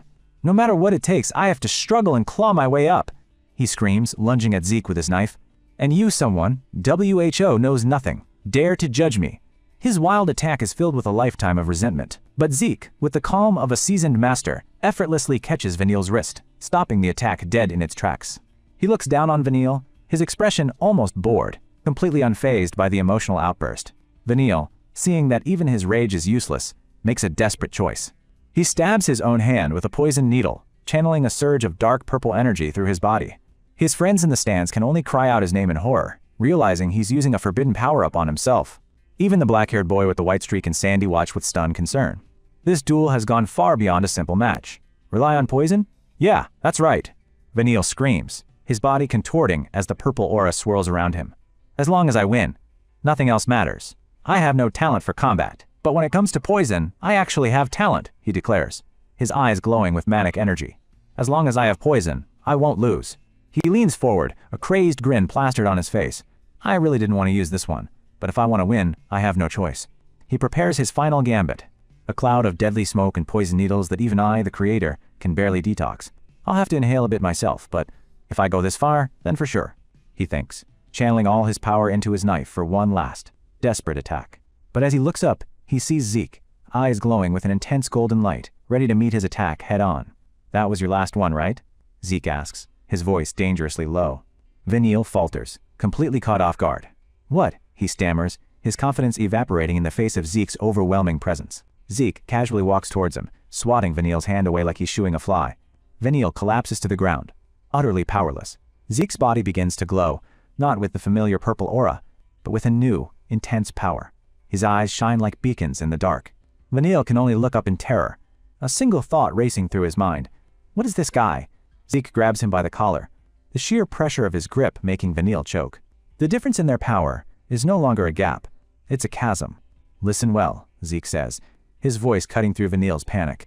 "You've got one big misunderstanding." Instead of delivering a finishing blow, Zeke kneels down, helping his defeated opponent sit up. Vanille is completely baffled. After everything he's done, after all the cheating and the insults, why is his opponent showing him compassion? Zeke begins his lesson. To grow strong, you don't need talent for martial arts, and you certainly don't need special talent for handling source power. He looks Vanille directly in the eyes, his voice resonating with absolute conviction. "All you need is this. I want to win." He reminds Vanille of the backs of the geniuses he could never surpass. That thirst is the road that leads to strength. And from what you've been saying, Zeke says, a faint smile on his lips. He gets right in Vanille's face, his voice rising. "You claim you have no talent for martial arts. What nonsense. Your problem is that you're using the wrong weapon," Zeke declares, shocking Vanille into silence. Vanille sits on the dusty arena floor, his mind reeling from the revelation. His weapon was wrong? Yes, something with a longer handle. Zeke continues, a thoughtful look on his face. For example, an umbrella would suit you quite well. An umbrella? Vanille asks, his voice barely a whisper. The suggestion is so bizarre, he can't tell if Zeke is mocking him again. This is no joke, Zeke says, his expression serious. It might be unusual, sure, but like the Iron Fan, it's a weapon with a long history. We see a vision of an ancient warrior wielding the very same weapon with deadly grace. Zeke crosses his arms, a confident smirk returning to his face. Well, for me, most things in this world can be turned into a weapon.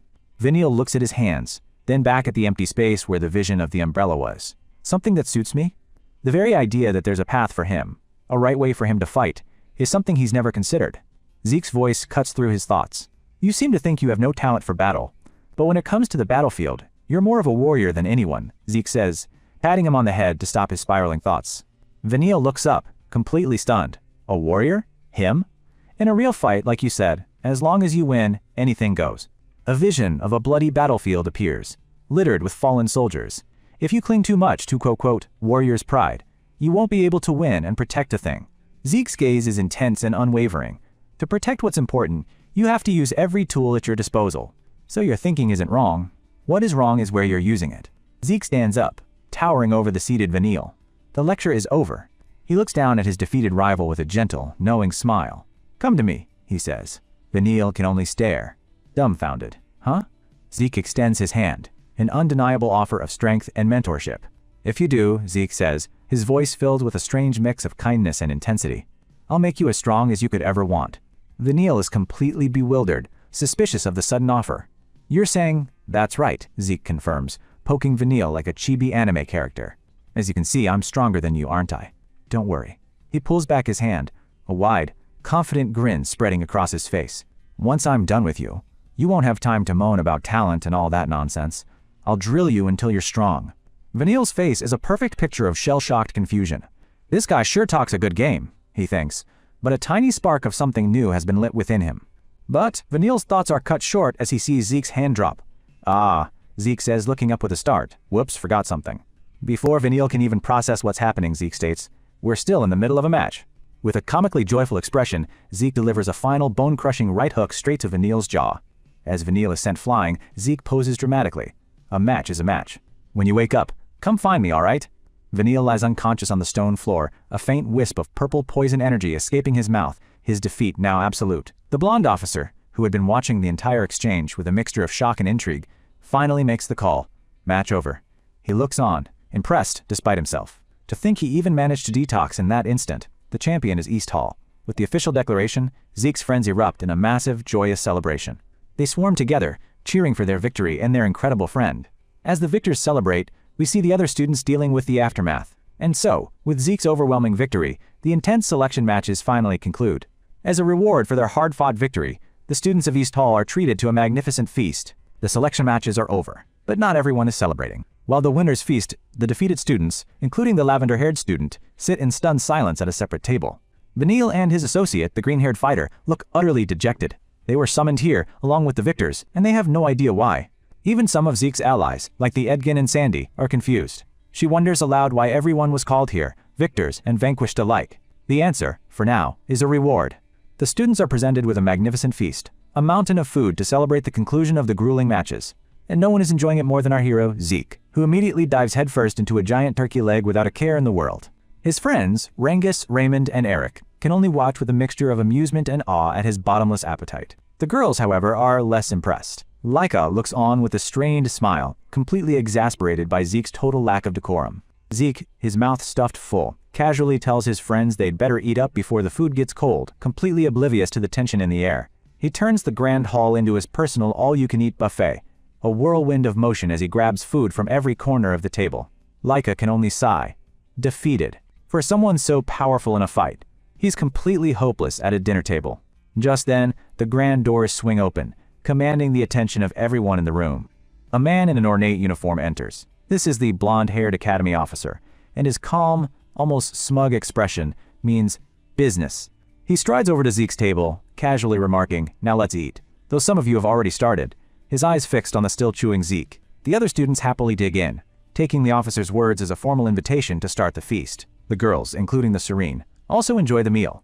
which the officer confirms is a reward for their hard work in the selection matches. But the pleasantries are over. The officer claps his hands together, his expression turning serious. It's time to get to the real reason they're all here. Edge speaks up, asking if it's all right for those who lost to listen in on the briefing. The officer gives a wry smile. No problem. You might end up participating as well. His tone grows grave as he reveals the shocking news. A few days ago, a special rift was discovered on Eldragon family grounds. The festive mood vanishes in an instant. The students look up in alarm. Even Zeke, the ravenous beast, finally stops eating. The word rift has captured his full attention. He remembers reading about them in the Dragon Hall library. But this special rift is something new, the officer explains. To put it simply, a special rift is one that can't be cleared by normal means. It's a unique and dangerous phenomenon. Laika and her friend exchange worried glances. What could that possibly mean? The officer reveals the first condition. The rift will only allow 7 people inside. An image of students facing the strange, insect-like terror in reality flashes before them. And the second, even more critical condition. All of them must be 3-star level or lower. Anyone stronger will be forcibly ejected. The defeated students, including Vanille, now understand why they were summoned. This isn't just for the winners, and the reason for this high-stakes mission. The officer reveals the ultimate prize waiting inside the rift. It's an item of legendary power, magic water, a substance capable of awakening latent magic power within a person. The students gasp in unison. Magic is a rare and powerful ability, and the chance to unlock it is almost unbelievable. Zeke confirms he's heard of it, and the officer continues, explaining its function. Just the thought of it sends a jolt of pure excitement through Zeke. A vision of a powerful hooded mage appears behind him as his eyes glow with golden light. Magic! The officer provides some context. The world is ruled by the 8 Gates of Dominion, 8 powerful families, including their own, the Eldragon. This new rift, however, poses both a great opportunity and a great risk. The mission is clear. Enter the special rift, overcome its challenges, and retrieve the magic water for the Eldragon family. He looks at the students with an unyielding gaze. Failure is not an option. It's a critical mission. But he's not finished. His eyes narrow as he reveals a dangerous complication. The rift has appeared on the border with the territory of a rival house, the Kerberos family, whose emblem is a ferocious wolf. The students immediately understand. This isn't just a simple dungeon crawl. It's a race against a rival power who will undoubtedly be aiming for the same prize. The orange-haired girl puts the pieces together. The selection matches were held to choose capable students for this very mission. But the officer reveals a final twist. Victory in the matches doesn't guarantee a spot on the team. He rests his hands on the table, his presence filling the room.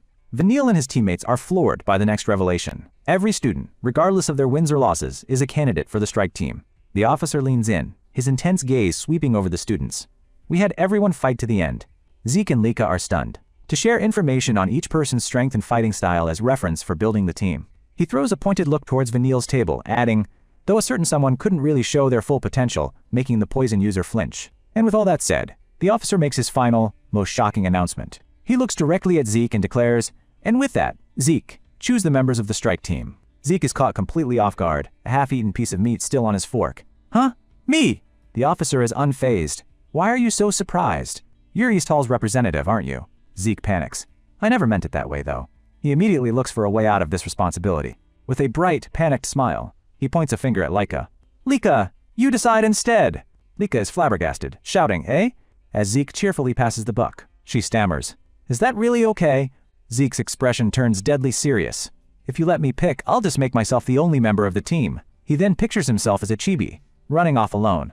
Laika's face drains of color. She knows he's not bluffing. With a gloomy, defeated expression, she mutters, yeah, you really might do that. Zeke explains his logic. As the one aiming to be the next head of the family, this is a perfect chance for her to train her judgment. Laika seems to accept this reasoning. The officer, surprisingly, agrees. He questions Zeke. Wouldn't it be beneficial for you, Zeke, to do it yourself, to get recognition? But Zeke drops another bomb. Waving his hand dismissively, he declares, I'm not really interested in becoming head anyway. The entire room is stunned into silence. Even Vanille, who fought desperately for a similar position, can't believe what he's hearing. You don't want to become head? Edges and Sandy are just as shocked. To turn down the leadership of one of the 8 Gates of Dominion is unthinkable. Zeke just yawns. What? It's not such a big deal, is it? It's up to me what I consider valuable. His friends are dumbfounded. They try to explain that becoming head means having everything the Eldragon owns in his hands. But Zeke isn't listening. He turns to his closest friends with a newfound intensity. His eyes burn with a singular purpose as he reveals his true ambition. There's only one thing I want. The end of the martial path. That's all. His friends and rivals alike can only stare, finally understanding the source of his monstrous strength. It isn't ambition for power or status, but a pure, unadulterated desire to reach the pinnacle of martial arts. He turns back to Lika, his point made. More importantly, Lika. Come on, choose who you're taking with you. Forced into the leadership role, Lika takes a deep breath, her expression a mixture of nervousness and determination. She stands before the entire assembly, all eyes on her, ready to form the team that will venture into the special rift. The ones I'll choose are, but far away, in a dark and opulent room, a different kind of team is being assembled. A sinister figure sits flanked by two-headed, monstrous, wolf-like beasts, their red eyes glowing in the dark. His subordinate reports to him, trembling. The man, clad in a suit and a massive fur coat, takes a long drag from his cigar. This is the head of the rival Kerberos family. He exudes an aura of pure menace, lounging on his chair as if it were a throne. His subordinate confirms their worst fears. A special rift has appeared, and their rivals, the lizards of the Eldragon family, are already making a move. The boss's voice drops to a lethal whisper. So? Blood seems to fly as his displeasure becomes palpable. Why am I only hearing about this now? His men flinch, sweating profusely under his terrifying gaze. His monstrous pets lets out a low growl, echoing its master's fury. The subordinate babbles an apology, claiming they were misdirected and delayed in finding the rift. The boss remains silent for a moment, piecing things together. He takes another puff from his cigar. So this is what they were after, he muses, understanding the Eldragons. Recent provocative actions. A cruel, sharp-toothed grin spreads across his face. Crafty little pests. He leans forward, his sunglasses glinting. There's a high chance magic water is there. In that case, they'll move heaven and earth to secure it. He asks for the conditions of the rift, already formulating a plan. His subordinate confirms the entry requirements. 7 entrants, all 3-star level or below. The boss scoffs, leaning back in his chair. Not exactly a difficult condition. Still, they beat us to it. He correctly deduces that since the Eldragons are short-handed, they'll fill the slots with their trainee brats instead of proper soldiers. His men ask for orders. What should they do? It seems they're already too late to form a competing team. But the boss's grin only widens. A vision of the Eldragon forces appears in his mind, and a wicked plan begins to form. He realizes something crucial. If they're using kids, that lizard bastard's heir will definitely be among them. His voice is dangerously calm. Hey, how many deception bracelets do we have left? A golden bracelet with a green gem materializes in a flash of light. It's a powerful artifact. His subordinate confirms they have 4. The boss's orders are simple and brutal. Here's your order. Use all of them. If you have to, wipe out every last one of those brats. The nervous subordinate questions the command, pointing out how rare the bracelets are. Is it wise to use all of them on mere students? The boss is dismissive. If we hoard them, they're just going to gather dust. Better to blow them all here, where they'll actually mean something. He leans back, a cloud of smoke obscuring his face as he imagines his rival's pain. I wonder what kind of face that lizard bastard will make when his kid gets killed. He points a finger down, as if passing judgment from on high. And besides, it'll be fun to see, won't it? He chuckles, the sound echoing in the dark room. With the strike team chosen, Zeke turns his attention to the friends he's leaving behind. He tells them they're not getting off easy. They're all gonna have to get a lot stronger. He wastes no time putting them through a hellish training regimen, starting with push-ups under the crushing weight of massive boulders. Rangus and the others are forced into grueling stamina training, running for their lives while dragging giant rocks behind them. Rick and Marin look on in utter horror, asking if they really have to do that. Zeke just gives them an innocent, almost chibi-like look, asking if something's wrong. Gritting their teeth, the group forces a pained smile and agrees that it's fine. They know better than to argue with Zeke when he's in instructor mode. Pleased with their compliance, Zeke gives them a nod of approval. Next, he turns his attention to the blonde shield user, Raymond. Zeke unveils their next piece of training equipment. Massive, enchanted rocks called regeneration stones, specially prepared by their instructor. Raymond and his friends look on, bewildered. Zeke explains that he remembered how the stones work and realized they would be perfect for their training. He tells them that these stones have a nasty ability. They send back any impact dealt to them, multiplied hundreds of times over, as a flashback to his own painful test demonstrates. With a confident grin, Zeke adds that they're impossible to break without using source power. He then declares his intention to do just that, hit it with nothing but his bare hands. His friends can only stare in disbelief, their minds short-circuiting at the sheer absurdity of what he's suggesting. With a focused expression, Zeke braces himself, pulling back his fist for the blow.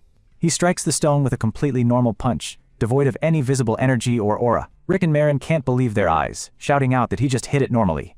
Zeke stands firm, explaining that without source power to protect him, the recoil from the stone is going to be insane. As if on cue, a massive wave of force erupts from the regeneration stone, blasting back towards its attacker. Raymond gasps, thinking there's no way Zeke can survive a direct hit like that. But his eyes widen as he realizes Zeke's plan. A small diagram clarifies the technique.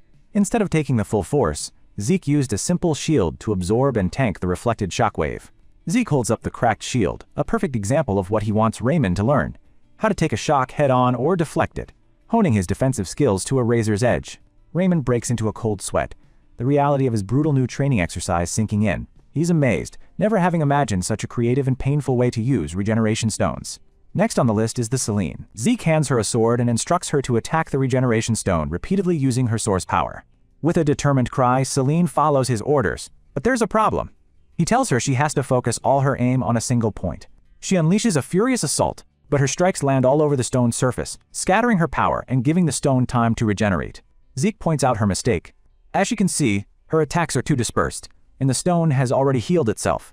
It's not as easy as it looks. He explains that her training will be to master her focus and learn to channel all of her power into one single perfect point. To demonstrate, Zeke tells her to watch closely as he takes a stance before the stone. In a single, fluid motion, he strikes the stone once. The impact is so focused and powerful that it shatters the stone's core, sending cracks spiderwebbing across its entire surface. Celine is left speechless, completely in awe of his flawless precision and power. Zeke explains that her windflower sword style emphasizes quantity over quality. To reach the next level, she must learn to value each blow and aim it properly. With a grateful smile, she agrees. Finally, Zeke turns to the Rangus. Rangus looks on nervously, sweating as he wonders what impossible task Zeke will assign to him. But instead of some brutal physical trial, Zeke simply holds out his hand and presents Rangus with a single, delicate white feather. A vibrant green aura, the same wind energy Vanille used, begins to swirl around the feather in Zeke's palm. As the wind intensifies, Rangus looks up, utterly mesmerized by the display of power. He immediately recognizes the swirling breeze as Lord Vanille's signature technique and asks Zeke how on earth he learned to use it. Raymond is equally shocked. Zeke just shrugs, casually explaining that after he took Vanille's wind aura head-on in their fight, he just found he could use it too. Rangus completely loses it, shouting that copying a unique family ability just by getting hit by it is completely and utterly ridiculous. Zeke ignores his outburst, holding his spear and getting to the point of the lesson. He reveals Rangus's task, to learn to control the flow of wind with such precision that he can manipulate the feather without touching it. Zeke then provides a mind-bending demonstration, striking perfectly, balancing a floating feather on its tip. Rangus is stumped. He understands that a feather is so light that it's incredibly difficult to control with wind, but Zeke expects him to move it freely. Zeke explains the philosophy behind the technique. Rangus must not try to follow the flow or seize it by force. Instead, he must surrender himself to it completely. As a feather falls, Zeke's spear slashes the ground beneath it, the gust of wind from the blow gently lifting the feather back into the air. He tells Rangus that once he can master letting go and surrendering to the flow, he will finally be able to create the flow himself. Zeke's eyes glow with profound understanding, a master sharing a glimpse of the peak. He stands perfectly still, balancing the spear on a single fingertip while the feathers dance in the air around it, a perfect display of control. Rangus and Celine can only stare, dumbfounded by the sheer depth of their friend's martial arts. Just then, Laika's voice cuts through the air, calling out to Zeke and telling him to hurry up before they're late for the mission. Snapping back to reality, Zeke gives his friends a final, cheerful goodbye, telling them they have their drills and to train hard while the strike team is away. He runs off to join Laika, leaving Rangus and Rick behind, their faces pale and their minds reeling from the impossible training ahead. Rangus clutches his spear, his confidence shattered. He mutters that he doesn't think he can do this at all. But as Rick puts a comforting hand on his shoulder, Rangus is overcome with emotion. Tears stream down his face, not of despair, but of gratitude and determination. He agrees that they'll do their best together. Meanwhile, in a grand hallway, Laika chides Zeke for taking so long. With a wide, unapologetic grin, Zeke explains that he was just giving their friends their training assignments to keep them busy. Laika can't help but smile back. She comments on the interesting lineup she's chosen for the team, declaring with confidence that it's perfect, the best team they could have. Further down the hall, the rest of the 7-person strike team is assembled and waiting. Aegis gives them a friendly wave, announcing their arrival. He apologizes for keeping the others waiting, as Zeke and Laika finally join the group. The first members of Laika's unconventional team are revealed. Her trusted friends Aegis and Sandy, along with the quiet but capable lavender-haired student. But the real shock comes from the final 2 members. She chose their bitter rivals, the arrogant Vanille and his powerful associate, the green-haired fighter. With the full, eclectic team assembled, Zeke flashes a sharp, excited grin, ready for action. It's time to go. And so, the unlikely alliance of 7 students, friends and foes united by a common goal marches forward, ready to face the dangers of the special rift. The scene then shifts to earlier that day, in the family head's office. 2 subordinates report to the imposing Baalsa. They confirm that the strike team has departed, but add that their rivals, Liao, Mutz, from the Kerberos family, have already detected the rift's presence. Baalsa muses that this is sooner than he expected. Still, he's confident that even if the Kerberos forces rush over, the Eldragon strike team will already be inside. However, the dark-haired officer raises a valid concern. He reminds him of the possibility that the Kerberos family will simply wait for the students to clear the rift, then ambush them to steal the prize, a bitter flashback hinting he's experienced such a tactic before. Balsa considers this, asking for an assessment of the strike team's overall strength. The light brown-haired officer replies, with unshakable confidence. He asserts that they've gathered the very best of the 3-star ranks, more than capable of conquering the rift and even fending off the mutts if it comes to it. Balsa raises an eyebrow, questioning his subordinate's confidence. He points out that there's a 2-star student on the team, referring of course to Zeke. With a knowing smirk, the officer confirms this is true, but boldly claims that if anything, he believes Lord Zeke alone would be enough to handle the mission. He elaborates, explaining that in all his years of observing the current head's children, Lord Zeke is the first one whose true potential he finds completely unfathomable. The other officer listens intently, a hint of surprise on his face. A montage of Zeke's greatest feats flashes by as the officer concludes that watching the young prodigy fight has taught him that the number of stars is no true measure of strength. The light brown-haired officer isn't finished. With his eyes glowing, he reveals his most shocking observation yet. He confesses that the very first time he witnessed Zeke's techniques in person, he felt an uncanny sense of familiarity. The exact same feeling he had when he first witnessed the family head, Lord Balsa, perform the legendary Dragon Destruction combat arts. The revelation sends a shockwave through the room. The dark-haired officer is stunned, while the family head's eyes narrow with dangerous intensity, demanding he repeat what he just said. The Dragon Destruction combat arts are a sacred technique, a secret style passed down exclusively from one Eldragon family head to the next. As images of the current head and his predecessor appear, it's explained that the style is strictly concealed from all outsiders. The dark-haired officer, sweating, calls the claim absurd. Is he truly suggesting that Lord Zeke, a mere 2-star student, has somehow mastered a legendary art reserved for the family head? The light brown-haired officer admits it shocked him as well.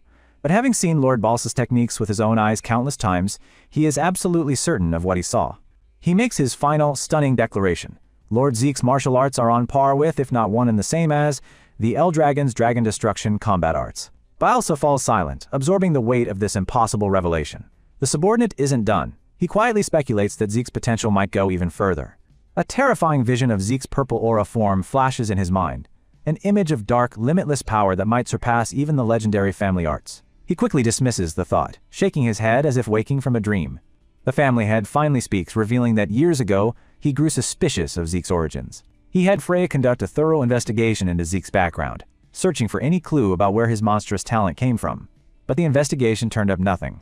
There was absolutely no evidence that Zeke had ever formally learned martial arts before enrolling at the academy. The dark-haired officer processes this, his mind reeling. If Zeke never had a master, does that mean he developed every single one of his sophisticated techniques entirely on his own? The light brown-haired officer gazes into the distance, proposing a theory that borders on heresy. It's almost as if Zeke is the reincarnation of the very first patriarch of the Eldragon family, and of the 15th head as well. As he speaks, an ancient portrait is shown, depicting a former patriarch who bears an uncanny resemblance to Zeke himself. The family head's eyes widen, his stern composure finally breaking as he whispers the word. Reincarnation? He turns away, his back to his subordinates as he stares out at the light, his thoughts his own. Then he scoffs, calling it a ridiculous idea. A sly, confident smile touches his lips. He muses aloud that if the boy Zeke truly possessed such unfathomable power, then the rival Kerberos family, those wild dogs, wouldn't even be worth worrying about. 1 week passes. At the edge of a forest, a team of officers stands guard before a colossal, shimmering purple dome of energy, the special domain. The high-ranking officer, Freya, looks stressed. One of her men asks about the vice-captain of the Black Dragon Corps, but she's clearly just as lost as he is. Another soldier points with exasperation. It seems the vice-captain has already gone off on his own, leaving them short-handed. Freya lets out a frustrated sigh. They were already supposed to have more backup, and with people now wandering off, she's worried this mission is already becoming a problem. Suddenly, her thoughts are interrupted. She looks up. A voice cuts through the clearing, chiding them. If they'd sprinted, they could have gotten there faster.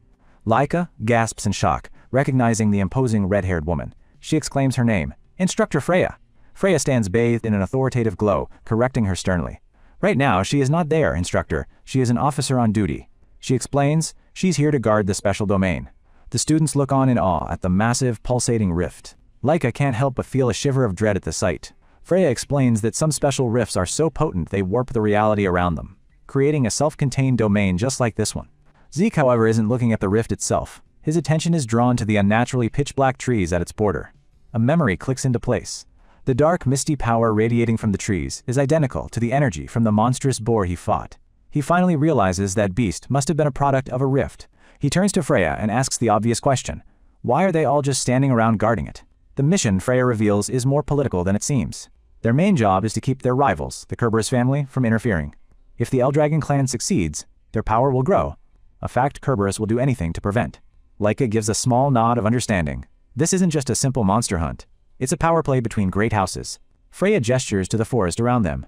Their other duty is to handle any monsters the domain happens to spit out. At the mention of monsters being spat out, Zeke's eyes light up with a familiar, battle-hungry curiosity. She continues, the Rift has a strict entry condition, only allowing 7 fighters of the 3-star rank. Aegis also confirms the information, from what he has heard. To demonstrate, Freya tries to force her hand into the purple domain, but she is instantly repelled by the barrier. She explains that anything or anyone who doesn't meet the conditions, including herself and any monster 4-star or above, is forcibly repelled. The entire strike team stands before the invisible wall, understanding that once they cross it, they are truly on their own. Freya's expression is grim. She warns them that entry is strictly first come, first served, and once a team goes in, the entrance seals. No one else can enter until the first team either clears the rift or is completely wiped out. Ignoring the grim warning, Zeke steps forward, reaching out a hand to the shimmering purple energy. As his fingers make contact, he can feel the selective power of the barrier, a gatekeeper deciding who is worthy to pass. Freya watches him, adding that it's said to be impossible to break the barrier with brute force. A wild, challenging grin spreads across Zeke's face as his own purple aura explodes to life. He asks if hearing something is impossible doesn't just make her want to try. Freya begins to sweat. The high-ranking officer loses her cool, demanding to know if Lord Zeke was listening to a single word of her explanation. Zeke simply flashes a cheeky wink and a thumbs up, insisting that he heard every word, of course. Freya's chibi-fied face contorts in rage. "No, you weren't," she screams internally. Getting serious again, she tells them they can't waste any more time. With the Kerberos family potentially on their way, the team needs to enter the rift now. With Leica at the lead, the 7-person strike team stands ready, their expressions a mixture of nerves and determination. They're all set. Freya offers them a rare, encouraging smile. It's time. She wishes them luck as they turn and step into the swirling vortex of purple energy. One by one, the students are consumed by the light, vanishing from the real world as Freya watches them go. Before they can even get their bearings, a stampede of monstrous deer-like creatures with glowing red eyes charges through the trees. A massive alpha beast rears up, ready to crush them. But stepping forward to meet the challenge is Vanille. His expression is deadly serious as he channels his green wind aura into the staff. With a furious battle cry, Vanille leaps into the air, bringing the staff down in a devastating cyclone of wind that obliterates the monster. The green-haired fighter claps sarcastically, praising Lord Vanille's brilliance. Vanille just mutters a dismissive yeah. This small victory brings him no joy. This is all part of Zeke's insane training. Nearby, Aegis dispatches another monster with cold efficiency. Just before the mission, back at the academy, Aegis had been walking down a long corridor. Curiosity getting the better of him, he'd peeked around a corner and witnessed a strange scene. Zeke handing a staff to a furious-looking Vanille. Zeke held the weapon before Vanille. However, Vanille is in confusion. Zeke tells confused Vanille, "I told you, didn't I? I'm going to train you." Vanille, in disbelief, demanded to know that Zeke was actually serious. Zeke just smiled, explaining that since the mission was a rare chance for real combat, Vanille would be using a new weapon, the staff. Vanille completely exploded, screaming that forcing him to use a weapon he'd never touched on a critical mission was pure madness. Zeke, with an infuriatingly cute chibi face, simply confirmed that was indeed the plan.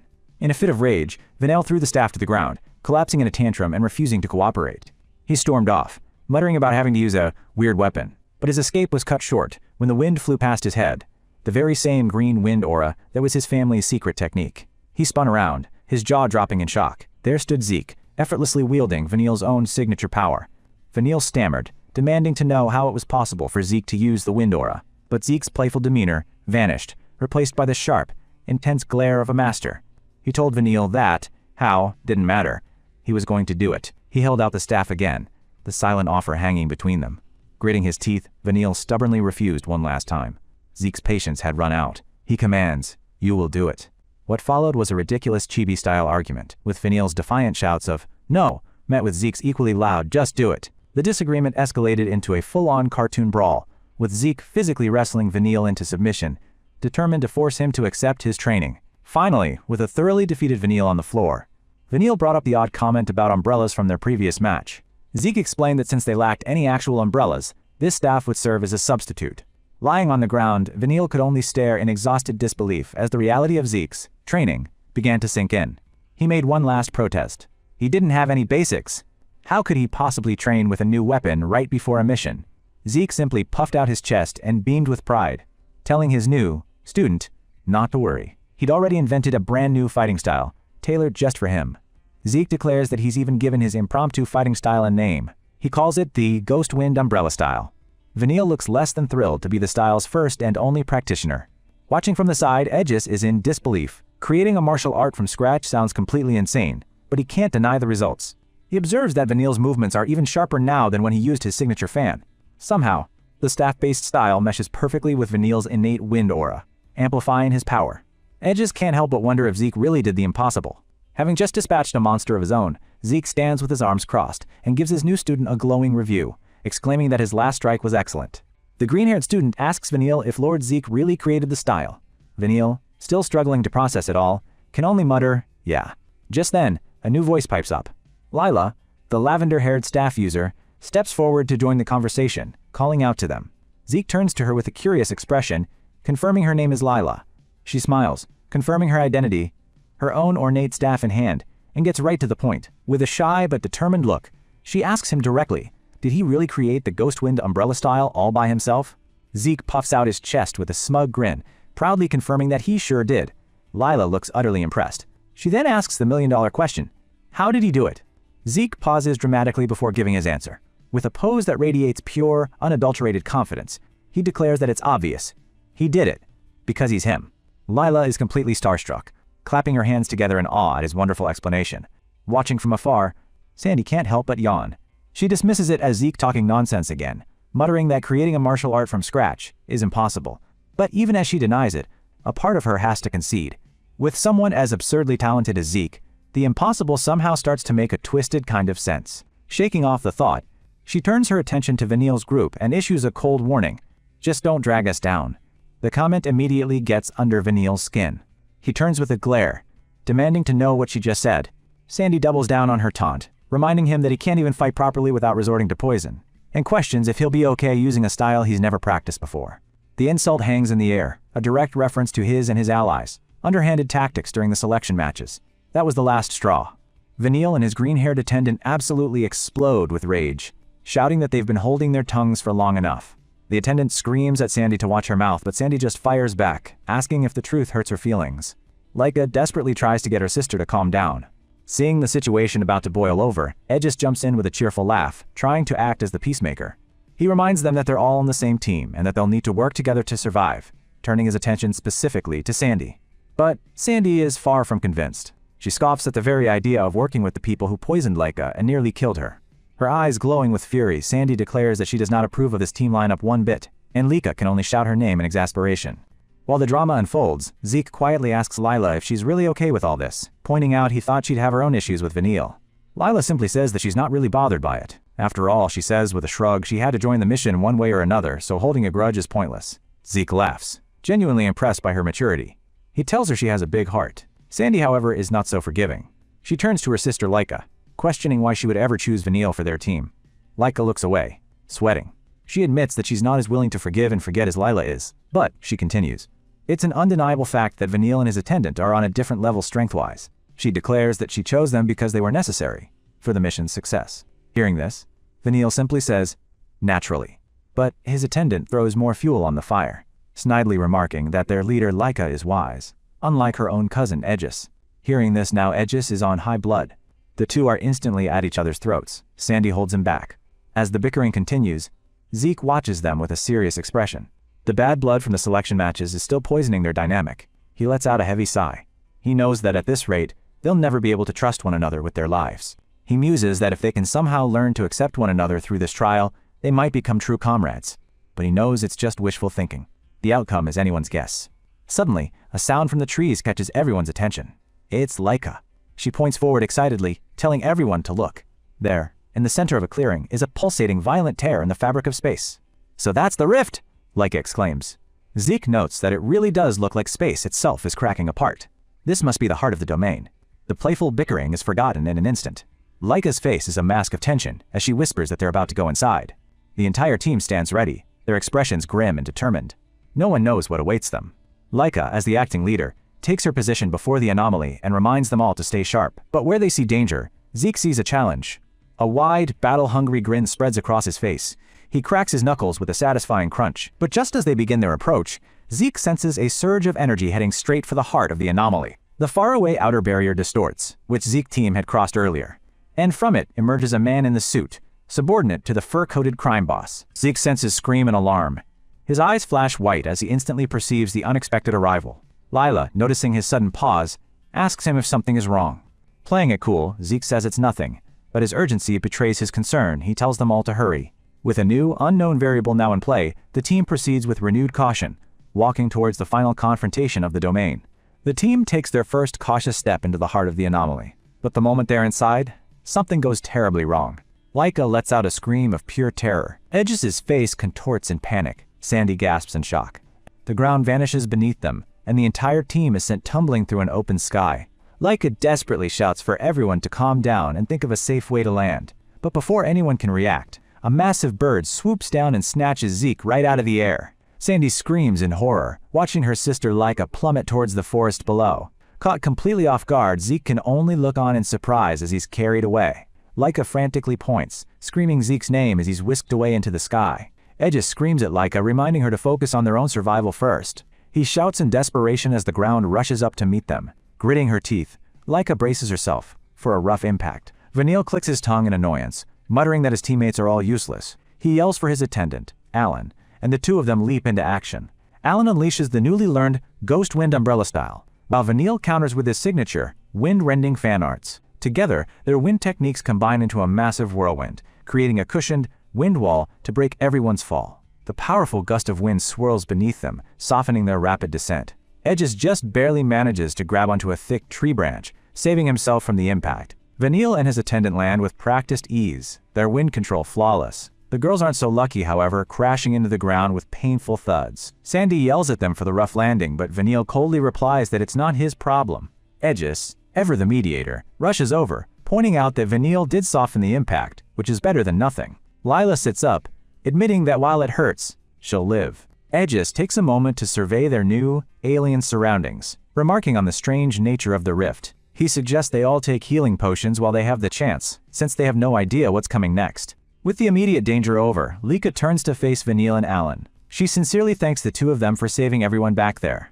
But the duo simply turns away, with Vanille muttering that it would be a problem for the mission if they lost people. Sandy sighs, wishing they could at least accept a simple thank you.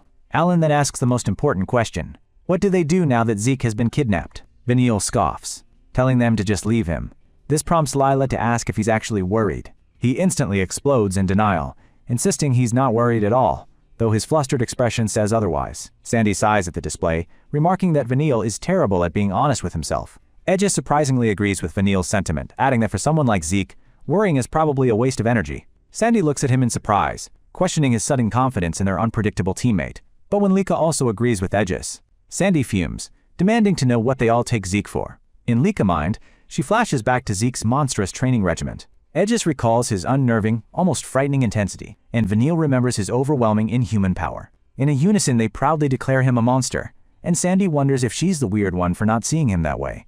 Edges brings them back to reality. He states that regardless of what Zeke is, they have to reunite with him. The only problem is, they have no idea where to even start looking. Just then, Lila gives a small smile. She recalls that while they were falling, she saw something in the distance. She tells she remembers seeing a strange pillar of light in a distance. Alan admits that after their chaotic drop, nobody could possibly keep track of their direction. But Lila confidently points towards a spot in the dense forest. She says with certainty that it's over there. The others are stunned. Alan asks if she really managed to keep her bearings while plummeting from the sky. Lila confirms she took a quick look around and memorized the location. A chibi Sandy pops up, exclaiming that Lila is amazing. Laika quickly formulates a plan. She points out that the bird carrying Zeke was flying directly towards that same pillar of light. So while they need to eventually meet up with him, their first course of action is to head for that beacon. The others agree. Knowing Zeke, there's no way he'd be able to ignore something so strange and conspicuous. Meanwhile, the man of the hour is having a surprisingly relaxing time. He muses that things have turned out to be quite interesting. He never expected to get grabbed by a giant bird the moment he entered the rift. He reflects that he's never sensed an attack from another dimension before. It was a good, if startling, new experience for him. Though he's been separated from his team, he has complete faith that they'll manage somehow on their own. Suddenly, the bird's flight pattern changes. Its beak opens, signaling that their little sky trip is over as it unceremoniously drops him. Zeke looks down, seeing that they've finally reached their destination. Below him is a massive nest, precariously perched on a jagged mountain peak, and inside are 3 very large, very hungry-looking baby birds, all chirping for food. The chicks chirp with glee, their mouths open wide, ready to receive their fresh meal. And Zeke, plummeting towards the drooling chicks, is clearly the main course. After an off-screen discussion, the hungry chicks are no longer a threat. Zeke dusts himself off, remarking that he almost became bird food the second he arrived. The once menacing baby bird is now a sweating, traumatized mess, letting out a pitiful whimper. Taking a moment to look around, Zeke realizes he's been dropped into another hellish world, completely unlike his own. He turns to the family of giant birds, questioning if these fluffy creatures are the so-called chaos monsters he'd heard about. Reaching out, he pets the massive mother bird, finding it surprisingly cute for a supposed monster. As he walks along its back, he notices that the bird is in rough shape, its feathers matted and its body weak. He carefully examines its plumage, confirming its poor condition. The bird winces slightly, clearly injured. Standing before the emaciated creature, he asks it what happened to make it so skinny and weak. Suddenly, Zeke's expression hardens. He'd been sensing a weird presence tailing them for a while now, and it's getting closer. In the distance, a massive swarm of dark figures blots out the sky, heading straight for them. The mother bird panics, immediately trying to hide behind Zeke, who now stands as its only protector. A horde of insectoid creatures descends, crackling with a menacing purple aura. These are the real chaos monsters. Zeke instantly understands the situation. The bugs had marked the bird as their prey, and now they've come to collect. He sizes up the enemy, identifying them as true chaos. The smaller locusts are 3-star level, but their leader is a formidable 4-star. He glances back at the wounded mother bird, huddling over its terrified chicks, all skin and bones. With the enemy closing in, Zeke coolly assesses his options, wondering what his next move should be. The terrified mother bird trembles, wondering if their only option is to run for their lives. But then, a flicker of defiance sparks in its eyes. It considers the alternative to fleeing. With a surge of parental instinct, the wounded bird stands tall, spreading its wings to shield its young, ready to fight to the death. A small, impressed smile plays on Zeke's lips as he witnesses the bird's brave resolve. Even the little chicks puff out their chests, chirping defiantly in a show of support for their mother. The mother bird lets out a fierce cry with the little ones, determined to face the overwhelming threat head-on. Zeke's smile widens into a grin. He likes that kind of spirit and decides he'll lend them a hand. The chaos bugs swarm forward, their collective killing intent stinging the very air. As the mother bird charges, Zeke dashes right alongside it, meeting the enemy head-on. He easily intercepts one of the smaller locusts, grabbing it by its grotesque head. With a single, effortless punch, he makes the bug's head explode in a shower of green gore. Splattered with insect guts, Zeke's eye gleams with power. One down, a whole swarm to go. But the 4-star leader and the rest of the swarm are completely unfazed, continuing their advance. The mother bird can only stare in absolute shock, its beak hanging open at Zeke's casual display of monstrous strength. Now facing the full might of the swarm, Zeke prepares to get serious. His eyes begin to glow with terrifying power as a dark, blood-red aura emanates from his body. He unleashes his dragon's pressure. A colossal, intimidating, draconic eye materializes in the sky, freezing the chaos swarm in pure terror. His form becomes a menacing silhouette as he points a single finger at the horde, offering them one chance to turn back. The draconic eye glares down, promising annihilation. Zeke warns them that if they don't give up, Zeke will happily keep them company until they're all dead. The entire swarm is paralyzed, held captive by Zeke's suffocating aura. Having made the wise choice, the insects turn tail and begin a hasty retreat. Zeke watches them disappear into the distance, muttering that they have awful taste, even when running away. Wiping a bit of bug guts from his shoulder, he shrugs, admitting he doesn't mind a good fight now and then. However, he wipes a bead of sweat from his brow, acknowledging that using the dragon's pressure in his current weakened state is quite tiring. The mother bird looks on, still trembling, not from fear, but from sheer awe at the boy who just saved her family. Zeke then notices the bird nudging the carcass of the bug he killed, chirping weakly. He points to the dead chaos monster, casually asking the starving bird if it wants to eat it. Without a moment's hesitation, the mother bird digs in, tearing into the much-needed meal. A flashback reveals the truth. The parent bird was ambushed by these same bugs while hunting for food for its starving family. It barely escaped with its life, and on the way back to the nest, happened to spot a new prey falling from the sky, Zeke. Back in the present, the chicks are passed out, from full bellies, drooling contentedly in their sleep. Zeke looks at the scene, musing that he was almost bait, but decides this must be fate. He's made a decision. The mother bird looks up from her baby chicks, tilting her head in confusion. Zeke reassuringly asks if it's still hungry for more.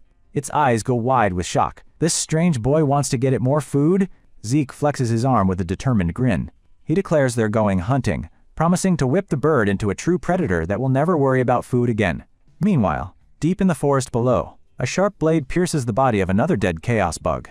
A Kerberos family's men in sharp suits and fedoras inspects the aftermath of the battle. Their dapper leader tips his hat, dismissing the strange rift and the dead bugs as irrelevant. On his command, his subordinates draw their sleek katanas, ready for their real mission. The leader stands amidst the carnage, his own blade gleaming. It's finally time, he declares, to start the lizard hunt. That's all for this chapter.